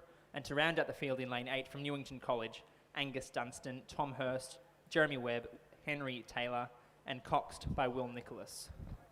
And Pete, the guys are about to get under the way. You can see on the live stream and on the TV screens around the course today that they are just performing the final preparations down there at the course. But it's a fairly large cohort of athletes out there in this race, Pete. Again, it's the championship Schoolboy Cox Quad Sculls, so these guys could be from any year group, theoretically, in the school, but like chances are they'll probably be from year 9, year 10, before they kind of move into that sweep Redlands 2, kind of cohort Kinross towards the 1, senior years of schooling, but St Joseph's 2, they're just about to get underway. Redlands Yep. 1, And to add to that, Michael, College so this 1, is a heat. So this is Newington heat 2. 1 with a Attention. top 4 progression. So they are underway, and now that top 4 progression means that places 1, 2, 3, and 4 will go to the A final, and it says here that the rest will be eliminated. So previously we have seen some B finals being raced. Now whether they race a B final later in the day or on the Sunday is yet to be seen, but it looks to me like it will be top 4 in and the rest are eliminated. So when we do have a situation like this where it might be your only race, we do find that there is a bit more of a hotly contested heat than we would otherwise see if there was a B final. So it will be interesting, especially in this first 1,000, to see how these athletes come off the line.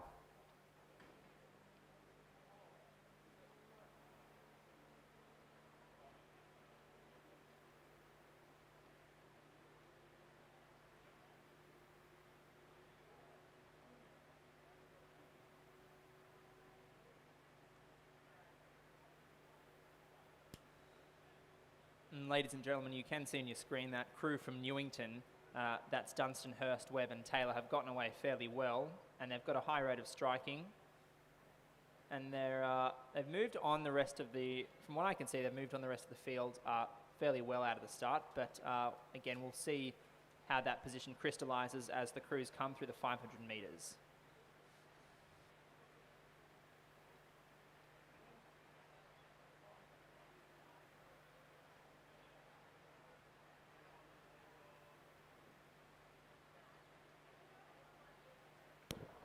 And Michael, through the 500 metre mark now, we have Radford College in first place at a time of 1:36.92. And this is the coxed quad event, so we will find the times will be a little slower than a coxless quad with that extra 50 kilos or 55 kilos, I believe, with the men's coxswains. In second place, with a margin of 0.63 behind Radford, is Newington 2, and then 0.17 behind Newington is St Augustine's 1. So quite a close race in this first 500. Now this is the heat. When you do have these close heats, it's not ideal for any of the crews, because we will see that some of the crews might spend a little bit more energy in the heat and waste that energy for the final. So it'll be interesting to see if the next heat, which will be race, I believe 69, will be similarly close. To see how these athletes will have to get through to progression. And Pete, the guys are being treated to some fairly flat water with this rain this afternoon. It has picked up, as you'll have noticed. So we saw some moderately fast times this morning over for the racing, but yeah, hopefully the water flattens out and is nice and steady for the remainder of the afternoon.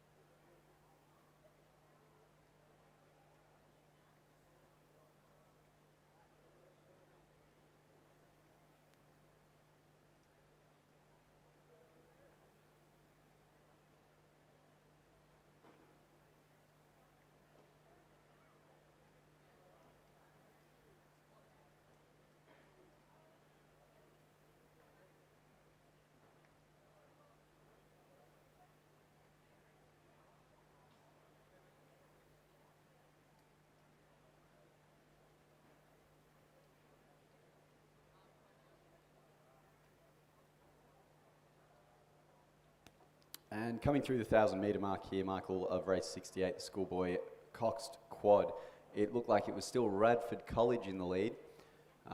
They are rowing quite well here, quite synchronised. No distinctive Henry Lee's sink, just a nice, even rhythm, which in a quad is fantastic. Of course, Pete, Radford College is a school in the Australian Capital Territory, and welcome to Radford. And I know that Canberra Girls is up here as well. So there's a good contingent down up from Canberra for the weekend, and so welcome to all the Canberrans this weekend. And Radford College certainly commanding the lead, and that's the crew of Angus Walker, Sam Roberts, Ethan Toscan, and William Gregory, coxed by Ben Heatley. And they've got their noses in front, well, through the 1,000 metres, they had their noses in front of St Augustine's, and just as they come through the 1,500, it looks as though the placings will just stay the same, but it's very close between Redlands and St Augustine's for that second and third place. 0.005 back between second and third, Pete. Yeah, Michael, that's a close one. That'll be an interesting one in this last 500, especially in the coxed quads. Again, we saw this in the coxed fours, the men's coxed fours for the schoolboys. When it is tight in this last 500 metres, it will come down to a bit of muscle in this last bit. Now, remembering this is a heat, so first four will progress. So at the moment, it looks like we have Radford College, Redlands, St Augustine's and St Joseph's, but 2.9 seconds behind would be Newcastle Grammar. So they'll have a push there to try and make the final and not get eliminated in this race.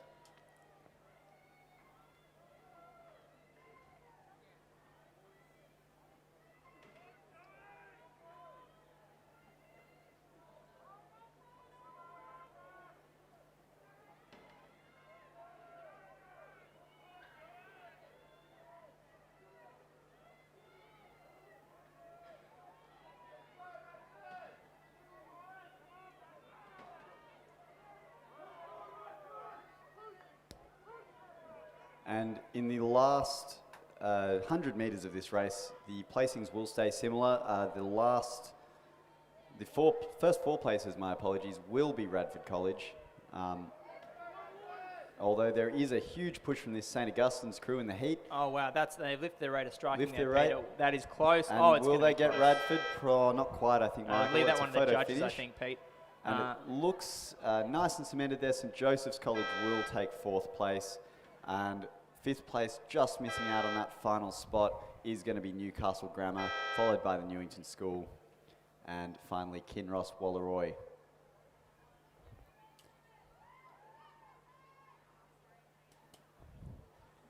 And Redlands finalising our field in lane 3. So progression, Michael, will be the first two spots, and there is a photo finish on that, so we'll come back to you on that one when we get an official result, followed by Redlands 1 and St Joseph's 2. Geez, so there's been some tight racing in the heats this week, and I'll tell you what, that was babble to babble, those last couple of strokes between Radford and St Augustine's. It might just be St Augustine's that were moving faster over the line, but we'll wait and see, as we said. Yeah, Michael, I agree. So the St Joseph's crew there just finalising the field. You can, the progression field, my apologies. That's probably no short part due to the influence of Matt and Harry Curtin, who I'm sure would have gotten a bit of mongrel for them to fight across the line there.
And Michael, we're coming into race 69 now, the Championship Schoolboy Coxed Quad. Now this is Heat 2. We previously saw Heat 1, so this has a similar progression rate over progression of 1st, 2nd, 3rd and 4th place. And they will go through to the final, which is race 98, and I believe that's going to be tomorrow, and the rest will be eliminated. So in lane 2, we have Redlands 3. In lane 3, we have Radford College. And lane 4, we did have St Joseph's. I believe they've scratched from this race. Lane 5, we have Kinross Wallaroi.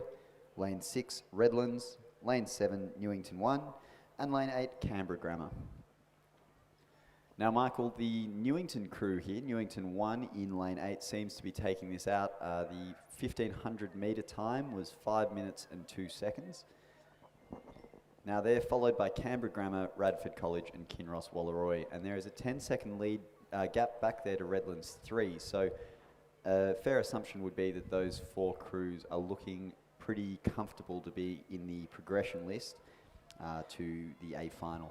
You would say, Pete, that this second heat of the Championship Schoolboy Cox Quad Scull is sparsely, I suppose, the distances between the crews are greater in this race. So it should be that the crews in front might do it a bit easier, perhaps in these last 500 metres, knowing that it's a heat and knowing that they can take the foot off the gas if they're in the top 4. But certainly the crew from Newington in the lead. That's the crew in lane 7 of Latham, McLean, Elliott and Callanan, and coxed by Dominic Novati. They're not lowering their rate of striking much. Indeed, they're building into the line and looking fairly good as they do it. And they'll get over that crew of Canberra Grammar. That's Kirkpatrick, Byron, Fitzgerald and Gardner. And they've just crossed the line in 2nd place. So those 2 crews will progress. And it looks like we will have, just from where I can see up in the tower, Pete. I think that's Radford College in lane 3, followed by Kinross Wallaroi. So Radford College, that's an interstate school, really doing a great job here at New South Wales State Championships, followed by Kinross Wallaroi. Now that will finalise our progression, and we now have the last 2 crews coming through, which will be the Redland crews. Now they will be in lane 2 and lane 6. Now, interesting to see, Michael, with these cox quads, you have different types of coxswain positions. You have the bow cox and the stern cox. That crew in lane 6 is a stern coxed quad, and the one in lane 2 is bow cox. So, same boat, different style of build. There is, I'm sure, the verdict's out on which one is better or worse, but we'll leave that to the experts. And Pete, on the course now is race 70, and this is the Championship Schoolgirl Coxed Quad Scull. And we have 9 crews competing in this event. So plenty of athletes out there battling in the rain this afternoon. So we have in lane 1 from Redlands, Catalina Kroll, Alana Mansfield, Georgina Vishaw and Trinity Hoffman, coxed by Zoe Naismith. In lane 2 from Newcastle Grammar, Chloe Smithson, Isabella Oakley, Amy Georgia Barnett, Alice Carraro and coxed by Zoe Roberts-Thompson. In lane 3 from Grafton High, Alana Dunstan, Isabella Mitchell, Jamaica Yeager and Bessie Dungy, coxed by Sunavar Goring. In lane 4 from Canberra Grammar, Penelope Robson, Neve Pascoe, Zoe Bond and Madeleine Vag, coached by my apologies, by Orlando Throsby. In lane 5 from St Catherine's, Molly McNeil, Jade Bliss, Connie Skeffington and Georgia Shearer, coxed by Pippa Steele. In lane 6 from Kinross Wallaroi, Annabelle Woods, Hannah Richardson, Freya Neville, Isabella Scammell, coxed by Georgia Robson. In lane 7 from Radford College, Jessica Schroeder, Olivia Hickey, Claudia Kendall and Olivia Homst, coxed by Mackenzie Jolly. In lane 8 from Kinross Wallaroi, Sally Carter, Audrey Gill, Liv Fredrickson and Emma Livingston, coxed by Kaylin McKay. And to round out the field in lane 9 from Redlands is Phoebe Cunningham, Charlotte Scamps, Yazi Coltrane and Briar Carter, coxed by Hannah Mitchell. And they've come through the 500, Pete, and it looks as though the crew from Kinross Wallaroi has their noses in front of the crew from Canberra Grammar at this point. Yep, right you are, Michael. And this is another heat, so progression is the first 4. So as long as the crews are in that top 4 position, they will make it through to the A final. But as you said, it does look like we do have a slight leader here, but the crew on your screen now is the crew from, I believe that is Redlands, in lane 1. And they have that stern coxed quad. Now the coxed quad, similar to the coxed 4, does require quite a bit of strength, simply because that compared to the coxless boat, there is less weight in the boat. So some of these girls just looking a little bit laboured coming through the 1,000-metre mark, as they will be in a moment. Obviously, the rate of striking a little bit lower than what we saw in the men's races a couple of minutes ago. But these girls just handling the conditions well. The water perhaps a little bit turbulent as the rain gets a little bit heavier. But hopefully they would be a bit cooler, you might think, Pete. You would hope so, Michael. It does have a cooling effect, although, tell you what, rowing in the rain, Michael's good for some, bad for others. But Kinross Wallaroi will take it out to the 1,000, so they have done that in a time of 3 minutes and 45 seconds, followed by Canberra Grammar, Radford College and St Catharines. So they are the 4 crews that will look to progress. 4 seconds behind that is Redlands. Now, that 4 seconds, especially in a coxed Schoolgirl quad, is, I won't say easy to make up, but is definitely achievable. So we won't be calling the race just yet, but it seems like that, for the most part, at the moment, will be our progression. But it will come down to whether that Redlands crew can muscle their way through the St Catharines crew, coached by the great Diarmaid O'Driscoll. That's right. Get your passports out, fellas. Yeah, get your passports out. I'm sure that Diarmaid O'Driscoll, assisted by the great Jack Quinn, a real foreign affairs, Michael, and they're doing a great job there under the guidance of the very ever-capable Richie Coakley.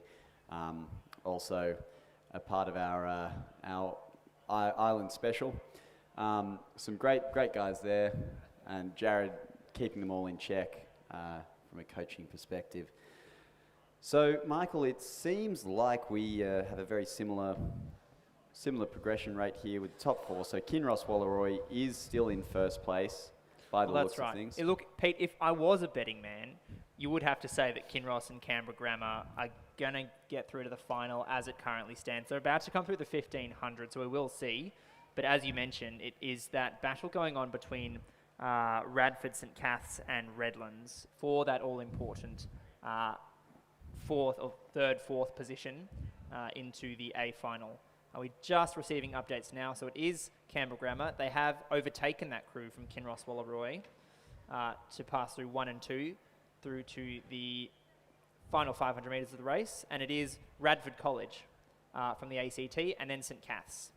Yeah. So those look to be our progressors at this point, and you would think with 7 seconds back to the second Redlands crew, that those will be the progressors for this race, Pete. It sure does look like it, Michael, yeah. So the spread there is quite an interesting one. You do have a commanding first 2 crews. Now, realistically, apart from bragging rights, first and second doesn't matter too much in this heat 1 with the progression of 4 people. We do occasionally see a progression of 2, so it would matter a bit more there, but they do have a lead to about 10 seconds to the next crew. So with a lead like that, they're quite comfortable, I believe, in the first 2. And as you said, Michael, we have a good race there for second and third, and a nice 7-second gap back to 5th. So we'll see as they come through this final 250. Obviously, anything can happen in the great sport of rowing, Michael. But from the looks of things, the progression will be fairly clear-cut in this race.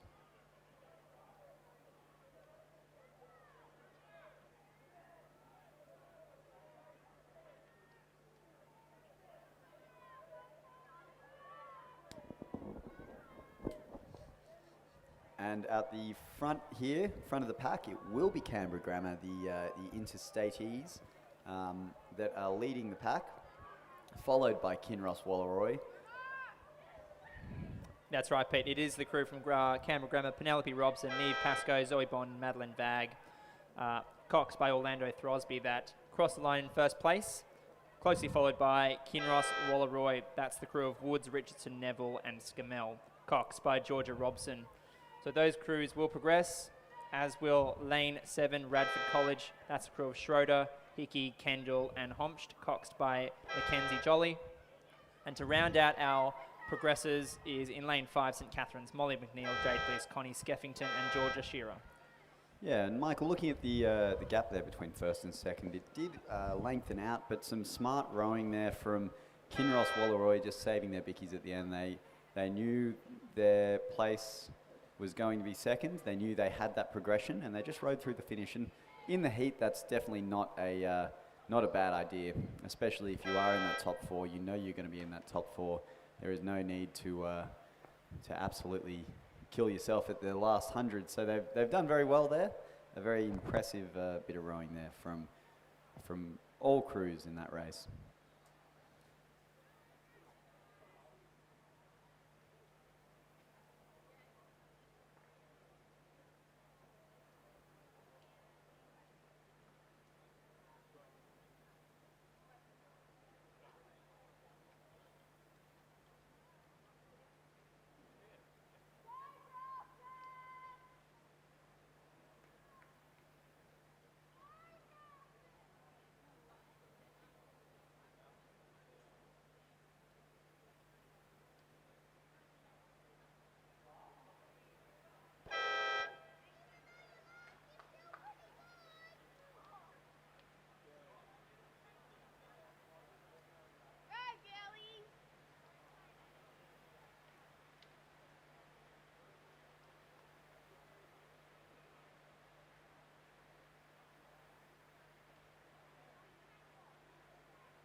And Pete, race 71, which is our second heat of the championship Schoolgirl Coxed Quad Scull, is underway.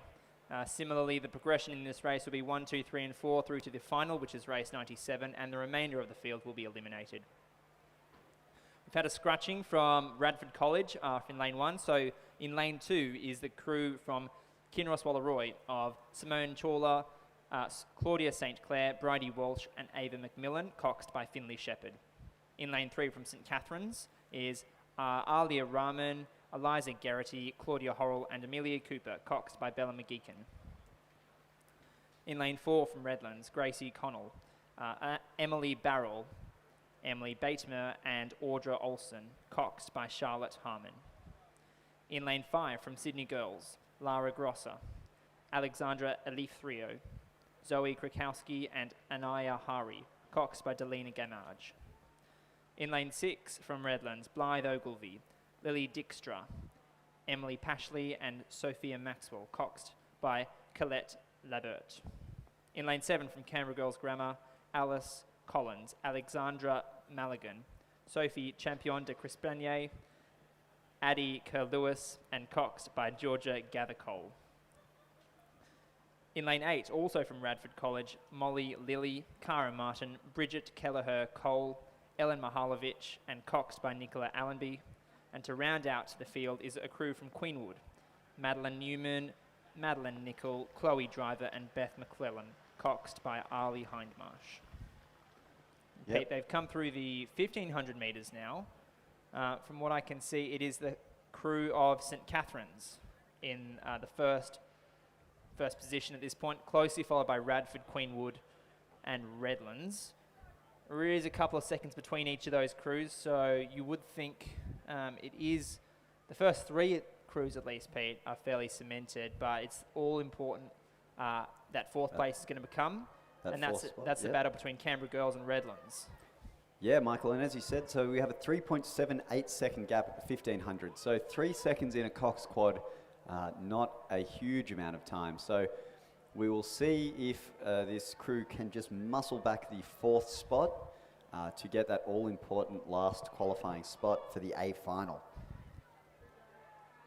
Much bit more of a closer race here, Michael, for the qualification spots. So it looks like we have St. Catherine's are going to still race to that line in the heat, and they will make it through. Followed here by the crew from Canberra. My apologies, Radford College. And third will be Queenwood, just taking it easy in that last bit, rowing well. And they will take the third qualifying spot. And now the fourth qualifying spot will go to Radford. They have maintained that lead. My apologies, Redlands. And followed by Canberra Girls Grammar. So that lead was extended from around 3 seconds to 4 seconds, Michael, in the last 500 metres. So, Pete, that puts St. Catherine's perhaps in about third place on the qualifying time from both heats. That heat was slightly slower with the Canberra Canberra Grammar School winning in 7:31 officially, the heat 1, and St. Catherine's has done it in 7:43. So it puts them about third place overall. But we'll wait and see. And though that final in that race is race 97, which I believe will be raced later on this afternoon. Yeah, so that will be a good final to watch, Michael, and I'm very excited to commentate that one. It should be interesting. And we do move now to, I believe, an eights race. They're lining up on the start, so we'll see. It's race 74 in your programs. We've had a consolidation actually of races 72 and 73, which was the Championship Men's Elite Double Scull. What's happened there is that the race has been consolidated and there will be a straight final, which is race 94 later on the Savo. So look forward to that. There's some serious talent, some serious horsepower being thrown around in that race, with plenty of members of the Men's National Training Centre, a couple of sneaky lightweights in there as well. So look forward to that later on. But for now, we will turn our attention to the eights in race 74. Which is the Championship Men's Under 21 8.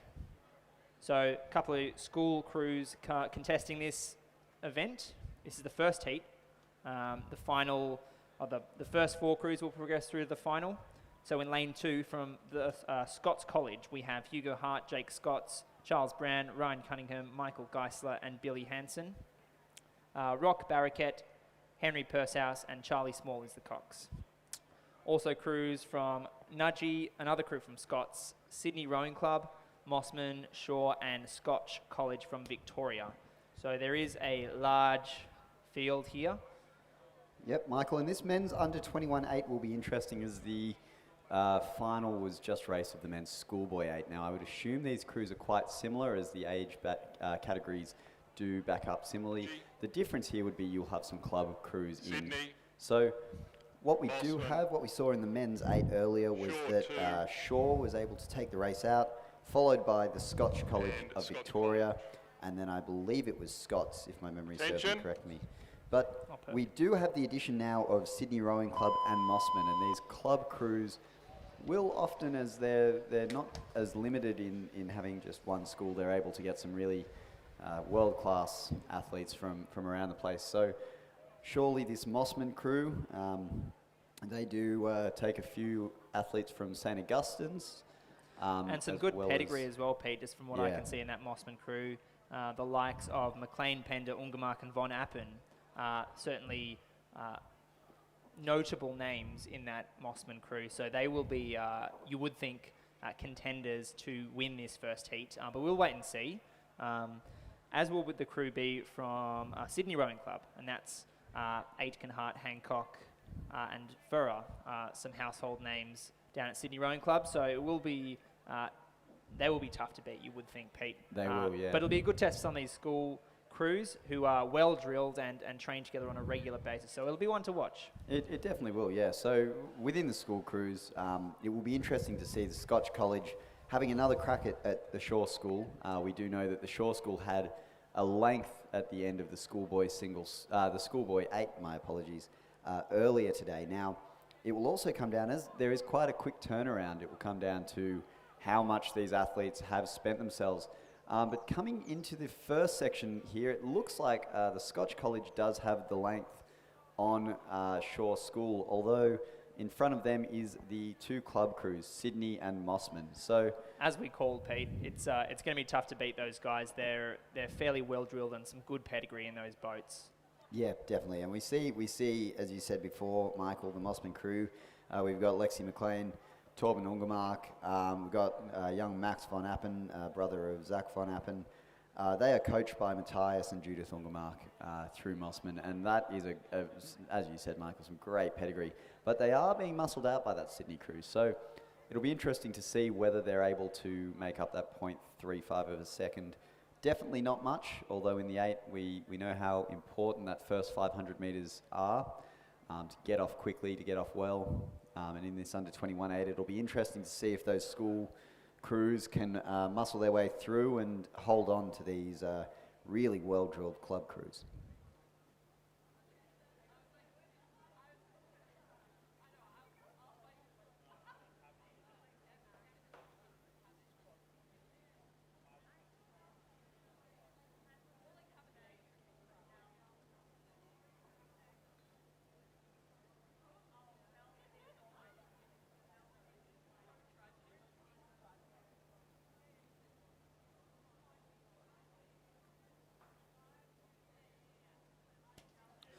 Coming through the first 1,000, Pete, it's the crew from Sydney Rowing Club with their noses in front, closely followed by Mossman, and the Scotch College Victoria have closed the gap to the first two crews through, and then even indeed a short gap back to the Shore School in 4th place.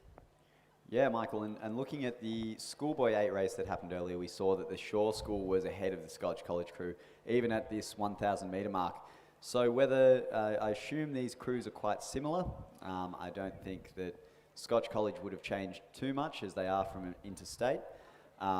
So whether the Scotch College just had a bit more energy, what the deal was there, it looks like they've done a great job to muscle their way in front of the Shore School. But as we previously said, these crews from Sydney and Mossman looking really dominant. I am quite surprised to see just how well this Sydney crew is doing. I know we were talking about the Mossman crew and the pedigree they've got there in that 8. Some really big, strong guys. But to see the Sydney Rowing Club crew, coached by Donovan Check, the head coach there at Sydney Rowing Club, to really be this dominant in the race is very impressive to have a lead over that also very impressive Mossman crew. And just on the screen now, certainly if you're joining us online, you'll see there is some good length and drive and rhythm happening from this Sydney Rowing Club crew in the distinctive gold-coloured M-Packer. And the race really is tightening up for that second position. And the crew from Mossman is in a tussle with Scotch College from Victoria.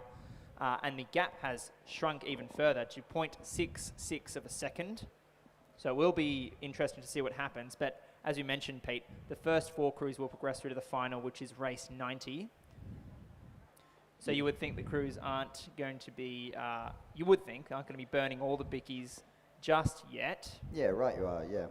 And that's the thing with this one, Michael, is you do see this Mossman crew, as it is a heat, might be backing off a bit. Well, we do also see the Scotch College crew has closed that gap coming into the 1500. Now that could mean, and realistically, logically, we could think that it would mean that the Scotch College crew has a bit more speed than the Mossman crew. So it wouldn't be a surprise to see them overtake this Mossman crew. Now, the Mossman crew would know that they have a top 4 progression. So whether they are fighting back or whether they are letting that Scotch College crew go is yet to be known. But we do know as racers, you always want to fight for that gap. You always want to fight for the lead, even if it is a heat. So, especially in the 8, it does look like it will be Sydney Rowing Club quite commandingly. And the Scotch College, with that earlier square, Michael, you see a bit more distinctive, not as much of a delayed knuckle roll. It's a real over the knees. They will square that blade, and they'll come in 2nd place there. So that's definitely working for them, followed by Mossman. And the last qualifier there will be the Shore School. So those are our progressors, Pete. Sydney, Scotch, Mossman and Shore, they will progress through to the final. Sydney in an unofficial time of 6:02. And it is a heat, so you would think that there's some left in the tank for the final later on the Savo.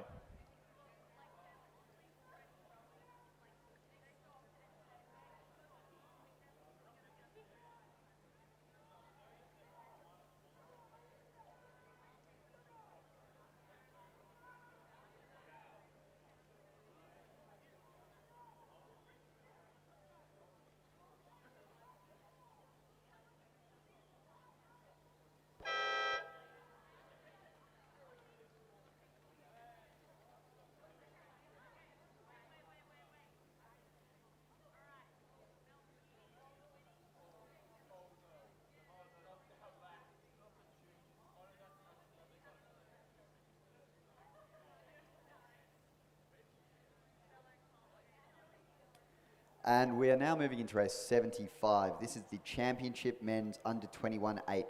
Now it's Heat 2. We just saw Heat 1. Progression is the same, so it's 1, 2, 3, and 4 will go through to the final, and that will be race 90 later today, and the rest will be eliminated.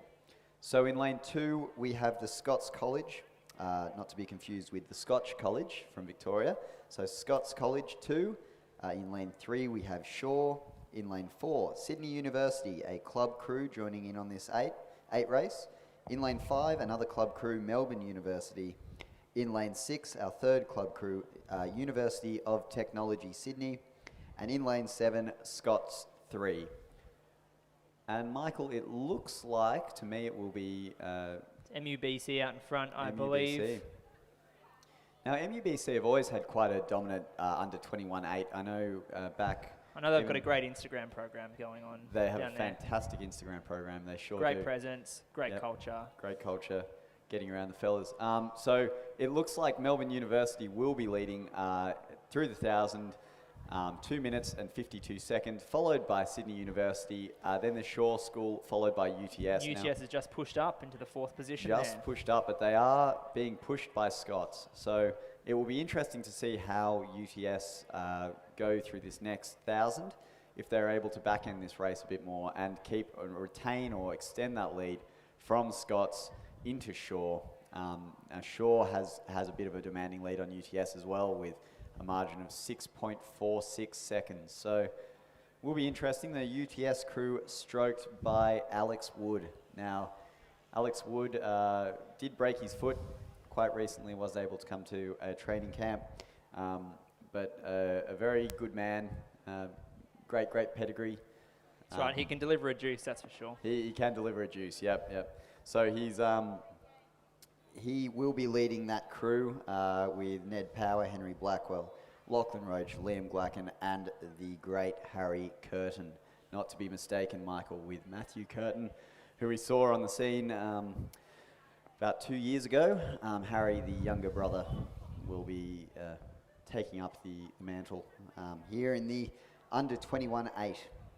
And that UTS crew, Pete, fortunate to be coxed by Nicholas Rogers, who is, in his own right, a very good cox. He's he was the state coxswain for Western Australia of the West Australian Youth 8. He's moved to Sydney to study at University of Technology, Sydney. I believe he studies engineering. So he's a great young man. And the UTS guys will be in safe hands with him in the cox seat. They sure will, yep. And Michael, it looks like the lead will be with the Melbourne University crew with Nick Smith, Josh Hill, Jamie Arnold. So some great names there coming through. Harry Fox, we saw him earlier in one of the 8 races, I believe.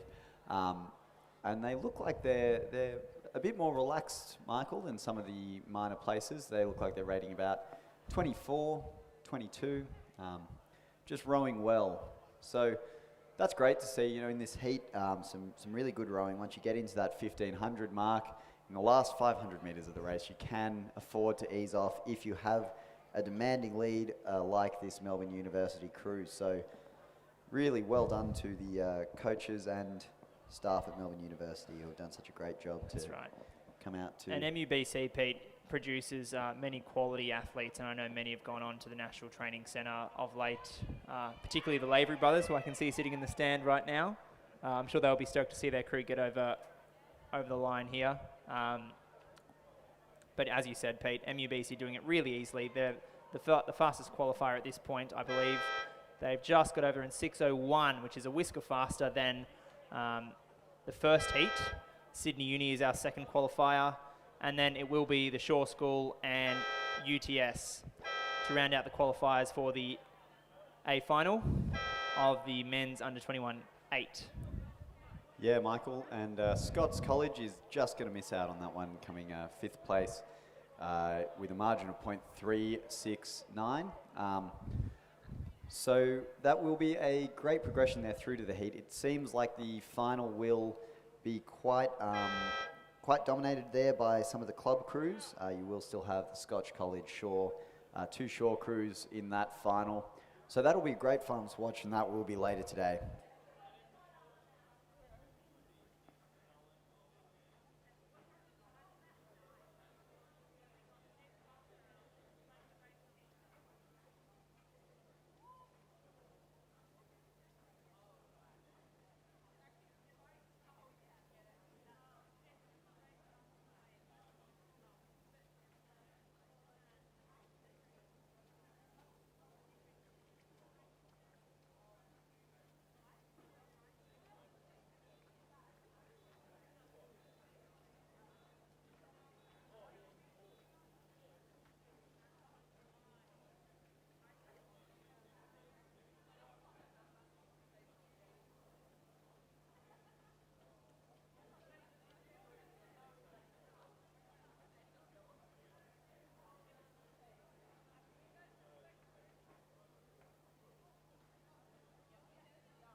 Now, Michael, as is the case often with these 8 races, we do have a small gap of about 13 minutes here from the start of the Heat 2 of the 8 into the start of the women's under 17 double scull. Now, this is also a heat. We have first 4 progressions similar to the 8, and we'll call that race a bit later on. We're just taking the time now, Pete, in this brief lull, just to run through some of the reminders from our regatta organisers here today. So please do ensure that you have at some point today used the Service New South Wales QR code to check into the Sydney International Regatta Centre. If you're an interstate traveller, please head to the tent at the Olympic Bridge to manually sign in. Please note that no spectators are to be allowed on the competition lake, and all spectators are head to the southern bank. And please do remember to follow COVID-safe protocols. Please remain 1.5 metres apart where practical, and practice good hygiene throughout the day. Yeah, Michael, no reason why you can't stretch that to 2 metres if you're feeling it. So just do remain COVID safe, wash your hands. Nothing we're not familiar with already. So more of the same. You've all done a fantastic job so far, and shaking hands with your elbows. I know we'll all do what we can.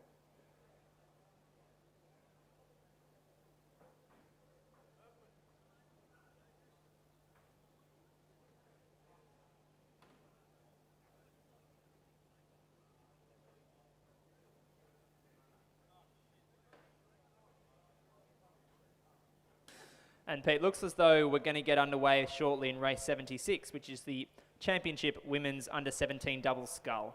The progression in this race is that the first 4 crews will go to the final, which is race 91, and the rest will be eliminated. In lane 1 from Tara, Olivia Dont and Emma Malka, coached by Graham Gardner and Robin McNee and Kate Crampton as well. In lane 2 from Grafton High, Bessie Dungy and Molly Dungy, coached by Adam Dewberry and Colin Lang, in addition to Joanna Tarrant. Lane 3 from Kinross, it's Ayla Ryan and Lily Robson. In lane 4 from Radford, Hannah Hardy, Nikita Crabb, coached by Maggie Noonan and Vicky Spencer. In lane 5 from Canberra Girls Grammar, Claudia Bridgewater and Caitlin Natty. In lane 6 from Lake Macquarie, Grace Charge and Ava Myers. In lane 7 from Sydney Girls, Lauren Teo and Lorian Wong. And to round out the field, in lane 8, Canberra Grammar is Domi Platus and Hallie Noyes. Yep, Michael, and they are underway, and it will be interesting to see these school crews, especially the younger under 17 school crews, are harder to pick, as it's a bit of a revolving door. You never know which girls, which athletes are going to come through. But I do know the Tara School, coached by Graham Gardner and Robin Mackney. Now, Graham Gardner has been running the program there for many years and doing a fantastic job. And alongside Robin Mackney, an old coach of myself, fantastic coach there at Drummoyne, and helps out at the Tara School. Really does a great deal for the sport. Wife of Kim Mackney, also doing a great deal. So Kim Mackney, the president of Glebe, my apologies, for about 20 years there. So realistically, the Mackney name, very prevalent in the sport of rowing. So it'll be interesting to see how these girls go. They definitely have some great coaching staff on their side. And so we'll see how the race progresses as we come through to the 500 metre mark.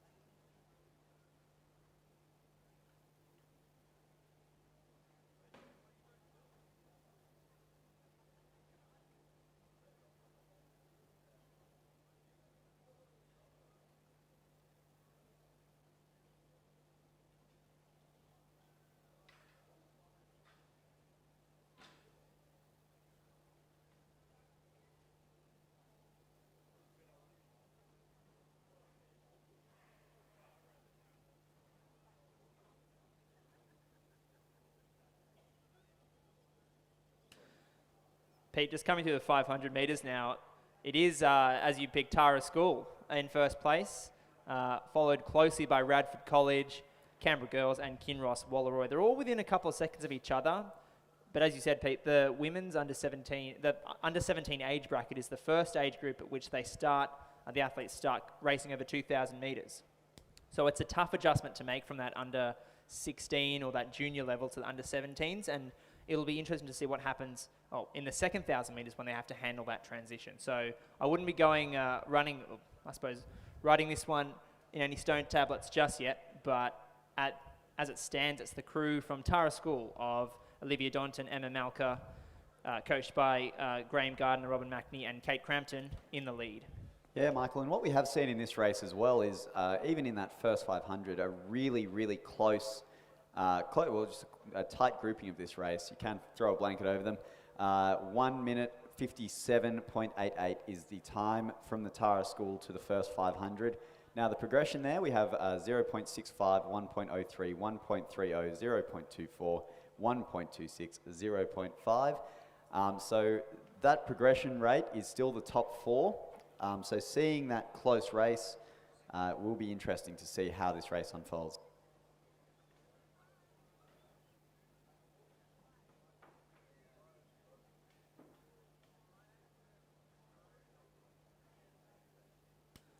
And just while we await for race 76 to come a bit further down the course, and we are going to see what happens with that race in just a moment, I've had a word from the man with the plan, Owen Nix, the operations manager at the regatta here today, to please return your bow numbers as promptly as is practicable after your race.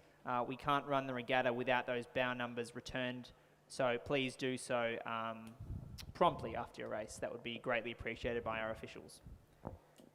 Yeah, Michael, agreed. The bow numbers, it is important to get them back as quick as we can. But coming back into the race here, Michael, the women's under 17 double, it looks like it is still the Tara School out in front, but that lead has almost closed a bit. I think the lead was 0.5 there to the 500 metre mark. We're at the 1,000, and the lead from Tara to Radford College is simply 0.26.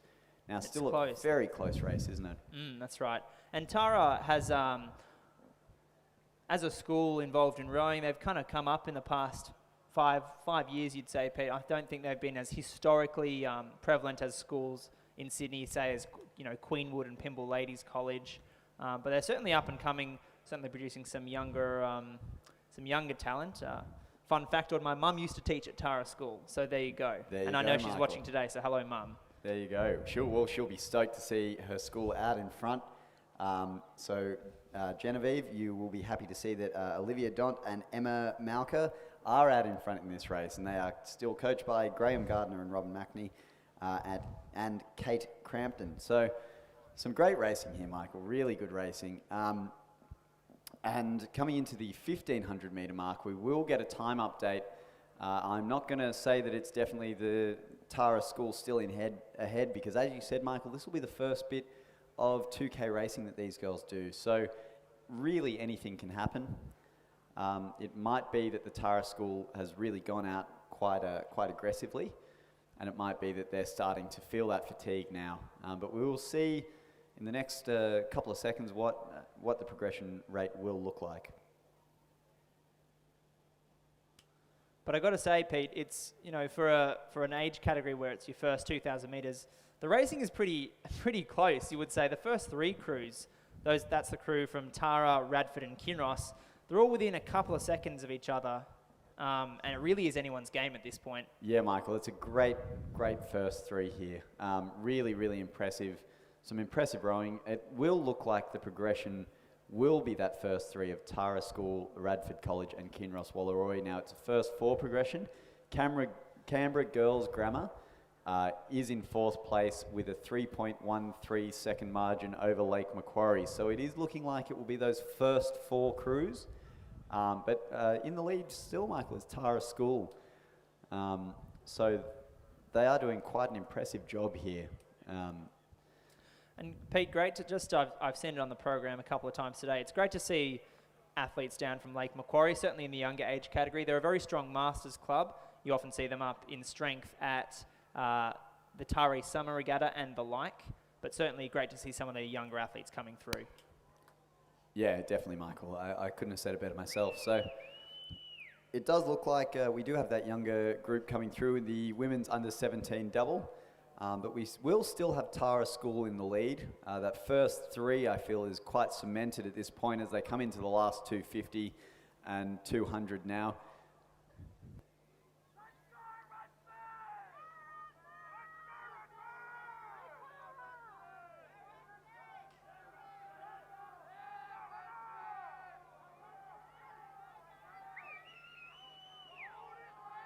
And coming into the last 100 metres here, it will be the Tara School still ahead, but they are challenged here by Kinross Wallaroi and Canberra Girls Grammar. So Tara School seeing the red boys now. All crews will be going now. Once you see that red boy, that's when you start to empty the taps. You know, you don't have long left. But it will still be Tara School out ahead. I believe Kinross Wallaroi, Michael, and then followed closely by Canberra Girls Grammar. So 1, 2, 3. The gap there is quite even. 8:12.99 with a margin of 1.46 and 1.49. And it will be Canberra Girls Grammar to round out our progressors in this event, which is the first heat of the women's under 17 double scull, and the crew from Lake Macquarie just missing out by about 1.5 seconds. So unofficially, that race was won by Tara in a time of 8 minutes, 12 seconds. Yep, Michael, and I amend what I said earlier. It was Radford College that got third place. So congratulations to girls from Radford College.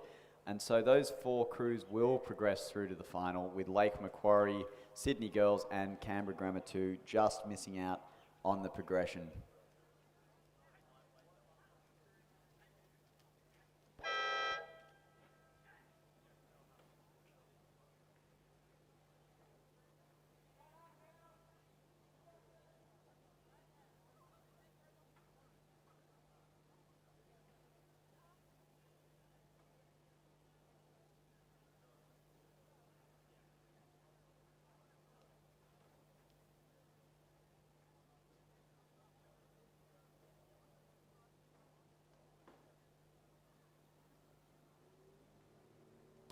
And we are now moving into the championship men's under 17 double scull. Heat 1 progression is first, second, third, and fourth. So in these doubles, we have Hunter Valley Grammar 1, that's Trefan Stamboli and Hudson Walker. Radford College, we have Jake Shaman Rogers and Hamish Roberts. Lane 4, Balmain, Jeremy Plummer and Callum Young. Lane 5, Kinross Wallaroi, Magnus Cleary and Henry Molly. Lane 6, North Shore, Todd Potter and Malcolm Deegan. Lane 7, Kinross Wallaroy, Zachary Annett and Fletcher Smith. Lane 8, Mossman 1, Jacob Hickey and Dougal McKenzie. Lane 9, Radford College, Curtis Garrett and Connor Jessup Inno.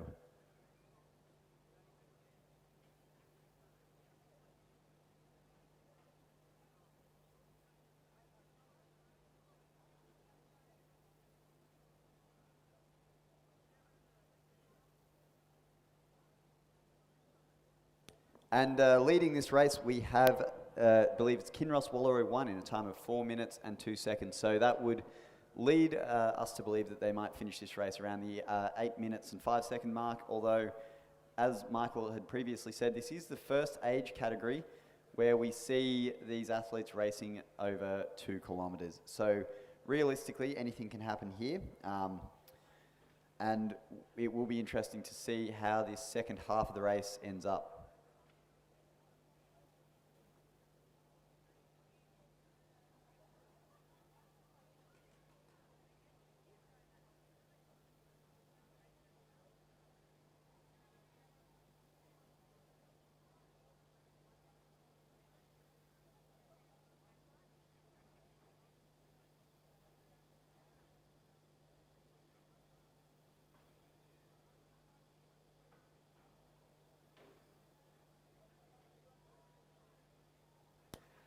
And putting our attention to the course here, we will see race 77, the women's under 17 double. So that race called earlier is slightly behind this race. That will be race 78. So 77, the women's double, we have Askham, Grafton High, Loretto Normanhurst, Kinross Wallaroy, Loretto Kirribilli, Canberra Girls Grammar, Radford College and Canberra Grammar.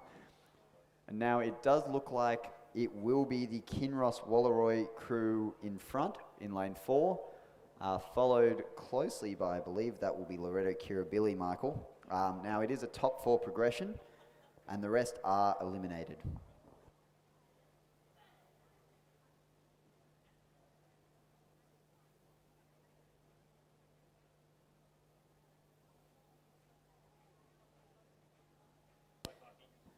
Now, Michael, it is a top 4 progression. So the top 4 here coming into the 1500 is Kinross Wallaroy, Loretto Kirribilli, Radford College, and Loretto Normanhurst. Now, it is 1.73 seconds away from Canberra Girls Grammar, so we aren't going to write them off. They could muscle through to the lead, and that is the Canberra Girls Grammar. This will be the biggest 500 metres of their life, Michael. They're going to have to really pull one out and try and fight for that 4th spot, that ever-important 4th spot from Loretto Normanhurst. That's right, Pete. Spare a thought for Alex Perry-Dalton and Abby Davis as they do that over these next couple of minutes. But yeah, you would think at this point the crews from Kinross, Loretto Kirribilli and Radford College at this point are fairly safe through to the final.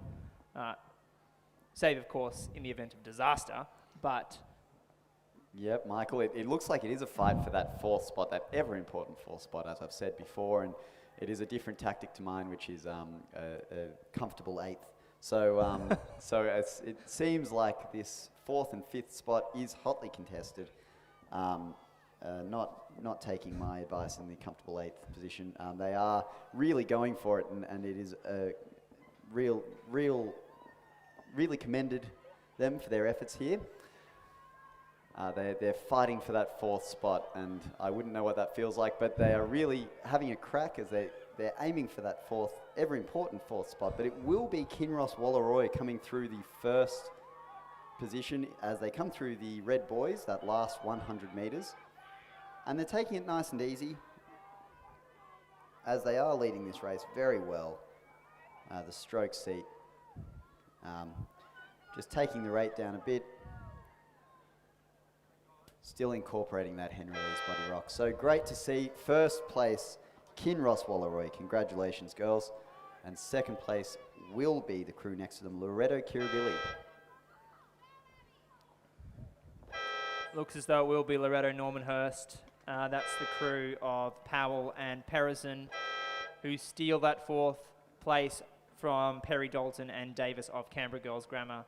So tough racing there, but it will be those 4 through to the final. Kinross, Loretto Kirribilli, Radford College and Loretto Normanhurst. That's to complete Heat 2 of the Championship Women's Under-17 Double Scull. Yeah, Michael, and just missing out there, Canberra Girls Grammar, the margin of 2.73 seconds, so really well raced.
And naturally, we have come to race 78, which is our race after race 77. I have called this earlier by mistake, so I won't recall it.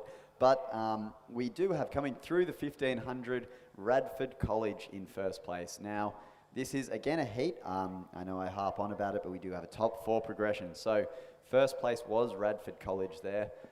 And it looks like second place will be Kinross Wallaroi. Third place, Kinross Wallaroi 3. And fourth place, Hunter Valley Grammar. Some tight racing here though, Michael, and again, it seems like we have those 4th and 5th places being very hotly contested, which is what we like to see, especially in these heats, as it means we get a little bit for the spectators in the crowd today. We get a good race to watch. That's right, a bit of hype is always necessary at the regatta. So do get around the guys as they come through the 1500 and towards the grandstand. I can see we've got a fair contingent of spectators over on the southern side of the course today, so welcome to our spectators. Oh, and Michael, just coming in, we have a crab here from one of the crews, and they're lining back up. They're lining back up in the lane next to them, and they have come into the lane of the Mossman crew. Now, I think that's going to be in our progression crews, Michael, the top 4. It will be the same, I believe that will be Newcastle Grammar will finish there first, but after that crab, they have recovered quite well, the Kinross Wallaroi School.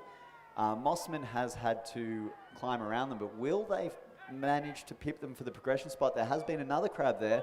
A little bit of rough rowing there from Kinross Wallaroi. Oh, and you they hate to see it. There you go. They will just be muscled out of the progression spot.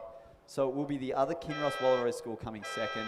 A tight one there between Mossman and the crew on the far side there, Michael. And unfortunately, Michael, the Kinross Wallaroi School will just miss out from that.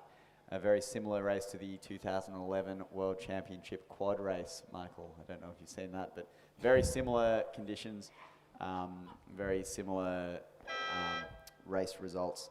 So okay, we'll have to go and look that one up, Pete. But we'll send that one to the judges, Michael, I think, that's won't right. we? So it was a photo finish for 3rd and 4th. So it'll be definitely Radford, Kinross, and yeah, I think it was Mossman and Canberra Grammar. Yes, yep, that sounds about right to me, Michael. It was that Mossman crew that did manage to just muscle ahead and utilise on that crab caught by Kinross Wallaroi, unfortunately. That was the crew of Annette and Smith, who just in the dying stages of the race clipped a buoy and slowed down a little bit there, so spare a thought for them, but I don't think they will be progressing through to the final. They will not. Sadly. It's happened to all of us though, Michael, hasn't it? So a lesson learnt there, and we come now to race 80, I apologise, Michael. That would be the Championship Women's Under-16 Double Scull, I believe. My apologies, Michael, I believe we're race 79. It's a bit hot off the press there, Pete. Hot off the press, Michael. I don't call you Speed Waldersey for nothing. They don't call me Speed Waldersey at all, Michael, but that's okay. So we're coming into race 79, the Championship Men's Under-17 Double Scull. Now this is a top 4 progression. It is Heat 2, so we have Mossman in lane 1. They are coming through the 1,000 metre mark. We have Radford College in lane 2, Shaw in lane 3, North Shore in lane 4, Newcastle Grammar in lane 5, Glebe in lane 6, Kinross Wallaroi in lane 7, and finally, to round the field out, Hunter Valley Grammar in lane 8. And it looks, Michael, like it will be the Shaw School. They have had some commanding races today, and seems like this is no exception. That's right, Pete. This is the crew from the Shaw School, coached by Tim Morrison, who is known to both of us as coxswain at UTS Rowing Club on the odd occasion, has taken crews to the Henley Royal Regatta in the United Kingdom, so fairly established coach on the in the Shaw School at this point, and certainly an up-and-coming coach in the AAGPS system. So watch out for his boys from Shaw School, Thomas Waite and Will Clubb. Yeah, Michael, he sure has. I believe it was 2018 Britannia 4. And That's right. He was a semi-finalist at Henley. So very impressive pedigree there from the coaching at the Shaw School, Tim Morrison. And also we can see Brad Smith, the coach of the Glebe crew. So some great coaching names. Bjarni Ungermark, part of the Ungermark family at Mossman. So really great coaches. Rowan Hillsop, a fantastic coach from Newcastle. He's coaching the Hunter Valley Grammar School with Prentice Bond. So really interesting spread of coaching, and it looks like coming into the 1,500 metre mark, it will be the Shaw School still, and they have maintained that lead. They haven't quite lengthened it. The 1.82 seems to be the same now as it was before, but there is that gap there, Michael, of about 2.6 seconds between 4th and 5th for that ever important qualifying spot.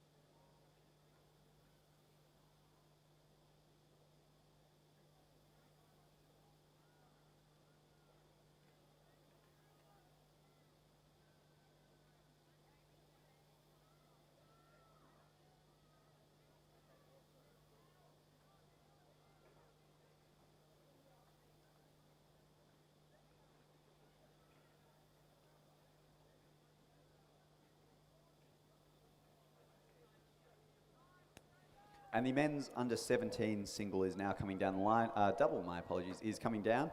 Still in the lead is the Shaw School. They have raised their rate, and they will be challenged by Kinross Wallaroi.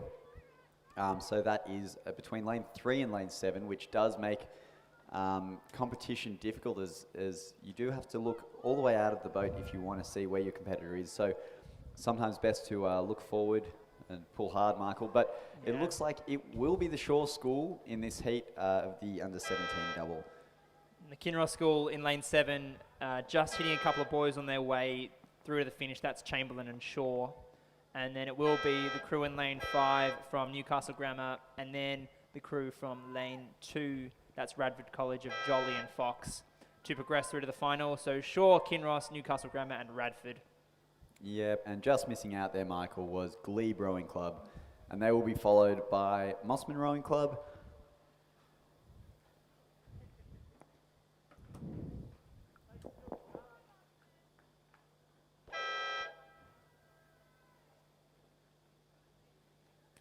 And finally, Hunter Valley Grammar. They will finalise our field. And that Hunter Valley Grammar crew, coached by Prentice Bond, Rowan Hillsop, and Chantel Lindsay. And Prentice Bond, I believe, relation to Conrad Bond, who was rowing a number of years ago. Might be in the regatta park today, I haven't seen him, but a great guy, lightweight from the 2016 vintage, Michael.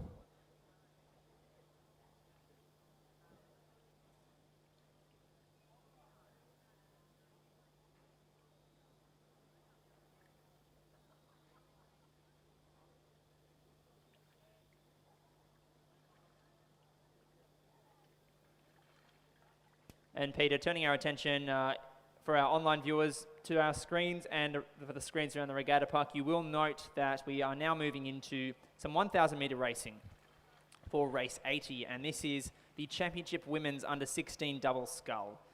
The progression will be that the first 3 place getters will progress through to the final in race 99, and the rest will be eliminated.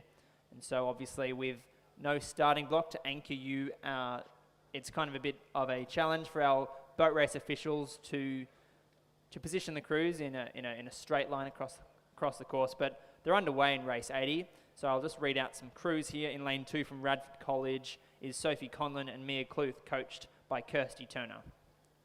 In lane 3 from Redlands, Emma Sullivan and Hallie Hunt, coached by Ben Whitewolf. In lane 4 from PLC Sydney, Sarah Bebbington and Bailey Winton Murray, coached by Rebecca Harrison and Felix Diu. In lane 5 from Nepean, Sophia Zampronio and Gary Katera, coached by Daniel Waddell and Jason Waddell.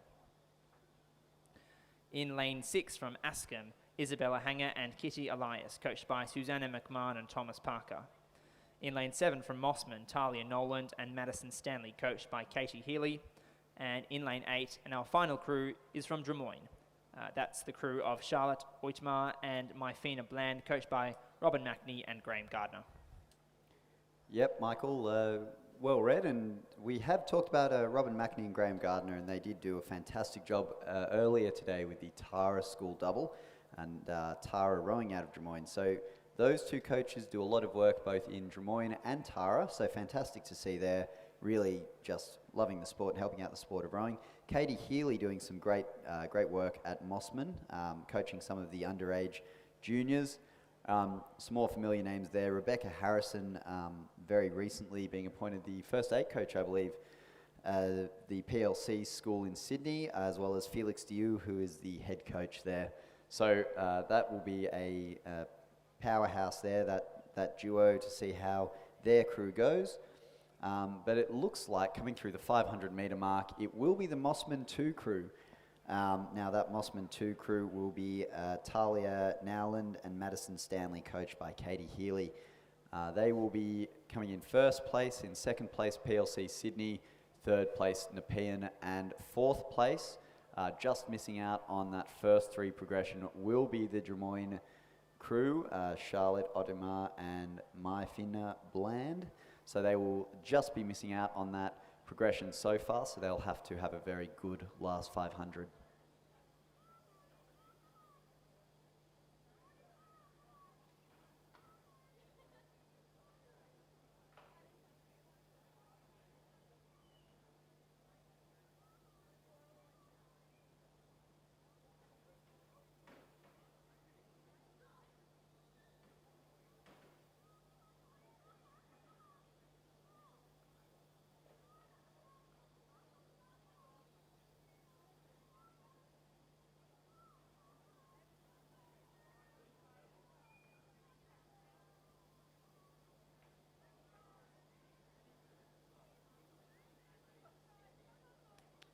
And Michael, it looks like the results will be very similar coming through the 1750, with 1, 2 and 3 looking to be the same crews.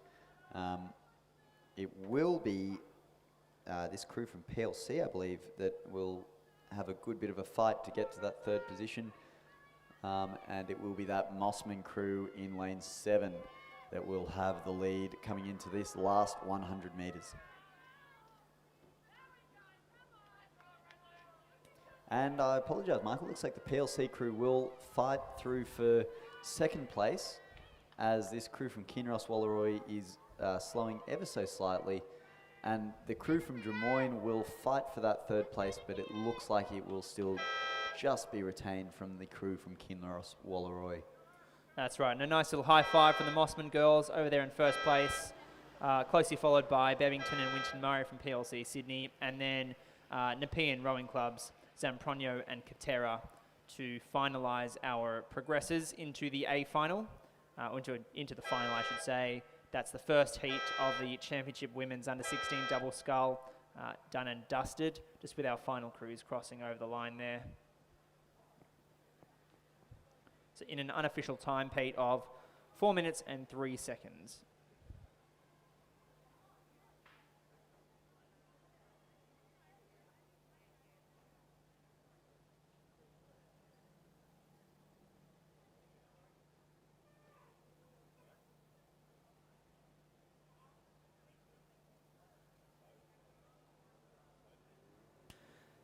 And we have on the course now race 81, and you'll see that it's underway. This is the second heat of the Championship Women's Under-16 Double Scull.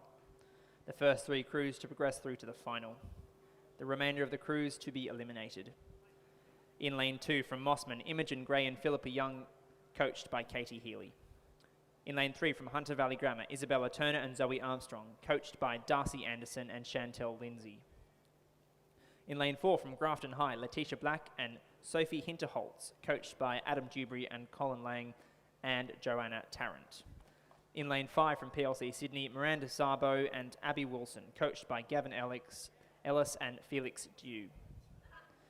In lane 6 from Askham, Sabrina Kosar and Lucy Yabsley, coached by Susanna McMahon and Thomas Parker. In lane 7 from Redlands, Michaela Sanger Larson and Daisy Thomas, coached by Ben Whitewolf. To round out the field, in lane 8 from Radford is Eliza Lilly and Siobhan Hall, coached by Kirsty Turner.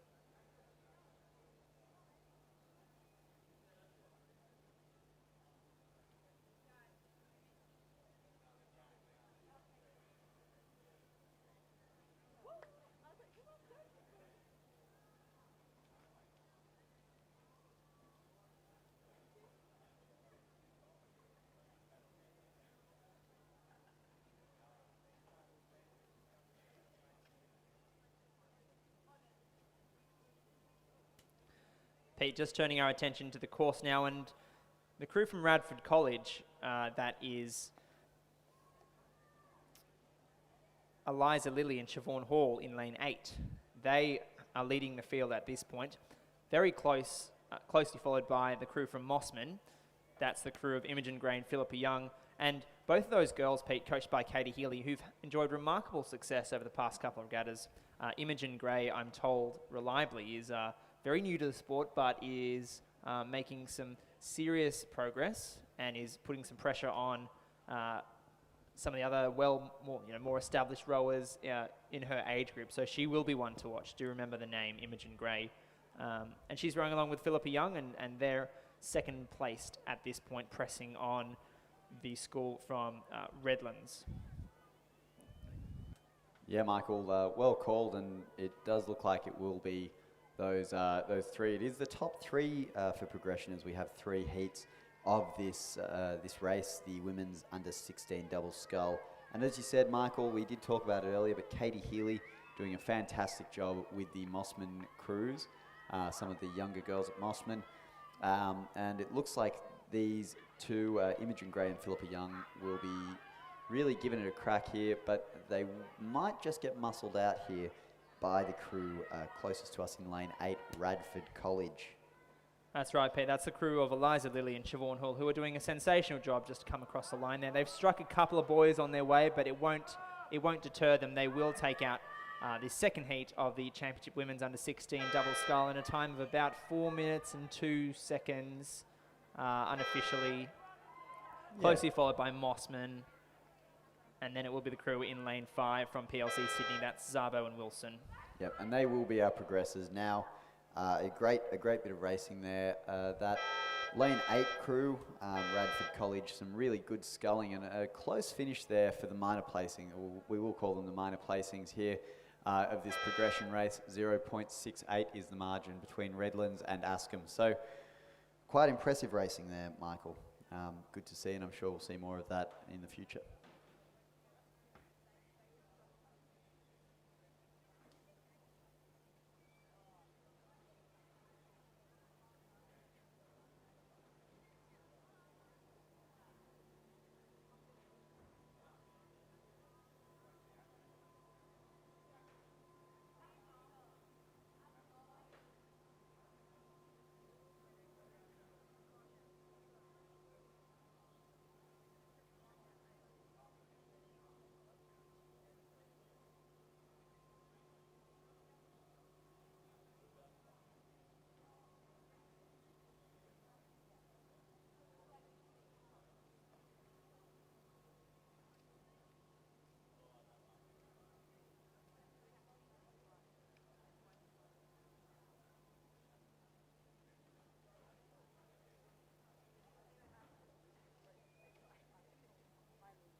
Michael, we're coming into race 82 now. This is heat 3 of the championship women's under 16 double. Now, as we have 3 heats, the progression is 1, 2 and 3, and it has been for the last 3 heats. So we're on the 3rd heat now, and in lane 2 we have Grafton High. In lane 3 we have Hunter Valley Grammar 1, that's Ella McKenzie, Annabelle Thornton. In lane 4, PLC Sydney, Grace Hannon and Alexandra Siandon West. In lane 5, Loretto Kirribilli, Heidi Ahrens and Alexandra Whitson. In lane 6, Mossman, Catherine Wilcock and Eva DeSato. And in lane 7, Queenwood, Heidi Boyd and Abby McClellan. And Michael, they are coming through the 500 metre mark now, and it will be Grafton High 2.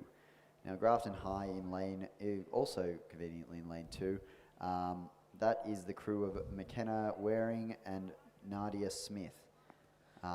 Great to see those guys down from Grafton, Pete. We've had a couple of crews on the course today, so welcome to Grafton High and the rowers down. Hats off to Adam Dewberry, Colin Lang and Joanna Tarrant, that coaching triplet down from Grafton. And we'll keep a keen eye on this Grafton High crew as they come through the 500 metre mark. It remains to be seen how they'll finish up. Yeah, Michael, and a good loop of river they have there at Grafton. I know a lot of work at Grafton Rowing Club is done by Ken Morn. He was a prevalent figure when I was doing some training camps down there a number of years back now. Ken Morn doing a great job with some of the Grafton rowers. I believe also with Grafton High. I don't know how much affiliation the two sheds have with each other. But it does look like it's the girls from Grafton High here that will be leading this race as they come into this last 200 metres, approaching the Red Boys, which will be the signal for the last 100. And they will be leading, I believe it's the Loretto Kirribilli crew in lane 5 from the looks of things here. And as a top 3 progression, from the looks of things now, it will be the Grafton High crew, Loretto Kirribilli and Hunter Valley Grammar. It looks like they might be taking 3rd place. And as I say that, it looks like some of the nearer crews are coming into a shot and they might be challenging for 3rd place. So coming into the last 100, it will be interesting to see who's going to take that all-important qualifying spot.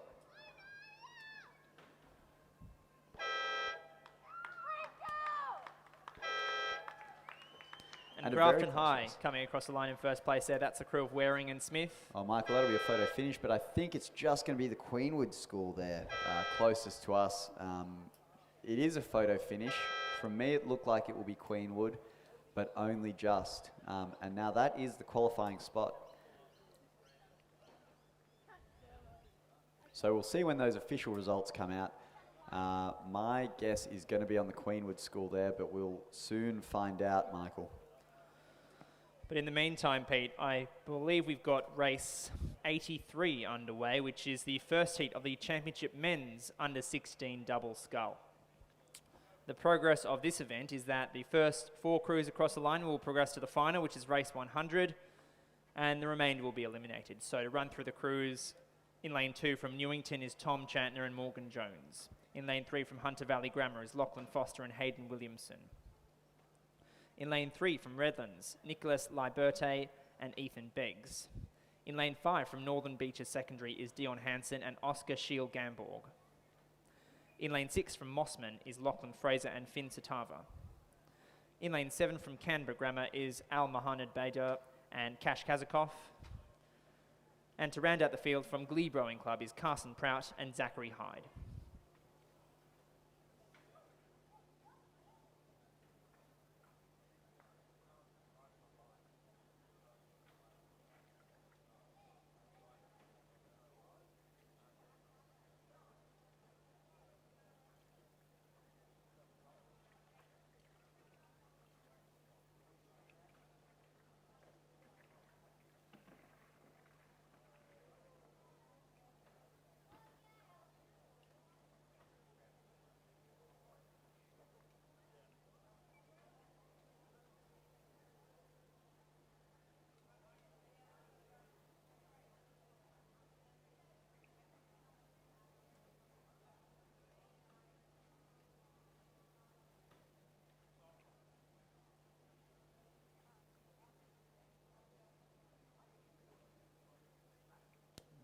And Michael, race 83 is coming down the course now. And we have them coming into the 500 metre mark. The under 16 event is raced over 1,000 metres. So this 500 metre mark is the halfway mark of this race. Now we have a top 4 progression of the men's under 16 double scull. And coming through the 500 metre mark, Michael, I believe it will be the Canberra Grammar ACT crew. That's in a time of 1 minute and 45 seconds. Quite close margins behind that, 0.97 down to Mossman. Oh, geez, it's close. It is a close one, 0.83 to Northern Beaches Secondary. In 4th place, we have Hunter Valley Grammar, and that's 0.21, Michael. 0.21 of a second. You heard that right. So it will be a great race. If you are in the stands or you are on the southern bank, do pay your attention to this last 150 metres, I'd say, Michael. That's right, Pete. It is that all-important 4th position, as we've seen time and time again today for the second day of the Rowing New South Wales Championships. But the crew from Newington in this race of Foster, my apologies, Chanter and Jones will be looking to chomp at the heels of Foster and Williamson from Hunter Valley Grammar for that 4th position. And it's going to be close coming into the line. All crews are throwing the kitchen sink right now, but particularly for that 4th place. Can Newington come back? It looks as though Hunter Valley Grammar will take it, but it certainly will be the crew from Canberra Grammar, Northern Beaches Secondary and Mossman, and it will be Hunter Valley Grammar that takes out that 4th position. Yeah. So hard luck to Newington. They're tough racing guys, but those first 4 crews will progress through to the final. Yep, and some good margins there in the 1,000 metre racing, Michael. So very, very good racing to see. It does look, as you said, like that will be the Canberra Grammar crew taking the lead there in a time of 3 minutes and 36.53 seconds.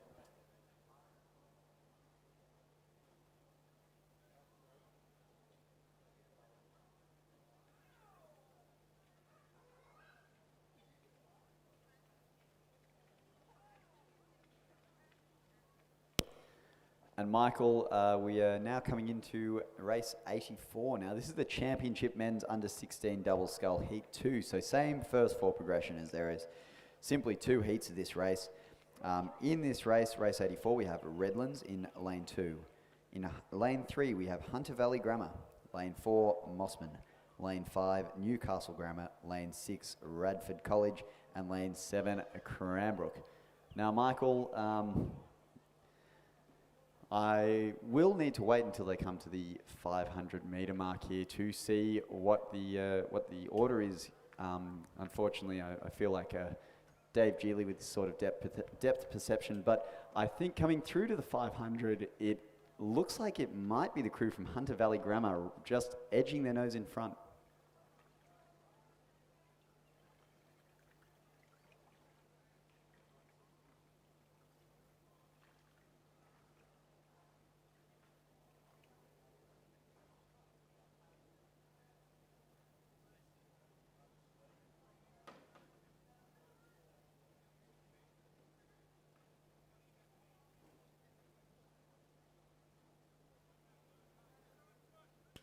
And as they're coming through the 500 metre mark now, Pete, it's the crew from Hunter Valley Grammar, which is comprised of Harrison Nichols and Max Blatchley, coached by Austin Bond, Nicholas Minch and Rowan Hislop.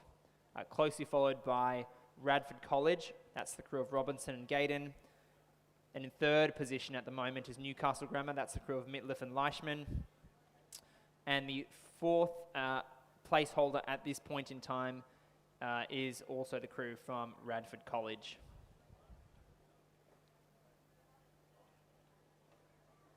And that's the crew of Finn Robinson and Hamish Gaydon.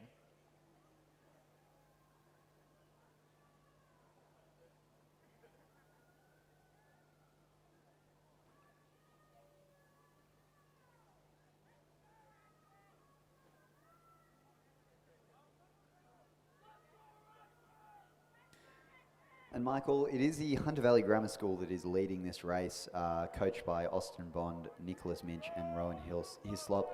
Rowan was a rower back in 2016 to 18, I believe, doing some really competitive stuff. and Pryor, Austin Bond, also a great junior athlete, brother to Conrad Bond. Oh, and a crab here, Michael, from the Mossman crew. So Oh no. some eventful racing here if we're watching in Mossman, and that would be Mossman with the Blades of St. Augustine's. It looks like they'll still retain that third place, which is important, but that was a heroic crab, Michael. We've all been there. Myself included, myself especially, but it looks like this Mossman crew will maintain that that speed quite comfortably. So they haven't really been rattled by it. That's right, Pete. It'll be Hunter Valley Grammar, Radford College, Mossman, and it will be Newcastle Grammar, I believe, that round out our placings and our progressors through to the final. That's Nichols, Blatchley from Hunter Valley Grammar, Robertson and Gaydon from Radford, St. Pierre and McGee from Mossman, and Mitef and Leishman from Newcastle Grammar. And unfortunately, the remainder of the field will be eliminated.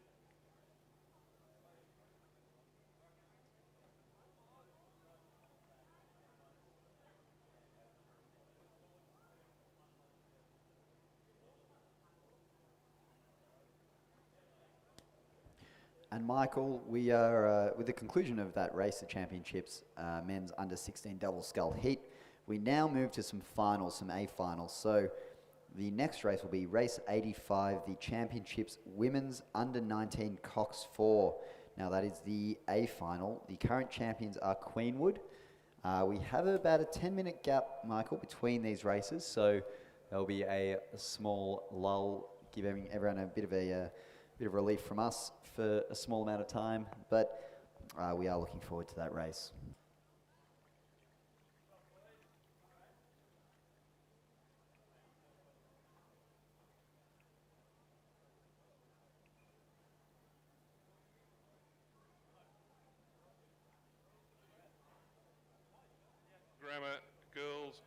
Canberra Girls 2, Lane 3.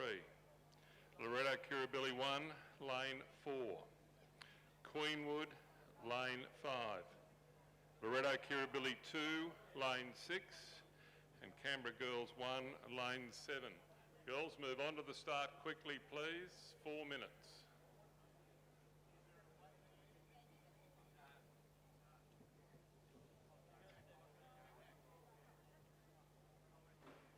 It's 2 through to 7, guys. And girls.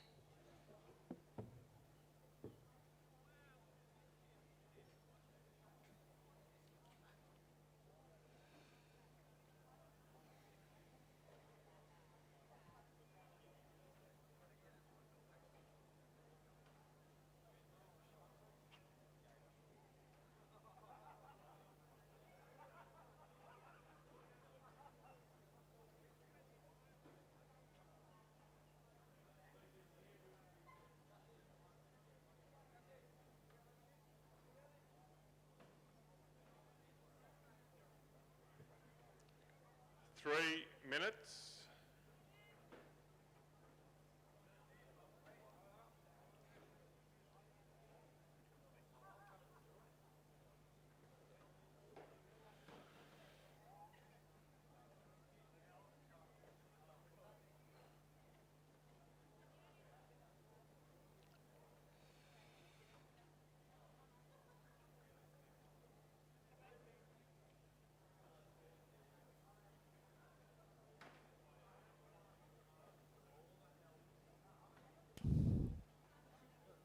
Just as we prepare for race 85, which is the Championship Women's Under 19 Coxed 4, we'll just read out some names of the crews. So in race lane 2, my apologies, from Roseville is Isabella Ryan, Adelaide French, Samantha Reeves, and Abby Cox.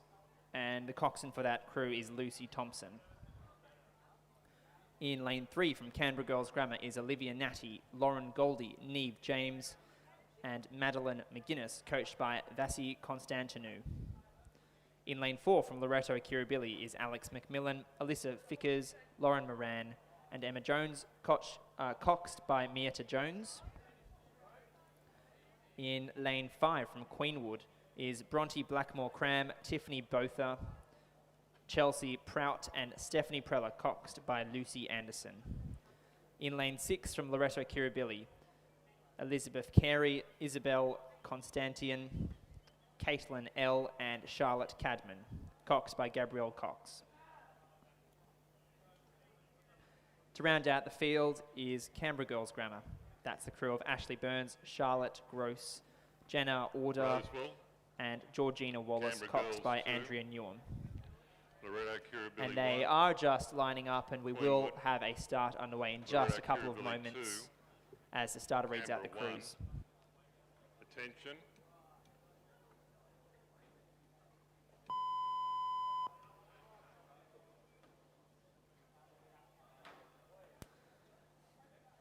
And they're underway, Pete. They sure are, Michael. And a great start there from these schoolgirl crews, these under 19 Cox 4 crews, I apologise. And the current champions there, Queenwood, will try and retain this title.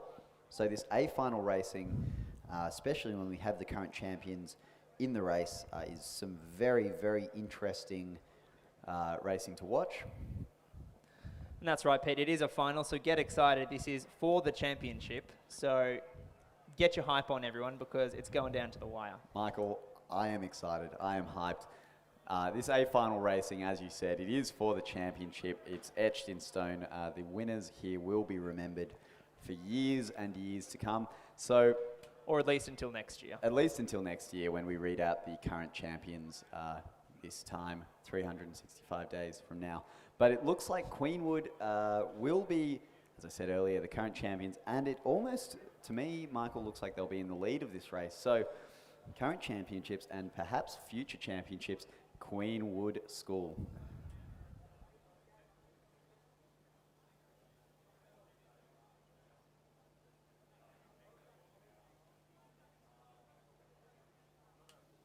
And looking on our screens now, if you're in the boat park, do turn your attention to some of the TVs around the place. And certainly if you're joining us online, thank you first of all. But you will see that it does appear in the middle of the course that it might be Queenwood School with their noses in front. Can't quite tell. It'll become a bit clearer as the crews pass through the 500 metre mark. No, it is Canberra Girls. Oh, Michael, Canberra Girls, Queenwood. Now that's quite a close one coming through that first 500. 0.14 of a second between the two Canberra Girls schools and 0.89 of a second there to Queenwood. So Queenwood definitely in a position to retain this championship title, Michael. But definitely not in any easy task as the Canberra Girls Grammar School, two Canberra Girls Grammar School crews are in the lead.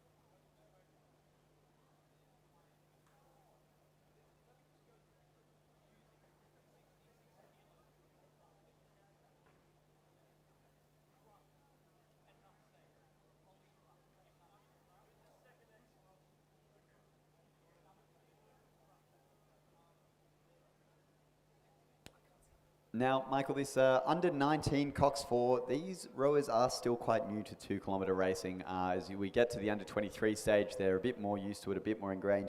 There aren't quite enough races to get a really good idea of how to pace for a 2 kilometre race. Now, we've already said this before, the Cox 4 is an event where you need strong athletes. So we'll see, we can get a lot of crews that will be able to get off the start with skill. But it looks like in this second 500, it will be Canberra Girls Grammar. And the Queenwood School has lifted and gained on the second Canberra Girls Grammar School. So it is now Canberra Girls Grammar, Queenwood, Canberra Girls Grammar, still incredibly close margins, Michael. That's right, Pete. And so that first Canberra Girls Grammar School is the crew of Ashley Burns, Charlotte Gross, Jenna Order and Georgina Wallace. Closely followed by Queenwood, that's the crew of Bronte Blackmore Cram, Tiffany Botha, Chelsea Prout and Stephanie Preller. And then back to the second Canberra Girls Grammar School. In lane 3, that's Olivia Natty, Lauren Goldie, Neve James and Madeline McGuinness. But as you pointed out, Pete, extremely close margins, too tight to call at this point. But this is for the silverware. The crews will be emptying the gas tank later on. So it's just a matter of biding their time, keeping their cool. As they come through to the dying stages of the race, they will need, you would think, Pete, to lift the rate, lift the energy, and hype through to the end. Hype indeed, Michael. And as we come through here, it's the third 500. Now the third 500 for you experienced racers out there in the boat park. We know this is where it hurts. This is where it separates the men from the boys. Here in the third 500. And the women from the girls. And the women from the ladies from the girls, Michael. And we'll see here into race 85, we have Canberra Girls Grammar still in the lead. It will be interesting coming into this last 500 metres, Michael, to see which crew is able to muscle ahead. It looks like that far Canberra Girls Grammar crew are slowing mildly now compared to the near one on our screen. I do not know where the Queenwood School fit in, but it will be fantastic to watch as they come here. They're approaching the 500 metre mark. It is not Scots 1 and Scots 2, Michael, as on our screen, but it is,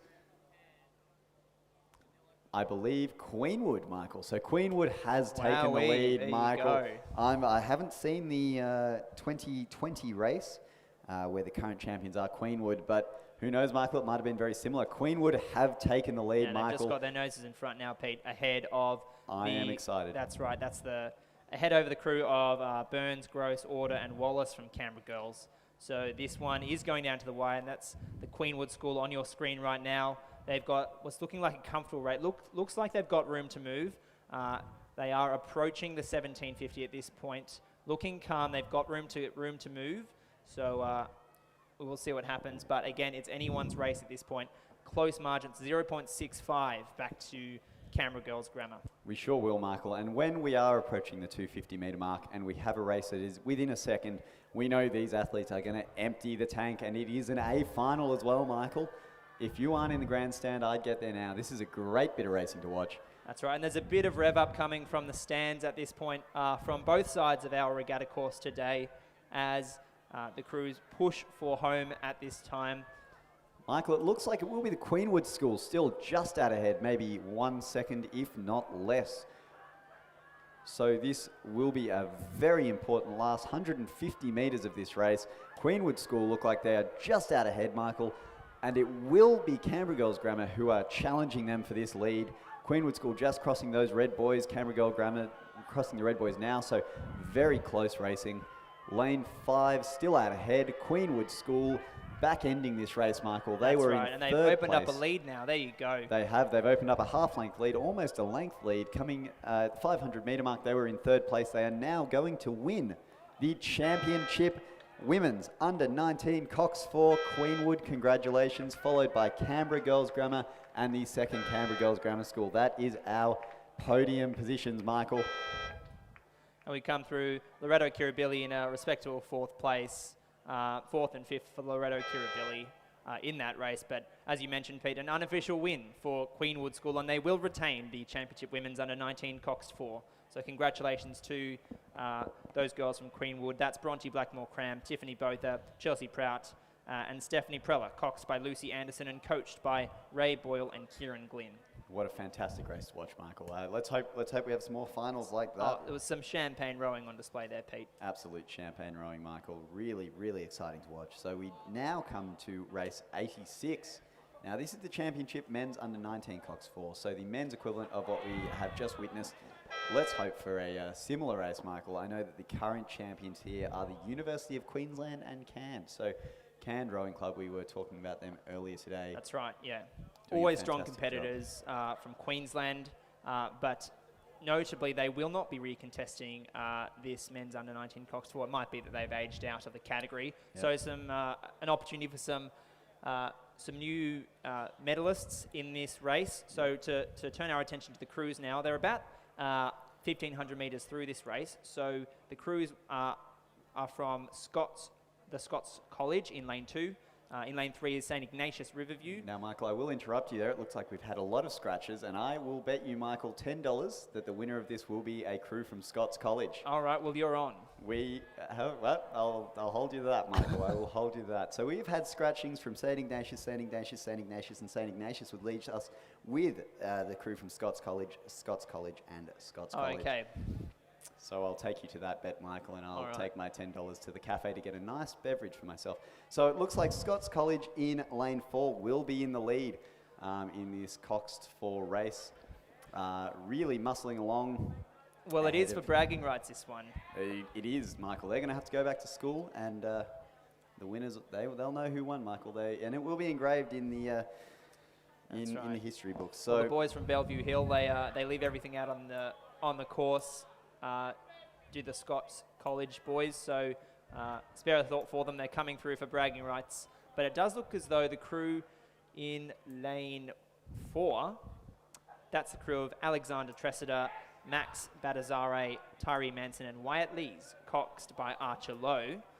They are in front at this point in time, and they have opened up a commanding lead over their colleagues. So in lane 7 from Scots is Olaf Muller, William Kelly, William Farquhar, and Jacob Ulock, coxed by Edison Lowe. And then in third position at this point is the crew, Scotch crew from lane 2, which is the crew of McMaster, Atkinson, Moe, and Sassine. But it will be the crew in lane 4 from Scotch College, Tressida, Bassadare, Manson, and Lees that take out the championship men's under 19 coxed 4 of New South Wales. yeah, Michael, really, really great to watch, and I believe no relation to the old Scots boy Henry Lees, but also a fours champion, so 2 fours champions there. And in second place, lane 7, Scots College. Congratulations, guys. And finalising the field will be the final Scots College crew in lane 2.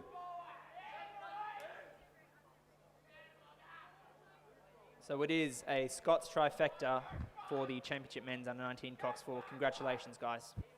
Scots, Scots, Scots.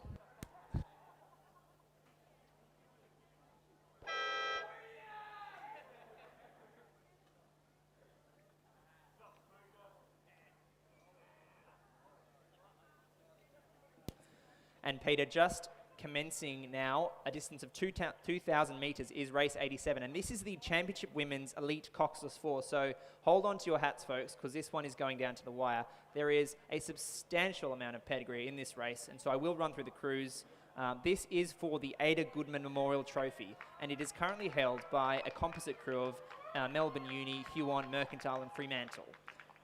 So in lane 1, we have from Sydney University Boat Club, Jamie Ford, Eleanor Price, Sky Frobel, and Ella Mencines. In lane 2, from the University of New South Wales, Charlotte Stanwicks, Chloe McKenzie, Alexandra Frost, and Anna Ristic. In lane 3, a Melbourne Uni composite crew from the National Training Centre is a crew of Georgia Patton, Rosie Popper, Sarah Hoare, and Lucy Steffen. In lane 4, a UTS composite also from the National Training Centre is the crew of Genevieve Horton, Olympia Aldersey, Bronwyn Cox, and Georgie Rowe. In lane 5 from Melbourne Uni is the crew of Jean Mitchell, Lily Cathcart, Laura Foley, and Eliza Gaffney. Lane 6 is a Fremantle composite crew, also from the Women's National Training Centre just down the road, is Kat Wary, Molly Goodman, Jess Morrison, and Annabelle McIntyre. In lane 7 is the commercial composite, also from the NTC. That's the crew of Leah Saunders, Emma Fessy, Siona Wilson, and Jacinta Edmonds. To round out our field, in lane 8 is the University of New South Wales crew of Alyssa Burke, Emma Vay Cox, Louisa Stocks, and Stephanie Hart. Yeah, Michael, and as you were saying, some real great pedigree in these races. A lot of NTC crews, so that National Training Centre, training on the Nepean River. If you've done a NSW time trial previously, that is the shed right on the Nepean there in the park. But they are crossing the 500 metre mark, and it is the Fremantle Composite crew that is ahead, second Melbourne Uni, and then third UTS Composite.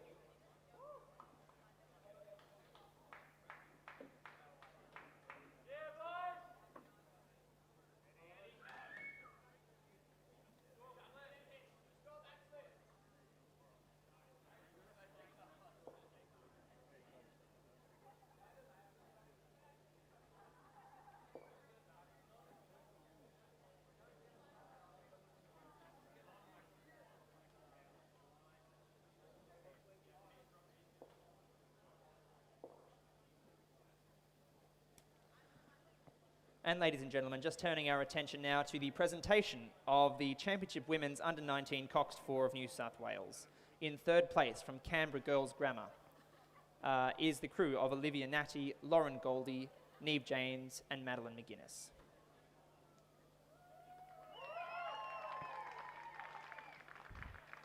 And in second place, the crew also from Canberra Girls Grammar is Ashley Burns, Charlotte Gross, Jenna Order and Georgina Wallace.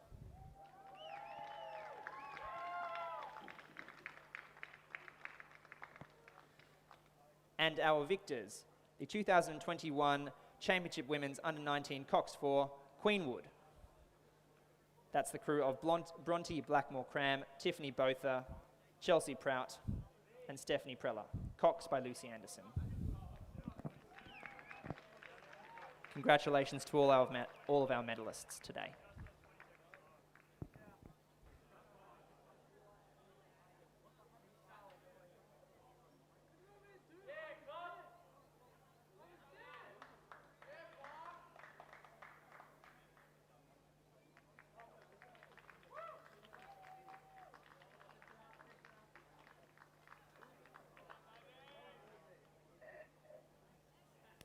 And Michael, we move our attention back to race 87, the Championship Women's Elite Coxless 4 for the ADA Goodman Memorial Trophy.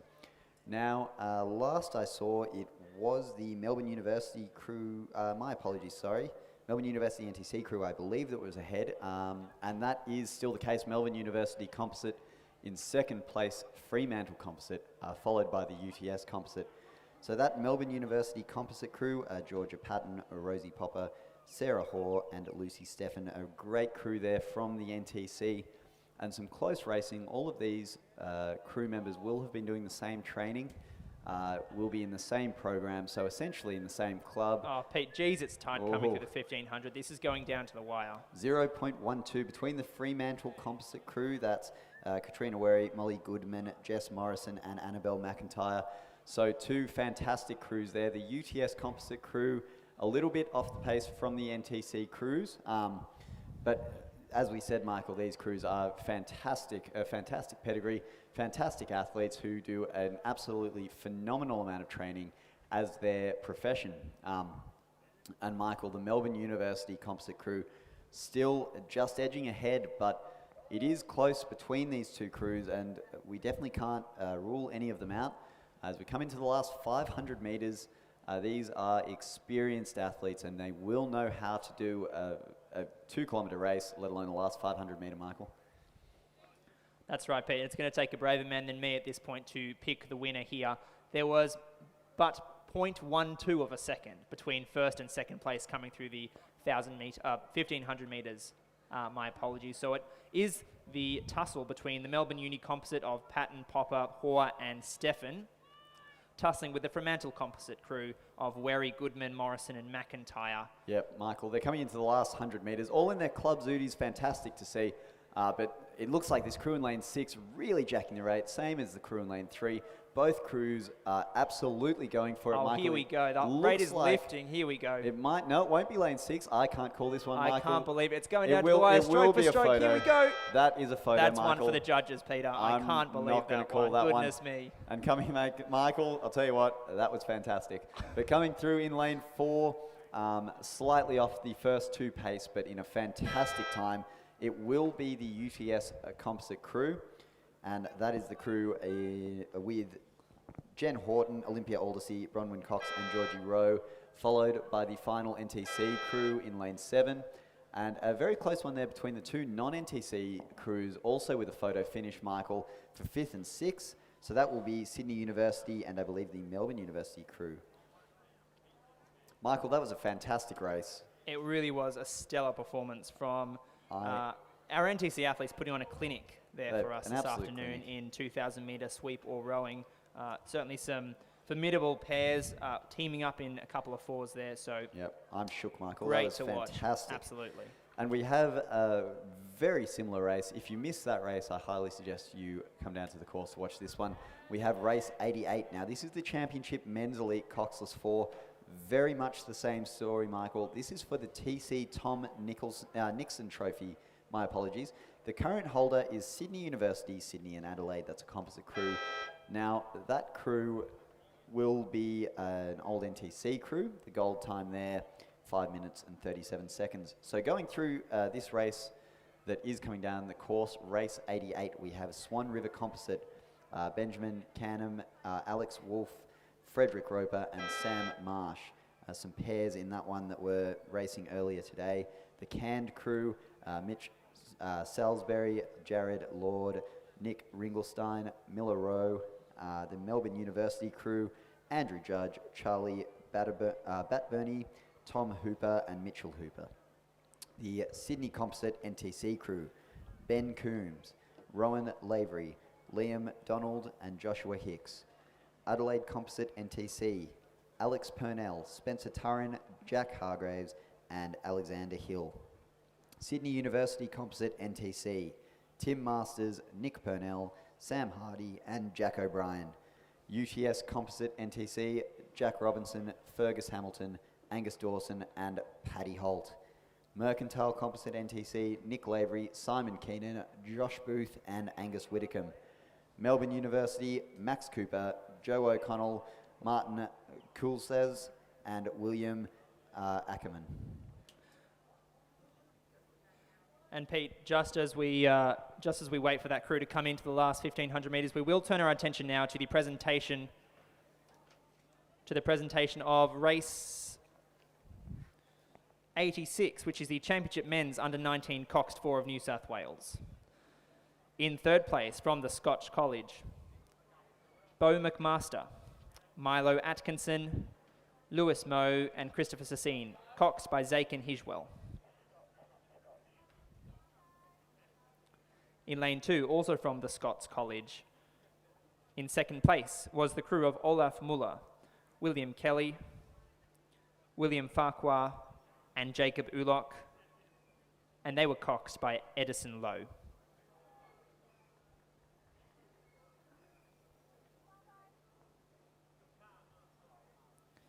And our winners, also from the Scots College, was the crew of Alexander Tressida, Max Badassare, Tyree Manson, and Wyatt Lees, coxed by Archer Lowe.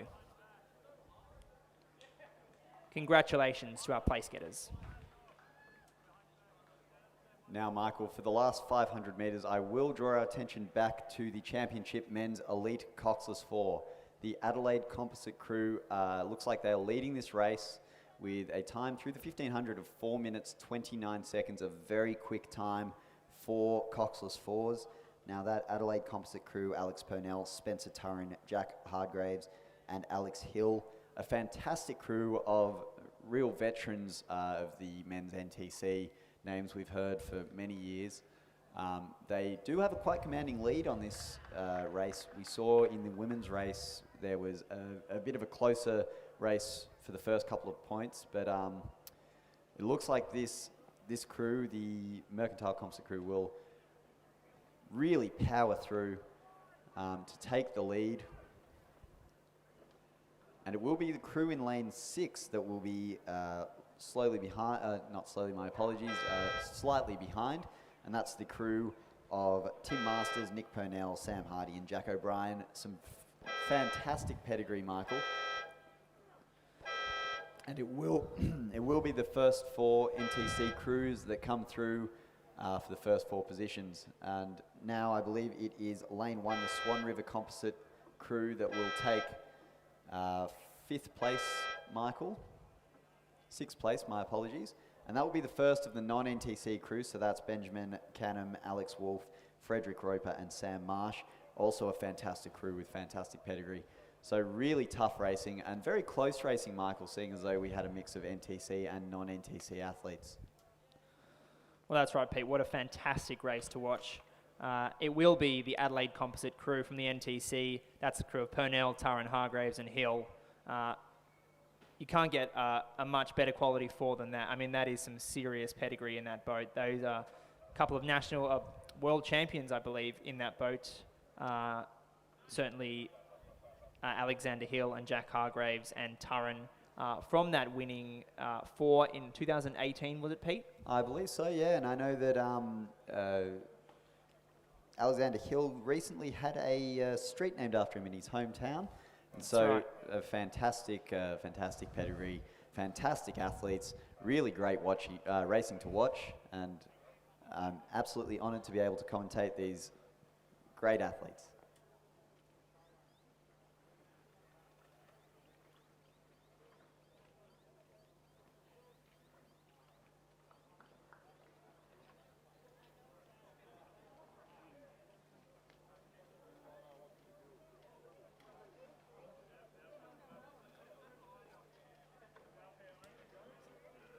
And Michael, we now come to race 89, the championship women's under 21-8. The current champions for this race are Sydney Rowing Club. Now they will be contending this in lane 5. We have Sydney Rowing Club. In lane 4, Sydney University will be challenging them for this trophy. In lane 6, we have Melbourne University. So 3 very prevalent club crews will be challenging the women's under 21-8 final. And I got to say, Pete, as they came through the 1,000 meters, they were extremely close. 0.8. Sydney, the crew from Sydney Rowing Club came through in first place in a time of 3:19. 0.84 back to second place at the Sydney Uni crew, and mere 0.23 back to the Melbourne Uni crew.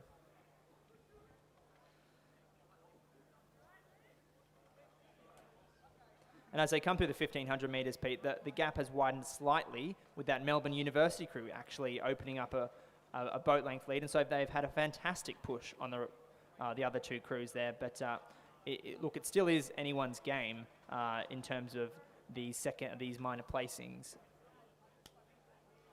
Yeah, right, you are, Michael. And this is an A final, so it's all systems go. They will be opening the taps for this one.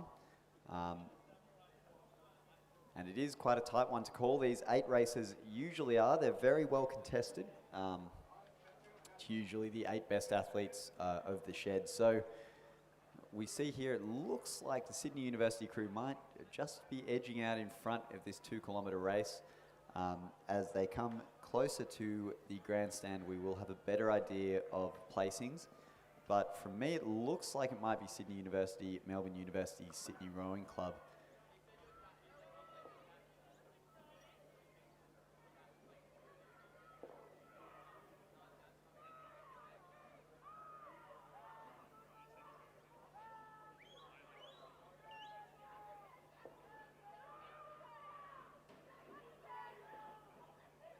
And coming through the final 100 metres of this 8th race, it looks like it will be Melbourne University out in the lead. I apologise, my guess was incorrect there. Melbourne University will have half a length's lead on the Sydney University crew.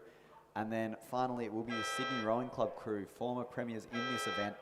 So the championship will be taken out by Melbourne University of the New South Wales Championship women's under 21-8.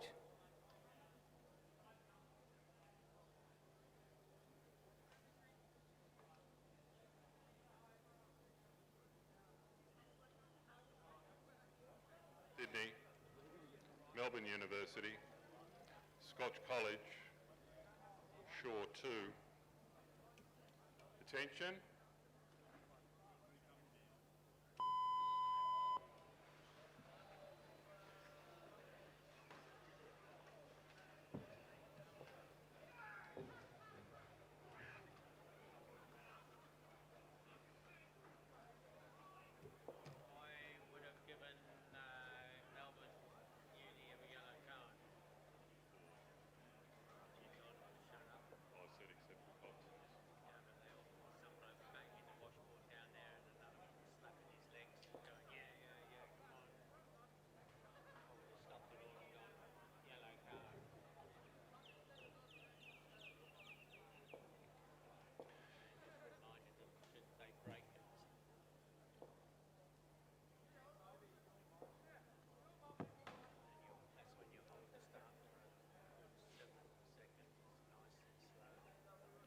Champion women's under 17 double.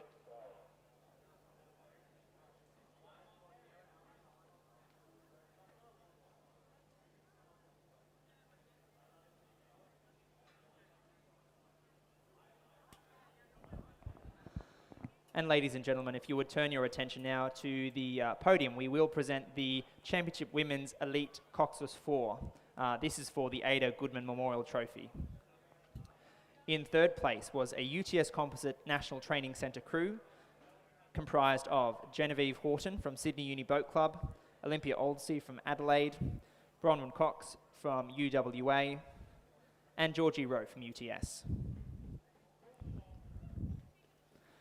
In second place, a composite crew from Melbourne University and the National Training Centre. Georgia Patton from West Australia Rowing Club, Rosie Popper from Banks, Sarah Hoare from Huon, and Lucy Stephan from MUBC. And our champions for 2021, Fremantle Composite and the National Training Centre. That's a crew of Kat Wary, Molly Goodman, Jess Morrison, and Annabelle McIntyre. Congratulations, girls.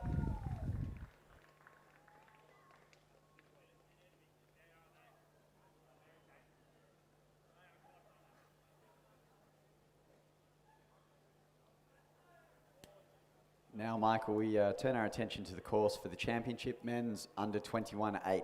Now, this is the final for the Colleagues Cup. And the current holder is Swan River, Western Australia. So in lane 1, we have UTS. In lane 2, Mossman. In lane 3, Sydney University. In lane 4, Sydney. In lane 5, Melbourne University. In lane 6, Scotch College, Victoria. In lane 7, Shaw School. And in lane 8, Shaw School 2. So we have some club crews mixing with some school crews, but it looks like it will, through the 1,000, be the Melbourne University crew, followed by Sydney University and Sydney Rowing Club.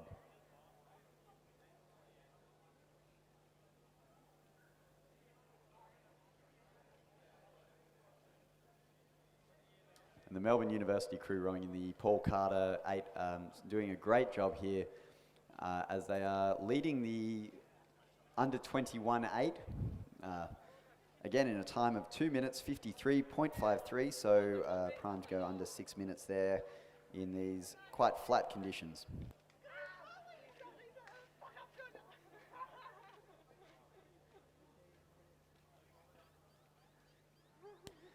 And we now turn our attention to the podium of the Championship Men's Elite Coxless 4 for the TC Tom Nixon Trophy.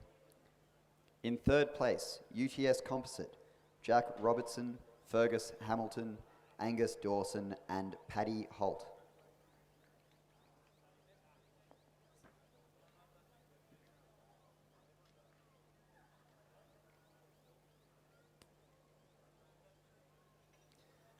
And in second place, Sydney University Composite, Tim Masters, Nick Purnell, Sam Hardy, and Jack O'Brien.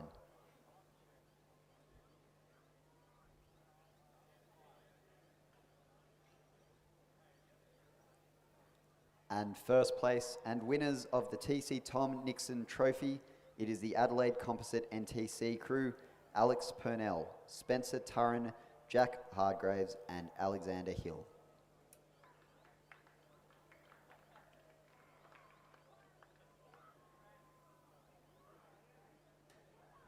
Congratulations to all the podium crews for the Championship Men's Elite Coxless 4.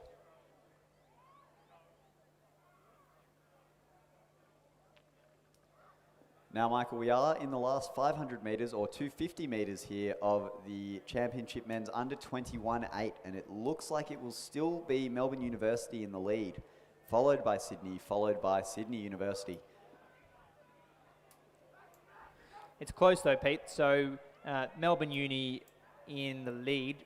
About 5 seconds behind is the Sydney Rowing Club crew, and then back to Sydney Uni. So it's going to be.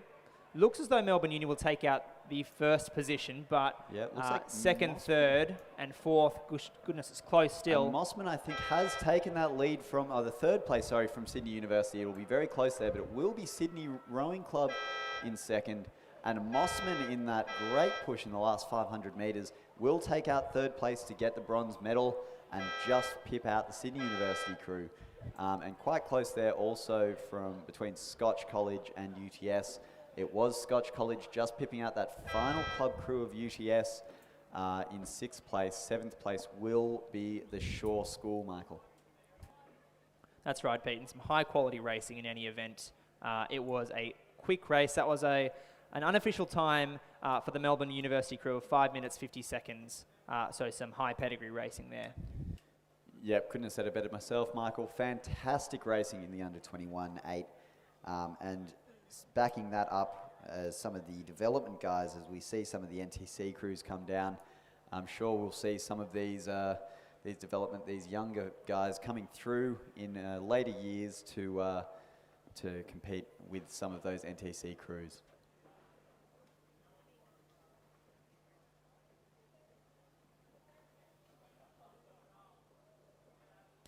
And just a reminder to all competitors that when you have completed your racing, you will need to return your bow numbers to boat shed 1. That is the boat shed on the far left of the boat sheds in the back of the course.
And in a moment, we will move to our presentation for race 89, the Championship Women's Under 21 8. And as the girls gather themselves,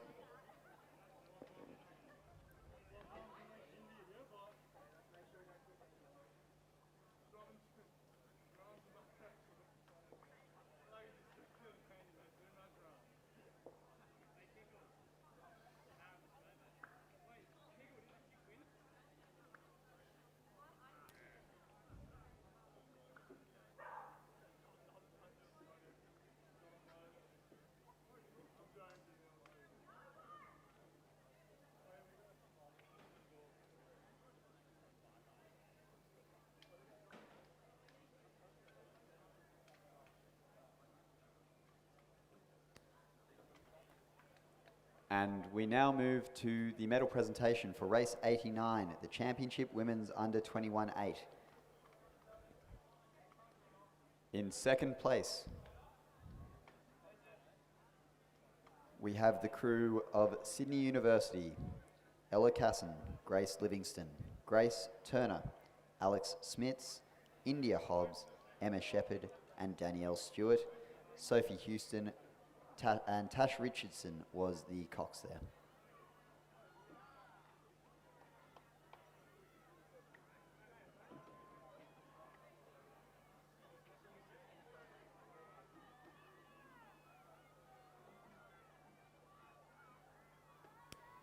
And the winners of race 89, the women's under 21-8, Melbourne University, Brooke Doolan, Scarlett Hanna, Yolanda Hooper, Sophie Ward, Evelyn Dow, Aliyah Dawson, Katrina Bitsias, Katie Easton, and coxed by Lucy Burnell. And congratulations to all athletes there. And Pete, just turning our attention back to the course now, we have in the dying stages of race 91, which is the Championship Women's Under 17 Double Scull. And at this point in time, it is the crew from Kinross Wallaroi. That's the crew of Lucy Scammell and Lucy Searle in first place. And they are looking pretty good on the screen, and they will win this championship event coming through the final stage of the race, closely followed by Loretto Kirribilli, who will take out second place. And it's a race for third, Pete. I can't quite make out who that is at this point. It's race Tara and Radford. It will be Tara, I believe. That's just right. Pipped Radford. Tara, great bit of rowing there. But Kinross Wallaroi will take the lead. So that first three will be Kinross Wallaroi, Loretto Kirribilli, and the Tara School. Some tight racing there, Pete, but that's right. In an unofficial time of 7 minutes and 56 seconds, the Kinross Wallaroi crew of Lucy Scammell and Lucy Searle, closely followed in second place by Loretto Kirribilli, Alyssa Fickers and Lauren Moran. And in third place was Olivia Dont and Emma Malka from Tara.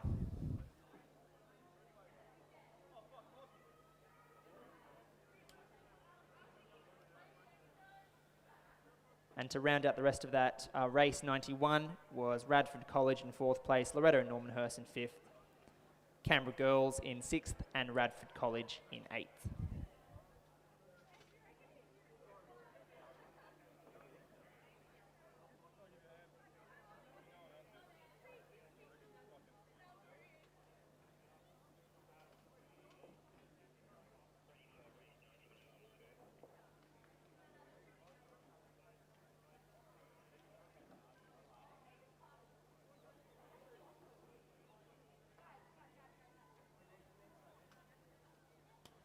So Michael, turning our attention to race 92 as we get the presentation sorted for race 90. Race 92, the Championship Men's Under 17 Double Scull. The current champions are Mossman Rowing Club in this event. In lane 1 we have Radford College. In lane 2, Mossman. In lane 3, Kinross Wallaroi. In lane 4, Radford College. In lane 5, Shaw. In lane 6, Kinross Wallaroi. In lane 7, Newcastle Grammar, and in lane 8, Hunter Valley Grammar.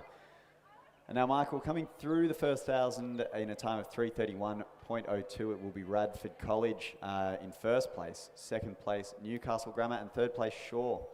So that Radford College crew, that will be Radford College 1, is competed by Jake Skemmen Rogers and Hamish Roberts. Ladies and gentlemen, if you would refer your attention to the podium, we will do the presentation for the Colleagues Cup. That's the Championship Men's Under 21-8 of New South Wales. In third place, Mossman Rowing Club.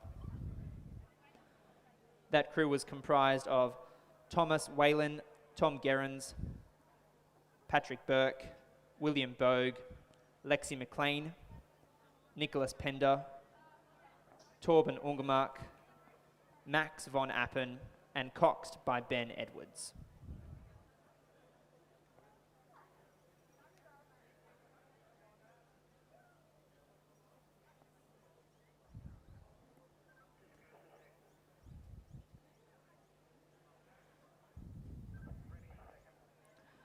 And in second place from Sydney Rowing Club, Declan Glendinning, Andy Hoffman, Max Pearce, Angus Aitken, Thomas Hart, Finn Hancock, Henry Furrer, and Bradley Graham, coxed by Harry Keenan. That crew was coached by Donovan Check and Shane Mulvaney.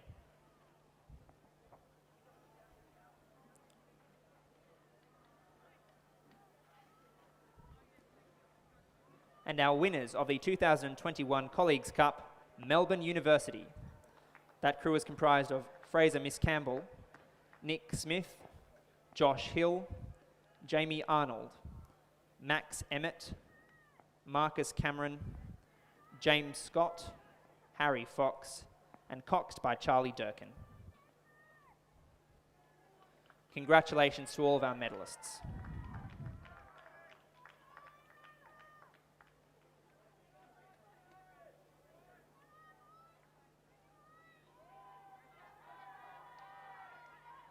And Michael, we turn our attentions back to race 92, the championship men's under 17 double. Now it looks like it will be lane 4 in the lead. That's Radford College 1. And they had the lead at the 1,000 metre mark. It looks like they've retained that lead and almost extended it to 2.46 seconds at 1,500. Newcastle Grammar will be the next crew. It looks like the Radford College crew has extended the lead more than 2.4 seconds. To the crew in second.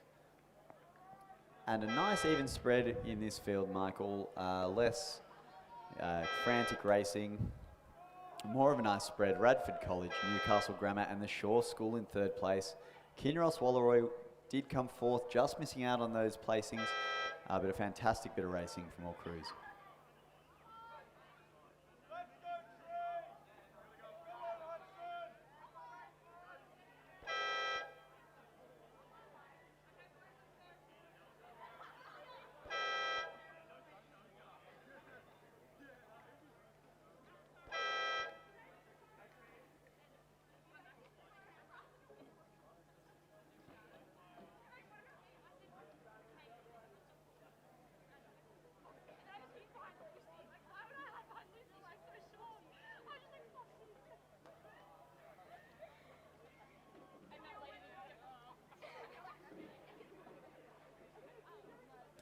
So race 93, lane 2, we have Griffith Uni Surface Paradise. Lane 3, Sydney University. Lane 4, University of Queensland, North Esk. Lane 5, Uni of Queensland, Sydney, NTC. And that crew, those crews are coming along in the women's elite double. And they are approaching the 1,000 metre mark now. Sorry, have just passed the 1,000 metre mark.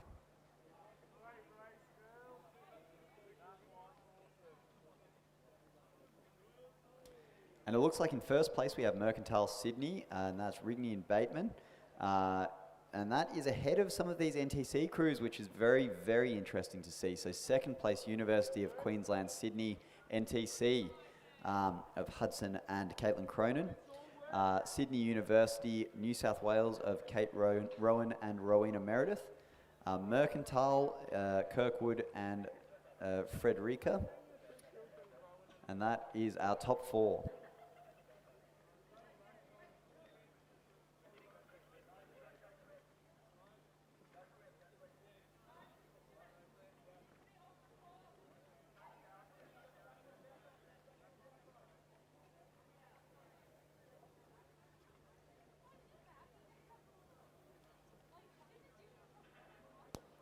Now, Michael, coming through the 1,500 metre mark, it is the Mercantile Sydney University crew in a time of 5 minutes, 10 seconds. Now, that is that crew of Rigney, Tara Rigney and Amanda Bateman. That is a half NTC crew. I know Amanda Bateman is an NTC member. Tara Rigney really doing a fantastic job in this race. To be quite commanding, leading the championship women's elite double. And it will be University of Queensland and Sydney, the NTC crew, Sydney University, third place. So quite a tight bit of racing there, Michael. 5 minutes, 10 seconds in first, 5 minutes, 14 for second, and 5 minutes, 18 for third. So around 4 seconds between each crew.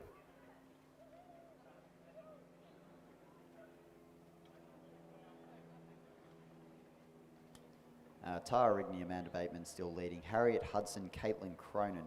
That's Sydney Rowing Club, University of Queensland Boat Club.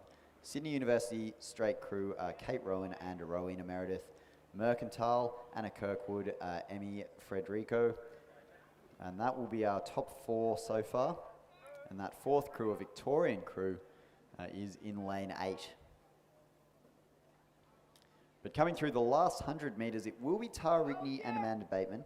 That's an N-Swiss crew, but also an NTC crew. They are in that NTC boat, the silver and green Sykes or Philippes that you might see around the boat park. And in second place, being pushed there by Rowan and Rowena Meredith, will be the crew of Caitlin Cronin and Harriet Hudson, the NTC crew.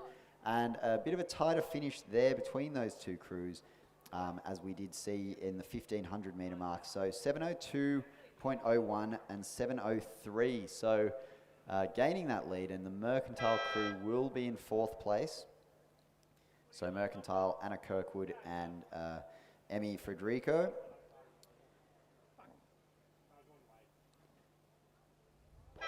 Now those top 3 boats, all NTC members or NTC hopefuls, very impressive athletes. They will make up the 1st, 2nd and 3rd placings of the Championship Women's Elite Double Scull.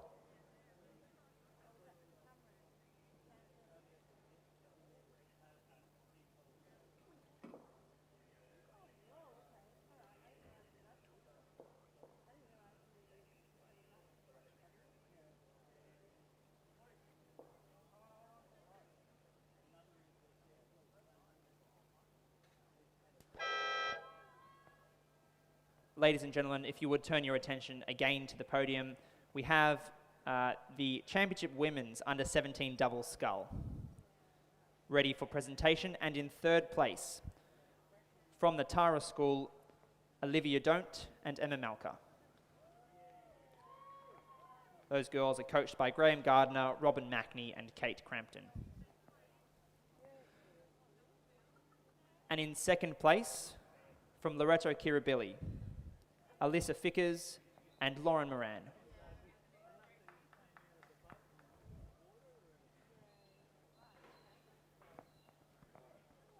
And our winners for 2021, Kinross Wallaroy, comprised of Lucy Scamell and Lucy Searle. Their coaches Andrew Gannon and Alexandra Cropley. Congratulations, girls. Now, Michael, with the conclusion of that, we come to race 94, the Championship Men's Elite Double. This is a fantastic race to watch. We have a bunch of NTC crews, Toowong Composite, Sean Murphy and Hamish Parry will be our lightweight contingency in this, racing as heavyweights, I assume. They will be the crew going for the lightweight double in Tokyo, hopefully later on in 2021. And now these crews are all coming into the last 250 metres, Michael. Toowong Composite, Sydney University Composite, Capital Lakes Composite, both NTC crews, Sydney Rowing Club, North Esk, Bucks, Mercantile Composite, with Hamish Harding and Red Matthews, 2 lightweights also, Melbourne University Composite, Kane Grant, and Black Mountain Composite, NTC, Caleb Antle and Luke Letcher. Now, Michael, it looks like lane 2 will be ahead, Sydney University Composite. That's the crew of Jack Cleary and Campbell Watts.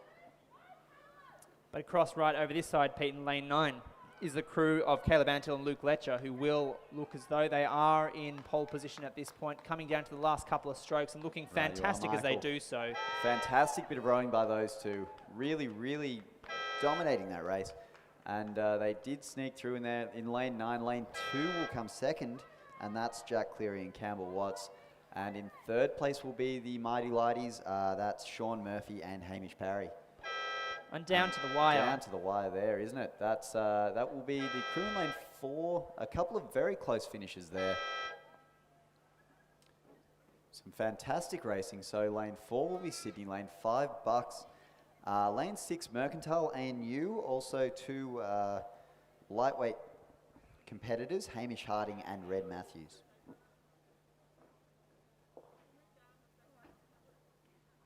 And ladies and gentlemen, we turn our attention back to the presentations for the Championship Men's Under 17 Double Scull. In 3rd place from the Shaw School, Thomas Waite. and Will Club. Their coach, Tim Morrison. In second place from Newcastle Grammar, that crew was comprised of Kaylin Routley and Alexander McDougall. They were coached by Amos Noon. And our winners for 2021, Radford College, Jake Schiemann-Rogers and Hamish Roberts, coached by Vicky Spencer. And congratulations to our medalists.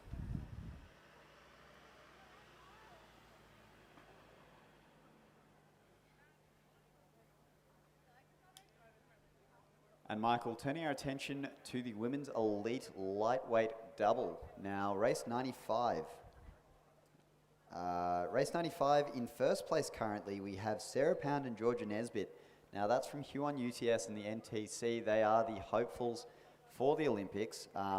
Sydney University Huon NTC will be the two other hopefuls, Eve Muir and Lucy Coleman from SUBC and Huon. ANU will be Sophie Gerapetridis and Anika Reardon. They will be from ANU in the ACT. Griffith University Surface Paradise will be in fourth place, coming through the 1500 metre mark, followed by Melbourne University and Corio Bay. Now, Michael, these top three doubles, especially top two doubles, really competitive athletes. Sarah Pound and Georgia Nesbitt, I know, have been doing some great work there at the NTC, formerly Huon and UTS.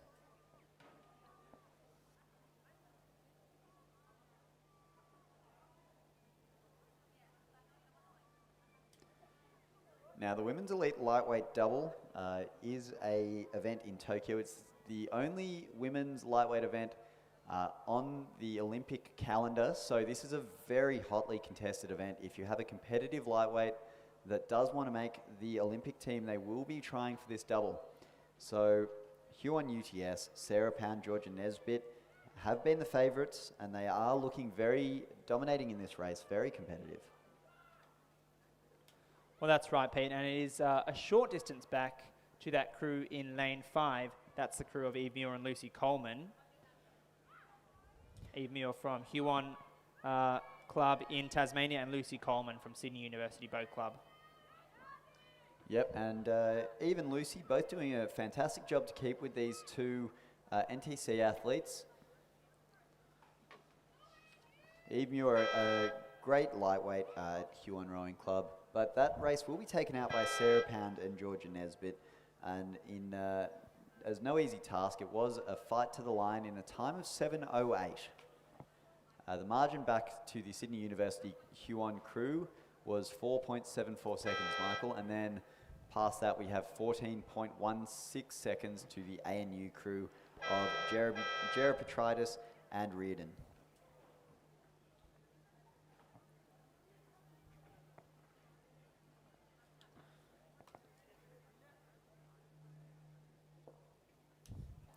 Ladies and gentlemen, we turn our attention now to the presentation for race 93, the Championship Women's Elite Double Scull.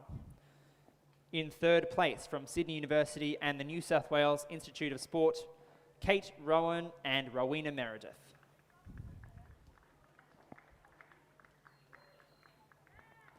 In second place from the University of Queensland and the National Training Centre, Harriet Hudson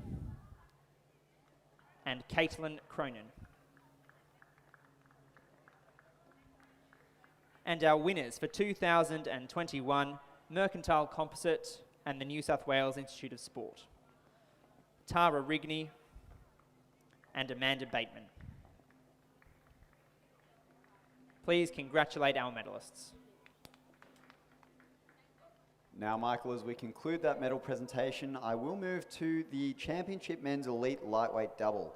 Now, we did see some lightweight competitors in the heavyweight double not a moment ago, and they are on the podium as we speak. But in this lightweight double, we've got in first place currently the Toowong Adelaide Sassy Composite crew, Oscar McGuinness and Tom Williamson, both doing a great job in the single earlier today.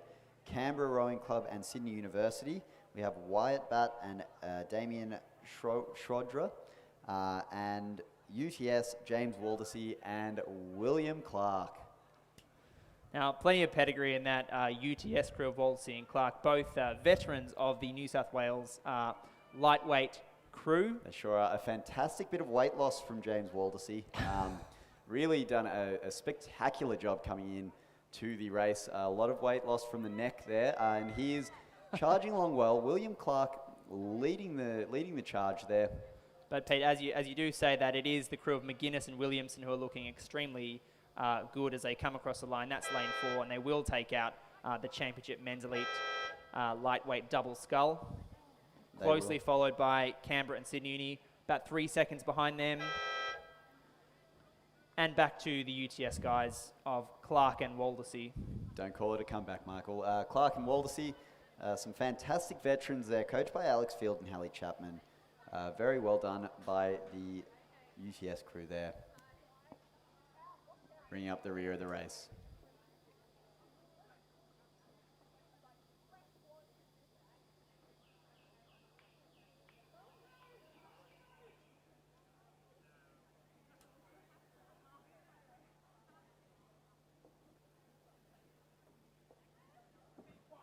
Ladies and gentlemen, we are ready to go with our presentation for the Championship Men's Elite Double Scull of New South Wales. In third place is the Toowong Composite Crew and the New South Wales Institute of Sport, comprised of Sean Murphy from Mossman and Hamish Parry from Toowong. In second place, the Sydney University Composite Crew and also from the Men's National Training Centre is a crew of Jack Cleary and Campbell Watts.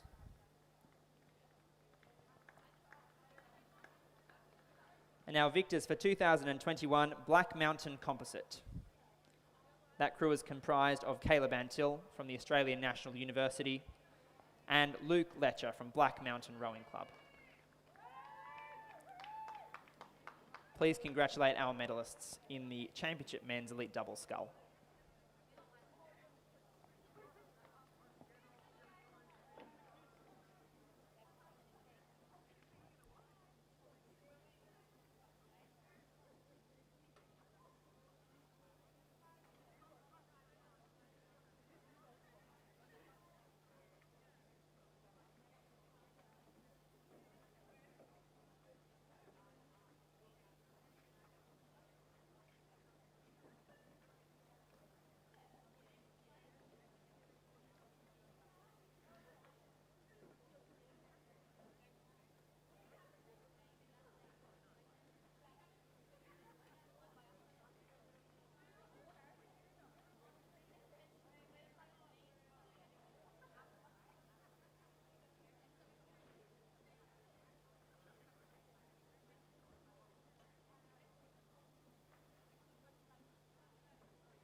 And we now move to race 97, Michael.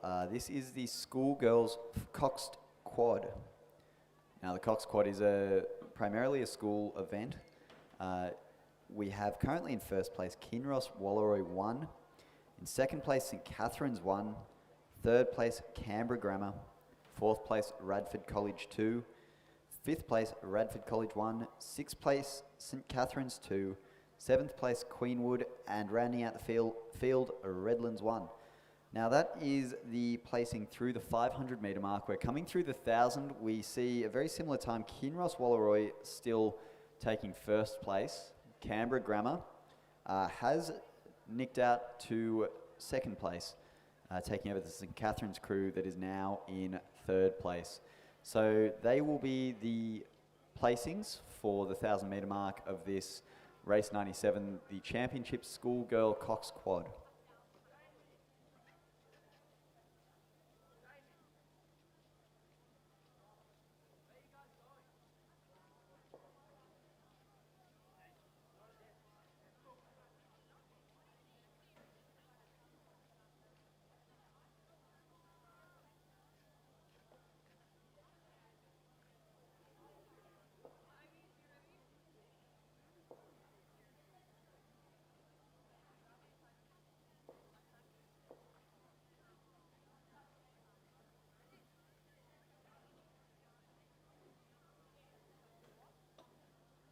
presentation of Race 95, the Championship Women's Elite Lightweight Double Scull. In third place from the Australian National University, Sophie Gerapetritis and Annika Reardon. They are coached by Nigel Harding. In second place from Sydney University and the National Training Centre, Eve Muir from Huon and Lucy Coleman from Sydney Uni Boat Club. And in first place from Huon Composite and the National Training Centre, Sarah Pound and Georgia Nesbitt. Congratulations to all our medalists. Thanks, Michael. And at the conclusion of that medal presentation, we do come back to race 97, the Championship Schoolgirl Coxed Quad. Now, at the moment, not much of a change from the 1,000-metre timing. It looks like it will be Kinross Walleroy in first place, Canberra Grammar in second, and finalising the medal presentations, it will be St Catherine's. This is a final, so these will be the placings overall. It looks like the Kinross Walleroy crew has quite a commanding lead. That's the crew of Annabelle Woods, Hannah Richardson, Freya Neville, and Isabella Scammell. Now, this crew, coxed by Georgina Robinson, really doing a fantastic job. They will be coming into the last 100 metres now with a pretty commanding lead of the race.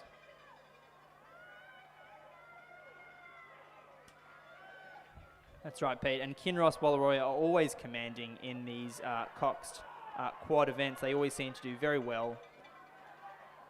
And they will quite comfortably take out this race 97, the Championship Schoolgirl Coxed Quad Scull. Yeah, Michael, and comfortably back to Canberra Grammar. We will take the second place, although third will be a battle here, Michael. It was St Catherine's, It's but going it down is to a the line. close one. St Catherine's are going it up. might be Radford. St. As is Catherine's going Radford. up, Here we go. It's down stroke for Radford's stroke. got Here we a go. little bit of a lead. Oh my It gosh. will be Radford. Well done. Well done, Radford College. Well done, St Catherine's. Third place, Radford College, 11 seconds back, and a fraction of a second back to St Catherine's, Michael. Oh, a fraction indeed, Pete. Goodness me. I've got to call my cardiologist on Monday, and good thing, because Good thing, Michael. that was hectic. Michael, I'll come with you. I'll need one after that. So, fantastic bit of racing. Radford College, really well done, pipping third place. What a great race I'll to tell you what, watch. Pete, I have no fingernails left after that. Me neither, Michael. They're down to stubs. Absolutely fantastic.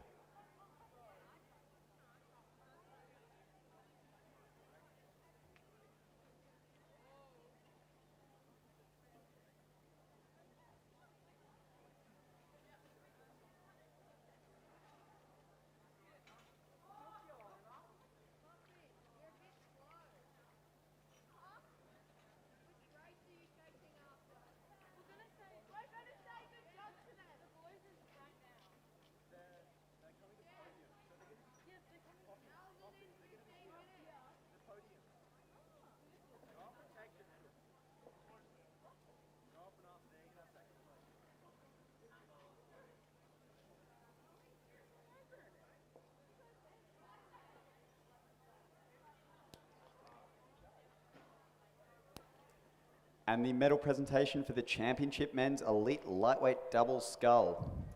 In third place from UTS, James Waddesy and William Clark. Second place, Canberra Composite, Wyatt Batt and Damien Schroeder.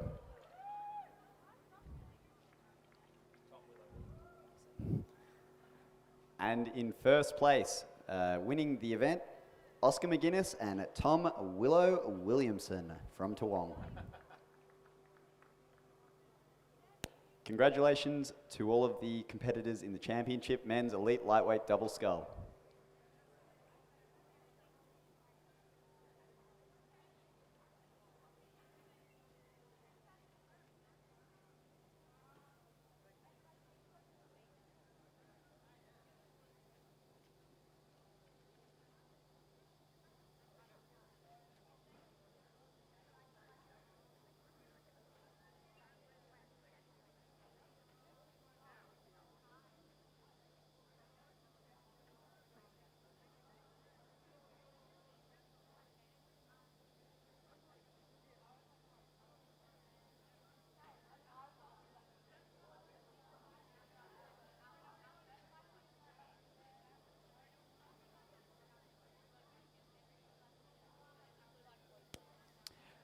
And Michael, moving into now the Schoolboy Cox quad in first place currently, St. Augustine's. Now the St. Augustine's coxswain, I believe, hasn't weighed in, so they will not be judged coming into this race in lane 9.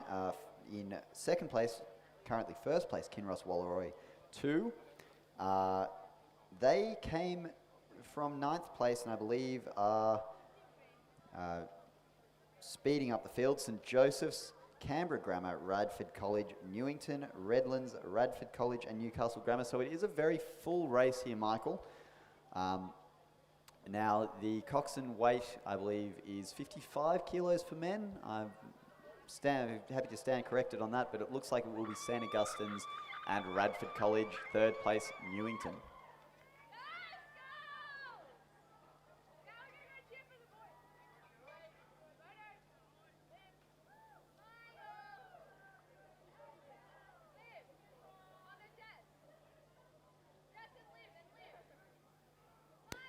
Michael, this race will continue with St. Augustine's 1, time of 4 minutes 54 through the 1500.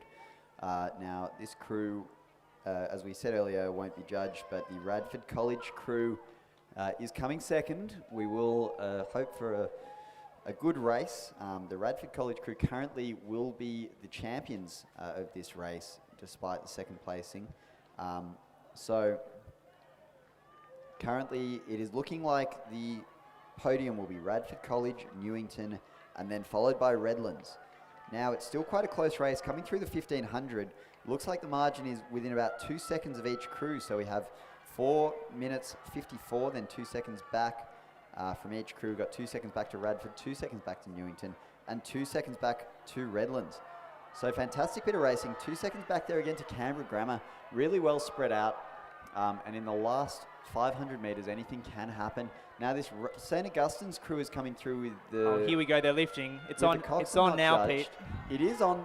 It looks like lane 9, the St. Augustine's crew is lifting. Oh, they're going stroke for stroke, but it will be St. Augustine's taking the win. It will be St. Augustine's, followed by Radford College.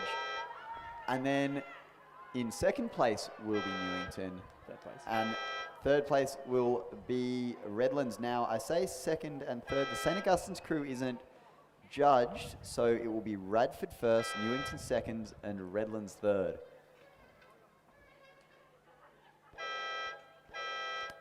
Now, unfortunately, that St. Augustine's crew did cross the line first, but as they weren't judged, unfortunately, it will be first Radford, second Newington, third Redlands. So, great racing to watch. And I guess the rules apply for the coxswains as they do for the lightweights. All the lightweights in the doubles earlier, Willow Williamson and Wodesy would have all had to weigh in prior to racing and had done successfully. So that's a part of those weight-adjusted races, Michael.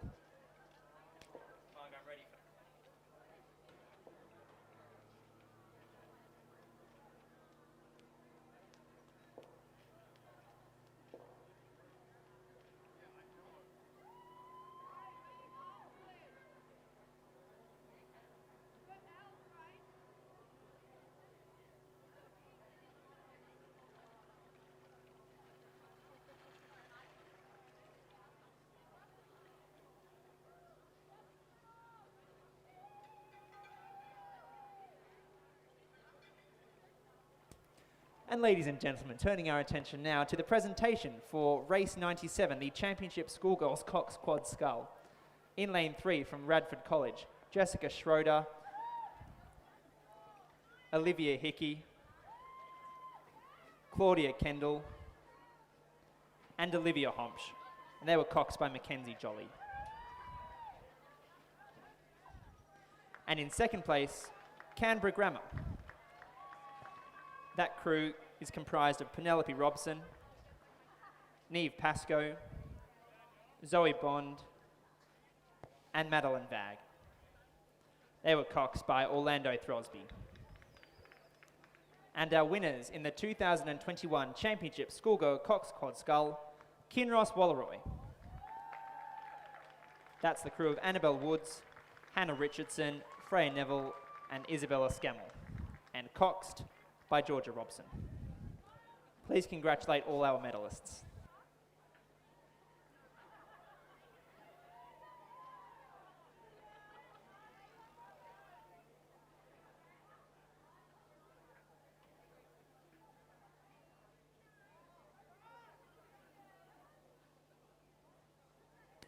Michael, we now turn our attention to race 99, the Championship Women's Under-16 Double Scull. They are away. The current champions are Pymble Ladies College. Now, in lane 1, we have Nepean. In lane 2, Loreto Kirribilli. In lane 3, Mossman 1. In lane 4, Mossman 2. In lane 5, Radford College. In lane 6, Grafton High. In lane 7, PLC Sydney. PLC Sydney 2 will be in lane 8 and Queenwood in lane 9. So we don't have a Pymble Ladies College crew contesting the current championship winners. Now that was of Page and Colburn back in 2020. So in 2021, that will be our race contested. And it looks like as they come away, this is a 1 kilometre race, Michael, for the women's under-16 double scull.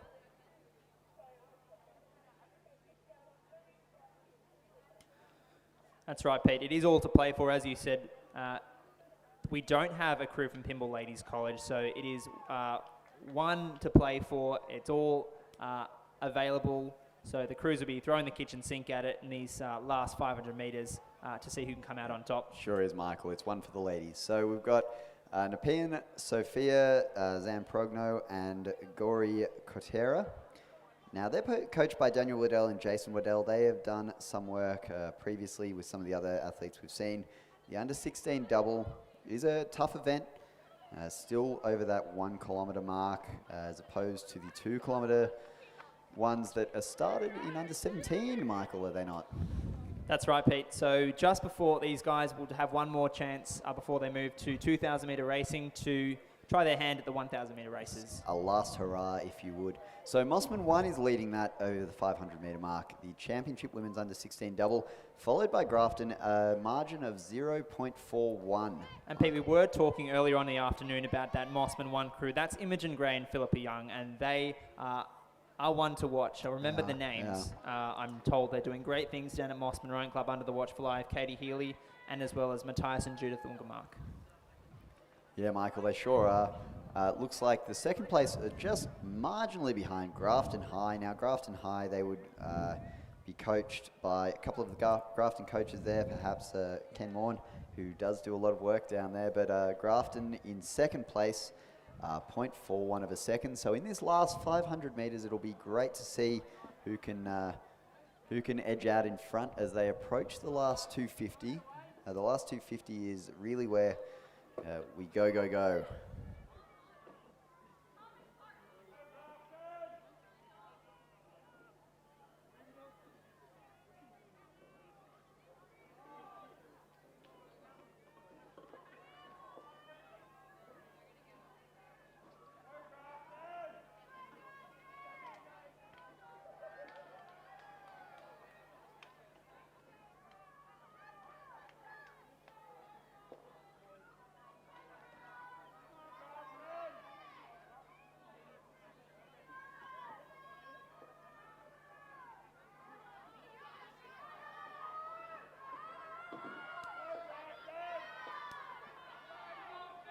Now, Michael, it does look to be the Mossman crew slowing minorly here in lane 6, which will be Grafton High, have muscled through in the last 250 metres to take this race out by about a length. Really commanding quite a Henry Lee's double sink in that double. And in second place, we have Mossman 1, third place Mossman 2, and really close for fourth and fifth, Michael, 0.35. My apologies, of a second between those two crews. Thanks, Pete, and congratulations indeed to the girls from Grafton High. That's McKenna Waring and Nadia Smith, coached by Adam Dewberry, Colin Lang and Joanna Tarrant.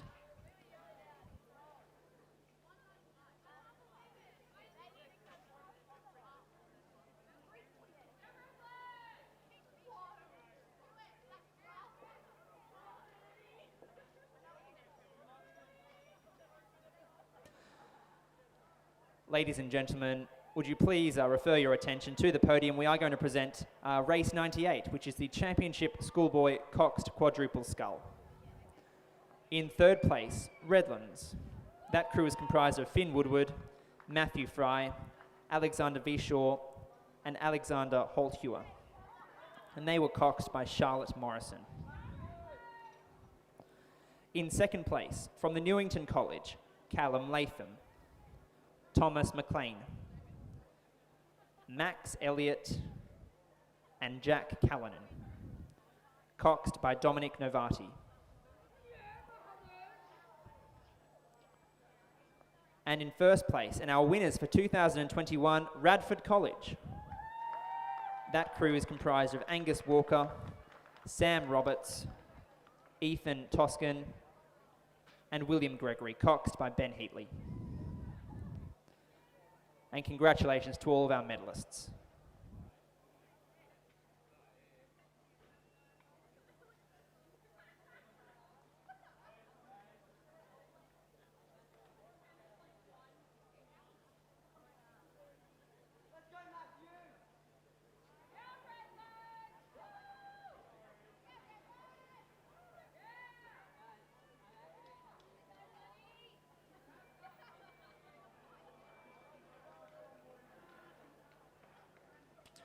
And Pete, we have race 100 underway on your programs, which is the Championship Men's Under 16 Double Scull. To run through the field, in lane 1 from Newcastle Grammar, Vincent Mitteff and Gabe Leichman. In lane 2, Northern Beaches Secondary.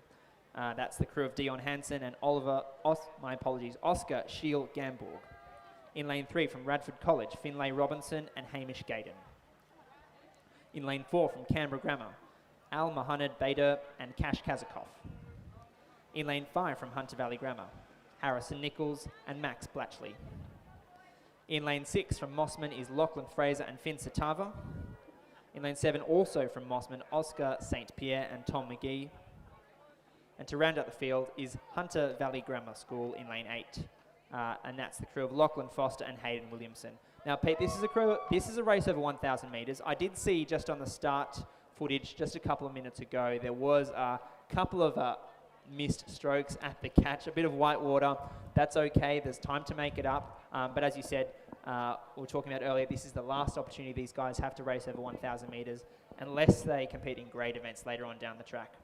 Correct, Michael. So the grade events, the DNC grade events, will be competed also over 1,000 metres. It is a very different ball game, the 1,000 to the 2,000 metre race. But it is a great stepping stone if you can do this 1,000 metre race well, and it looks like the Canberra Grammar crew is in a time of 1 minute 40 through the 500 metre mark. Now close behind is Mossman 0.75. That is less of a margin than we had earlier, I believe, Michael, where the Mossman crew was actually rode through from the last race. So anyone's game at this point, especially for the first three. It's about a 2-second gap between first and fourth, Michael. So very close racing through that first 500. And that is the beauty of 1,000 metre racing, Michael, is it not? Close racing. That's right, it's all to play for, as we've spoken about. So in first place, as it stands, provisionally, is the crew from Canberra Grammar. That's the crew of Bader and Kasakov. In second from Mossman is Fraser and Satava. And third, currently, as it stands, Northern Beaches Secondary. That's the crew of Hansen and Shiel Gamborg. But look, as they come through the 1750 mark, Pete, look, it is all to play for. I can't quite tell from here, but there is some hype up in the stands, and great to see. Hype, Michael. That's right. Do bring these guys home as they compete for the Championship of New South Wales.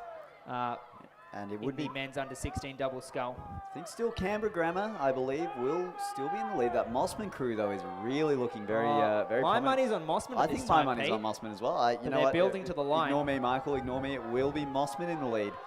Real big push here from Mossman. Mossman 1 crew. And some hype from the stands as well. It's Some coming hype down from to the stands, line. Some hype from the athletes and some hype from me, Michael. I am excited. The Mossman crew will take this It's going to lead. be close. I believe it'll be Mossman. It'll be close for second and third. I believe second will Hunter be Valley that crew. Grammar Yeah, Hunter and Valley Grammar Canberra crew, yes. Grammar. That's right. And now I believe Hunter Valley, the other Hunter Northern Valley Beaches Grammar Secondary, I apologise. Hunter Valley Grammar will be in fourth. Fantastic racing. So that Mossman crew really edged back. They were in second or third there at the 500. So a bit of a slower start, but over 1,000 metres, really pushing back well to get that 2.72 second lead in a time of 3 minutes 26.64, Michael. That's some champagne racing right there, Pete. That is Champagne the racing. money shot. It was so good. Good vigor all round. Michael, Crew's lifting into the finish. That's a highlight reel, Michael, for me. That's right. That's one for the books. One for the books.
Ladies and gentlemen, divert your attention to the podium. We are going to present the Championship Women's Under-16 Double Scull of New South Wales. In third place from Mossman Rowing Club, Talia Noland and Madison Stanley. Their coach, Katie Capital Healy. Lakes ANU. In second place, also from Mossman Rowing Club, Imogen Gray and Philippa Young.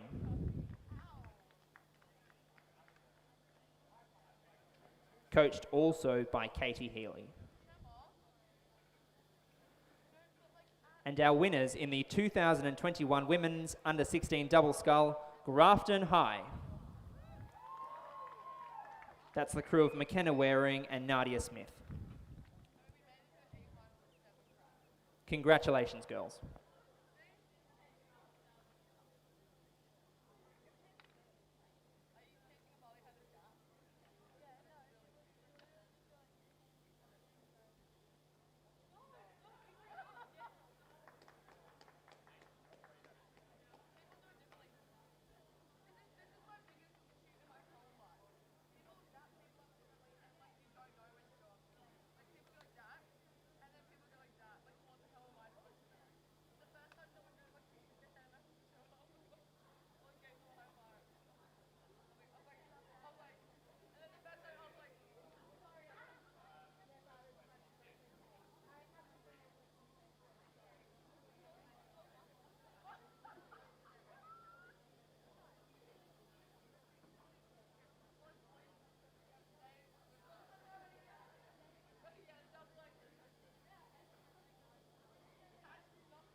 Michael, we now come into race 101. Now in lane 3, we have Capital Lakes ANU, Charlotte Ryan, Claudia Downs. Now this is for the Championship Women's Under-23 Lightweight Double. In lane 4, Nepean, Sarah Bericci, and I believe that's Michaela Hull. In lane 5, ACT ANU, Ella Kelly and Louisa Richens. In lane 6, Sydney ANU, Alexandra Moylan and Grace Cipher. In lane 7, Sydney University, Melbourne University, Sophie Willamsley and Annalise Isaacs.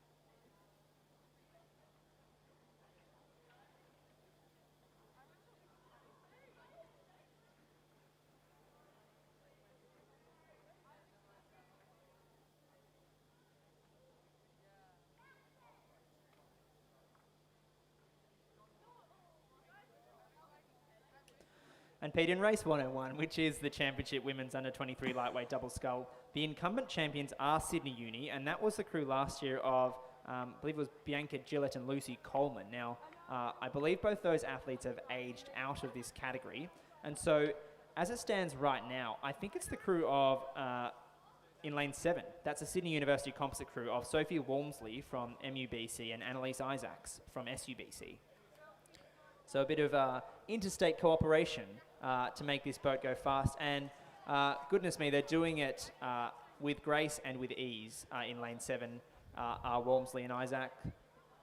They sure are, Michael. And we were just saying earlier, it's really positive to see such a big field in the under-23 lightweight double. We do know that there is a case where, because there's not as many events for lightweights, you don't see a huge range, depth of field, but we sure do here in the 23 lightweight double, a full field, a very competitive cruise. It will, as you said, be Sydney University, Melbourne, in front, a time of 3:38.82 through the 1,000. Quite a competitive time there, Michael, in this, the final of the women's under-23 lightweight double.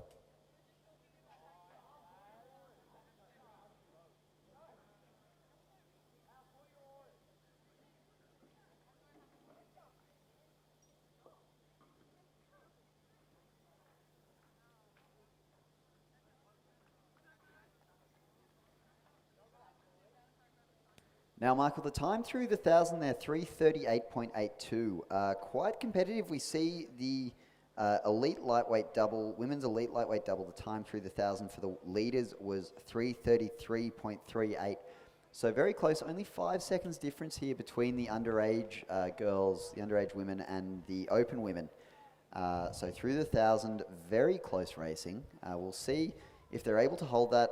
They would probably be on track for about a 10-second slower time than the open women's double going for Tokyo. Thanks, Pete. And we will turn our attention now to the presentation for the Championship Men's Under-16 Double Scull of New South Wales. In third place from Canberra Grammar is Al Mohamed Badia and Kash Kazakov. Those guys are coached by Edwin Herr-Thompson and Ben Johnson. In second place, and silver medalists, Northern Beaches Secondary.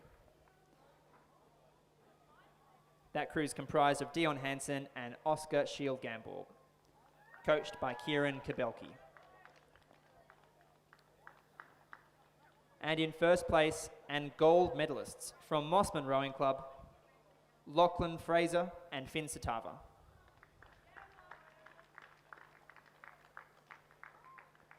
Please congratulate all of our medalists.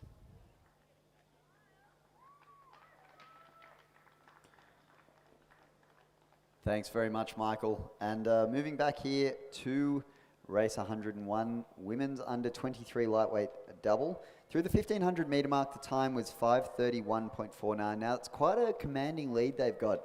So we did see quite a push in the women's elite double. That was a bit of a closer one. We saw the rate come up quite a lot. The time through the 1,500 for them was 5:21.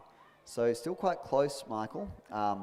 With this lead, you can imagine these girls aren't as pushed as the double was with Pounder Nesbitt from the NTC. But very good to see that there's quite a correlation between these younger girls, not at the National Training Centre, as there is with the National Training Centre girls who are professionals, professional athletes.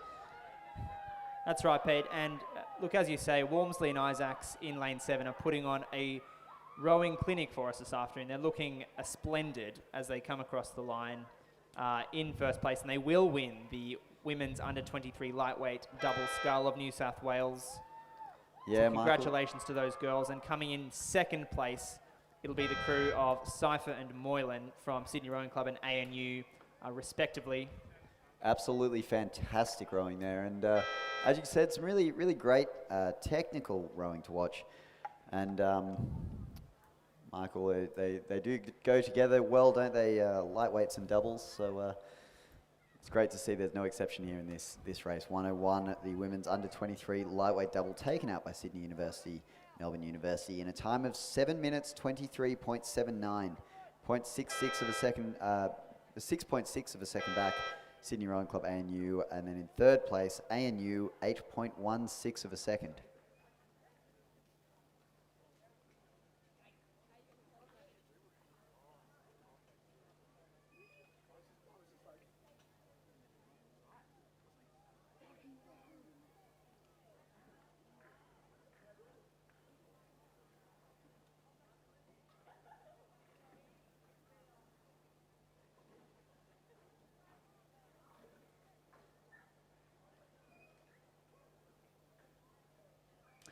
And Peter, on the course now is race 102, which is the Championship Men's Under 21 Lightweight Double of New South Wales. Now, the current champions are, as it stand right now, are the University of Queensland crew of Duplessis and McCoy. Now, those guys haven't come down this year, so it is all to play for. We will be celebrating a new winner in this event in a matter of minutes, Pete, so it's very exciting.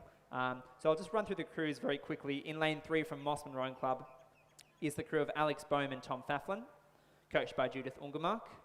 In lane 4, from UTS, Tate Van Heemst and Cameron Ogilvie, coached by Alex Field and Hallie Chapman. In lane 5 is a Mossman composite crew. That's Oliver Klotz from Glebe and James Scott Brown from Mossman, coached by Brad Smith and Judith Ungermark. And in lane 6, from South Grafton High, is the crew of Max Raywood and Ryan Vickers, coached by Adam Dewberry, Colin Lang and Joanna Tarrant. Yeah, Michael, and coming through the 1,500 metre mark, it is United Tates and the Cambulance. They are from UTS in lane 4. Through the 1,500 in a time of 5 minutes 23, they have quite a commanding lead. Double overhead cam really pushing in hard here.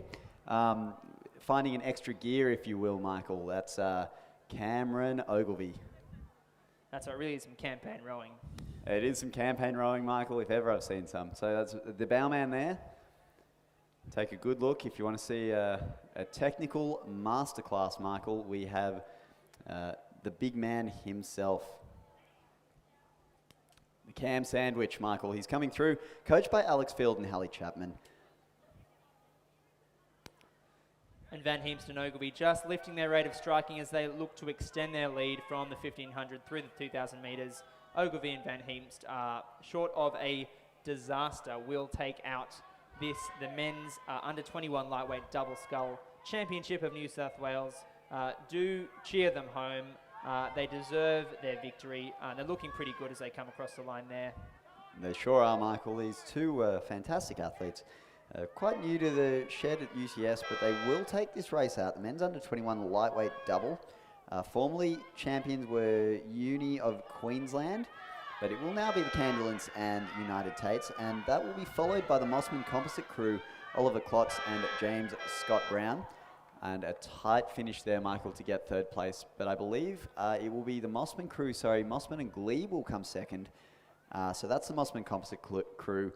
The straight Mossman crew of Alex Bohm and Tom Faflin will be third. Fantastic racing, Michael. Really fantastic racing. That's right, Pete. And the South Grafton High crew there of Raywood and Vickers, unlucky to be pushed out of a medal position there. Very much so, Michael. 0.9 seconds there between the third and fourth place.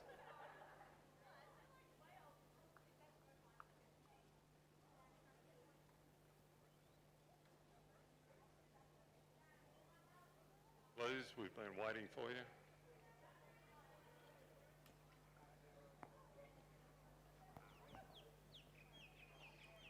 Do turn your attention now to the course or the screens where we will have the final race of the day assemble on the start line. It is the Championship Men's Elite Coxed 4, which is currently a title currently held by UTS Haberfield Rowing Club. I believe that crew is comprised of some great athletes, including none other than Dara Alizadeh. Everyone else, can we have a bit of quiet now, thanks. I think he's the former captain of Cambridge University Boat Club. So some big shoes to fill for any of the crews on the start line here in race 103. Yes. I do note that UTS isn't contesting this event, so it is all to play for.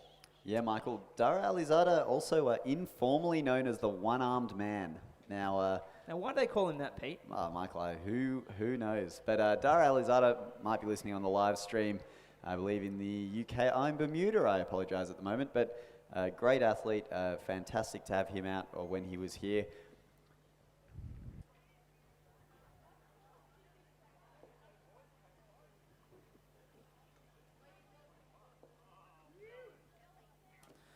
Ladies and gentlemen, we are now going to have the presentation for race 101, which is the Championship Women's Under-23 Lightweight Double Scull.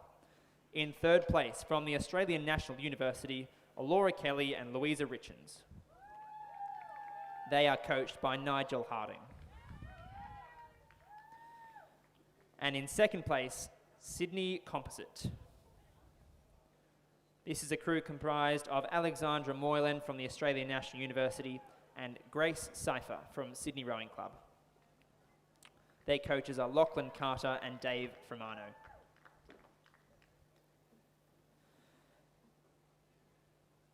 And our champions for 2021, Sydney University Composite.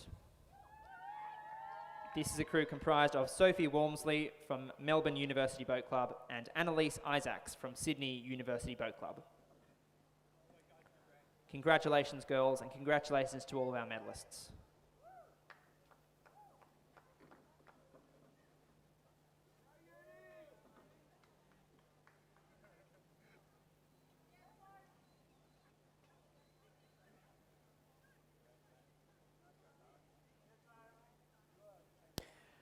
And now, Michael, we now move to race 103, the Championship Men's Elite Lightweight Cox 4. Current champion, their UTS Haverfield Rowing Club with Dara Alizada. In lane 3 is Sydney University N-Swiss. That's Marcus Britt, Devlin Walsh, Lachlan Miles and Willow Shaughnessy. So quite a good crew there in lane 3. Lane 4 will be Melbourne University. Lane 5, Mossman. Lane 6, Melbourne University 2. Lane 7, Melbourne University 3. So, Michael, a couple of Melbourne University crews, but this Mossman crew, Nicholas Pender, Lexi McLean, Torben Ungermark and Max von Appen. Now, that's a bit of a younger crew. I believe that'd be a 23 crew there with Torben Ungermark. I think he's still 23s. Lexi and Max are both a bit younger. Right out of school, they were both in the Kings 2019 First 8, or 2020 First 8, I apologise. Fantastic athletes, though, those 2, 3, a lot of the crews there. So it'll be interesting to see whether they get muscled out by these Melbourne University crews, the interstate competitors who have come in. And it looks like coming into the first 500, Michael, what do you reckon? Well, that's right, Pete. In any It's a case, tight one. oh, goodness me, you can throw a blanket over them at this point. Sure But can. I'm going to say, Pete, the crew from Sydney University N-Swiss has a fair amount of pedigree and experience as well. That's a crew of Britt, Walsh, Miles and O'Shaughnessy. Now, Will O'Shaughnessy has been rowing a pair at the moment with, I believe, Jackson Kench. Yep, and they're performing out of their skins of late. So they will be one to watch as they They sure come have, through. yep. And certainly Marcus Britt has been around for a long time. He's, I believe, the captain of Sydney University Boat Club. And similarly, Devlin Walsh, the vice president of Sydney University Boat Club. So watch them as they come through. Yep, and a very nice guy, Will O'Shaughnessy. So good to see you can be a lovely guy and still dominate on the race course. So very interesting race to watch. We'll see how they go as they come through the 1,000-metre mark. And ladies and gentlemen, just as we do wait for the final race of our program to come down the course, we will present the Championship Men's Under-21 Lightweight Double. Present medals to our place getters. So in third place, from Mossman Rowing Club, Alex Bohm and Tom Thafflin. Their coach is Judith Ungermark.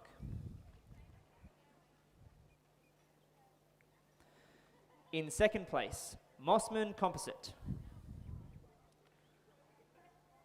That crew is comprised of Oliver Klotz from Glebe and James Scott Brown from Mossman, coached by Brad Smith and Judith Ungermark. In first place and gold medalists from UTS, Tate Van Heemst.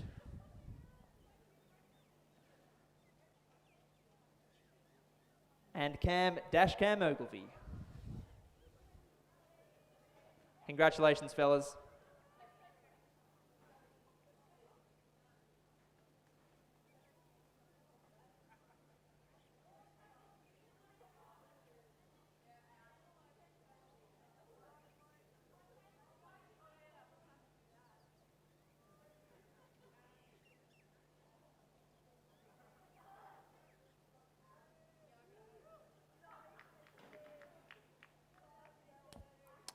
And Michael, coming through the 1,000-metre mark here of this, the final race of the day, the race 103 Championship Men's Elite Cox 4. It looks like it's Sydney University.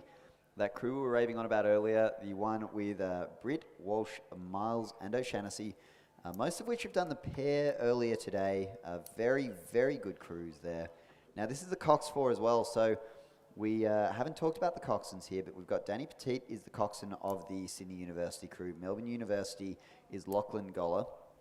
The Mossman crew is Terry O'Hanlon, dad of Anna O'Hanlon, two coxswains in the same family. We've got Melbourne University's coxswain Charlie Durkin, and Melbourne University 3 coxswain is Will Bennett. So we've said it before, Michael, the Cox 4, a boat where you need to really muscle it through. Now, I believe this Mossman crew is actually coached by the world record holder for the Cox 4. So the Mossman crew, coached by Matthias Ungermark, definitely has the know-how here, as Matthias is the Cox 4 record holder, I believe.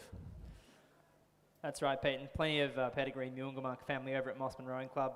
But as we come through the 1,500 metres, it is, as we spoke about earlier, the experience and talent coming through from the Sydney University crew, and that's the crew of Marcus Britt, Devlin Walsh, Lockie Miles, and Will O'Shannessy, and they're coxed by Danny Pettit. And so at this point, the other crews would be hard-pressed to steal the victory away from them. They are going to need to wind it up right now if that's to happen. But as we come through for the final race of the 2021 Rowing New South Wales Regatta, it's time to hype it up, because Sure this is it. Michael. Final race for the Saturday, but we will get there, Michael. But it looks like it's Sydney University in lane 2 that will have a nice kick off the front there, Michael. They really have you can tell they're strong, strong guys. They've got that big, strong kick that will charge them through for the rest of the stroke, and they're still able to muscle through that back end and get the blade out cleanly. So really nice rowing there. That's right. Now Sydney Uni crew is looking very good as they come across the line. Sure is, Michael. I'm glad I'm not in that race. Maybe as a coxswain, but not as a rower. So lane 4 will come second. That's the Melbourne University crew, followed by Melbourne University in lane 6. And finally, Mossman, lane 5. We have the last Melbourne University crew, lane 7. A very, very good race there, Michael. Some hotly contested racing by some big fellas. That's right, that's right. Some absolute large men, Michael. That's right, and I did get ahead of myself just a moment ago. We do indeed have our final day of racing tomorrow, in fact. It can feel a bit like the weekend is over, but of course we raced on Friday as well. So do come back tomorrow for all the action on the last day of the 2021 NSW Championships. But we will have the crews from the final race of our program today. That's race 103, the Championship Men's Elite Coxed 4. They will make their way to the podium for their presentation.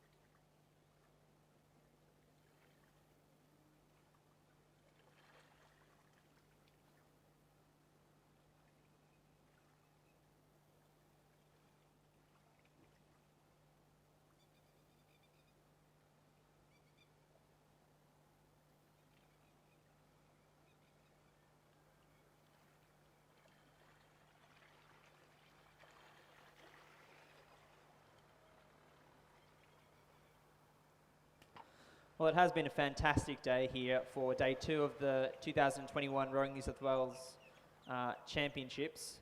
Now, we were treated to some pretty good conditions for our athletes today, Pete. The rain held off for most of the day. It was a little bit damp for a bit there, but as we've talked about, it does tend to flatten out the water. And so it was a great day all round. And so I do want to thank our volunteers at this time for a for their contribution. We couldn't do it without you guys, so thank you very much to our boat race officials, our boat holders, our timekeepers. So thank you very much indeed. We are going to turn our attention to the presentation of the men's Elite Cox 4 in just a moment. Yeah, Michael, a light drizzle we saw at the start of the day. It has eased up now. A light to heavy, I believe. Similar forecast for tomorrow. Not too much wind, which is nice. That's what we saw today. We've got some bigger boats racing tomorrow, which will be fantastic to watch. So if you are around, maintaining COVID safe regulations, Michael, making sure we all check in tomorrow. Make sure you do come tomorrow for great bit of racing, great bit of big boat racing. We'll have more of the NTC athletes who are fantastic to watch, the top level of the guys going for Tokyo. So that will be some great racing to watch. We will move in a second, though, to the medal presentation for race 103, the Championship Men's Elite Cox 4. Former champions UTS Haberfield.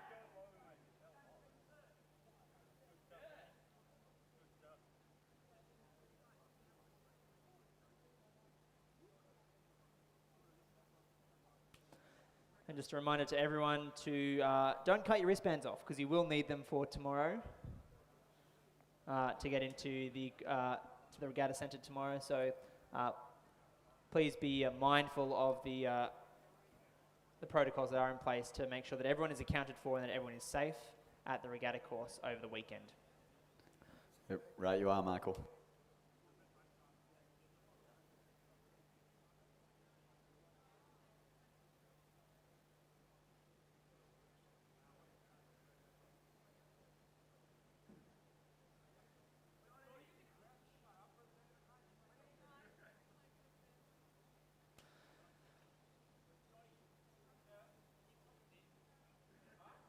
And so we turn now to our final presentation of the day.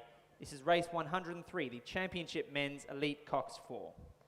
In third place from Melbourne University, Nick Smith, Fraser Miss Campbell,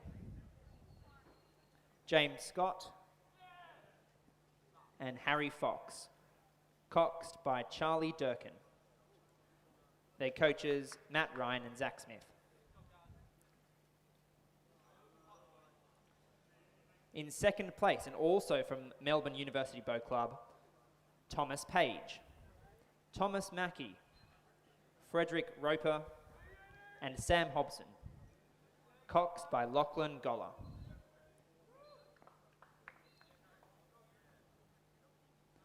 And in first place, and our gold medalists, Sydney University and the New South Wales Institute of Sport.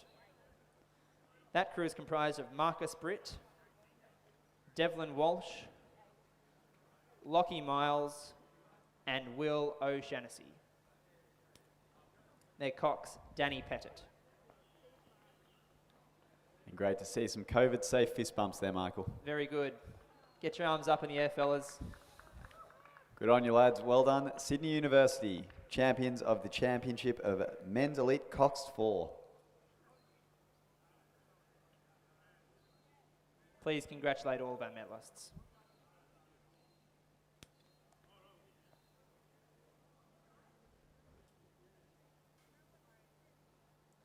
Some good moustaches in the Sydney University crew. Pete? Fantastic. Looking at you, Dev and Marcus. Very nice, lads. Very dashing.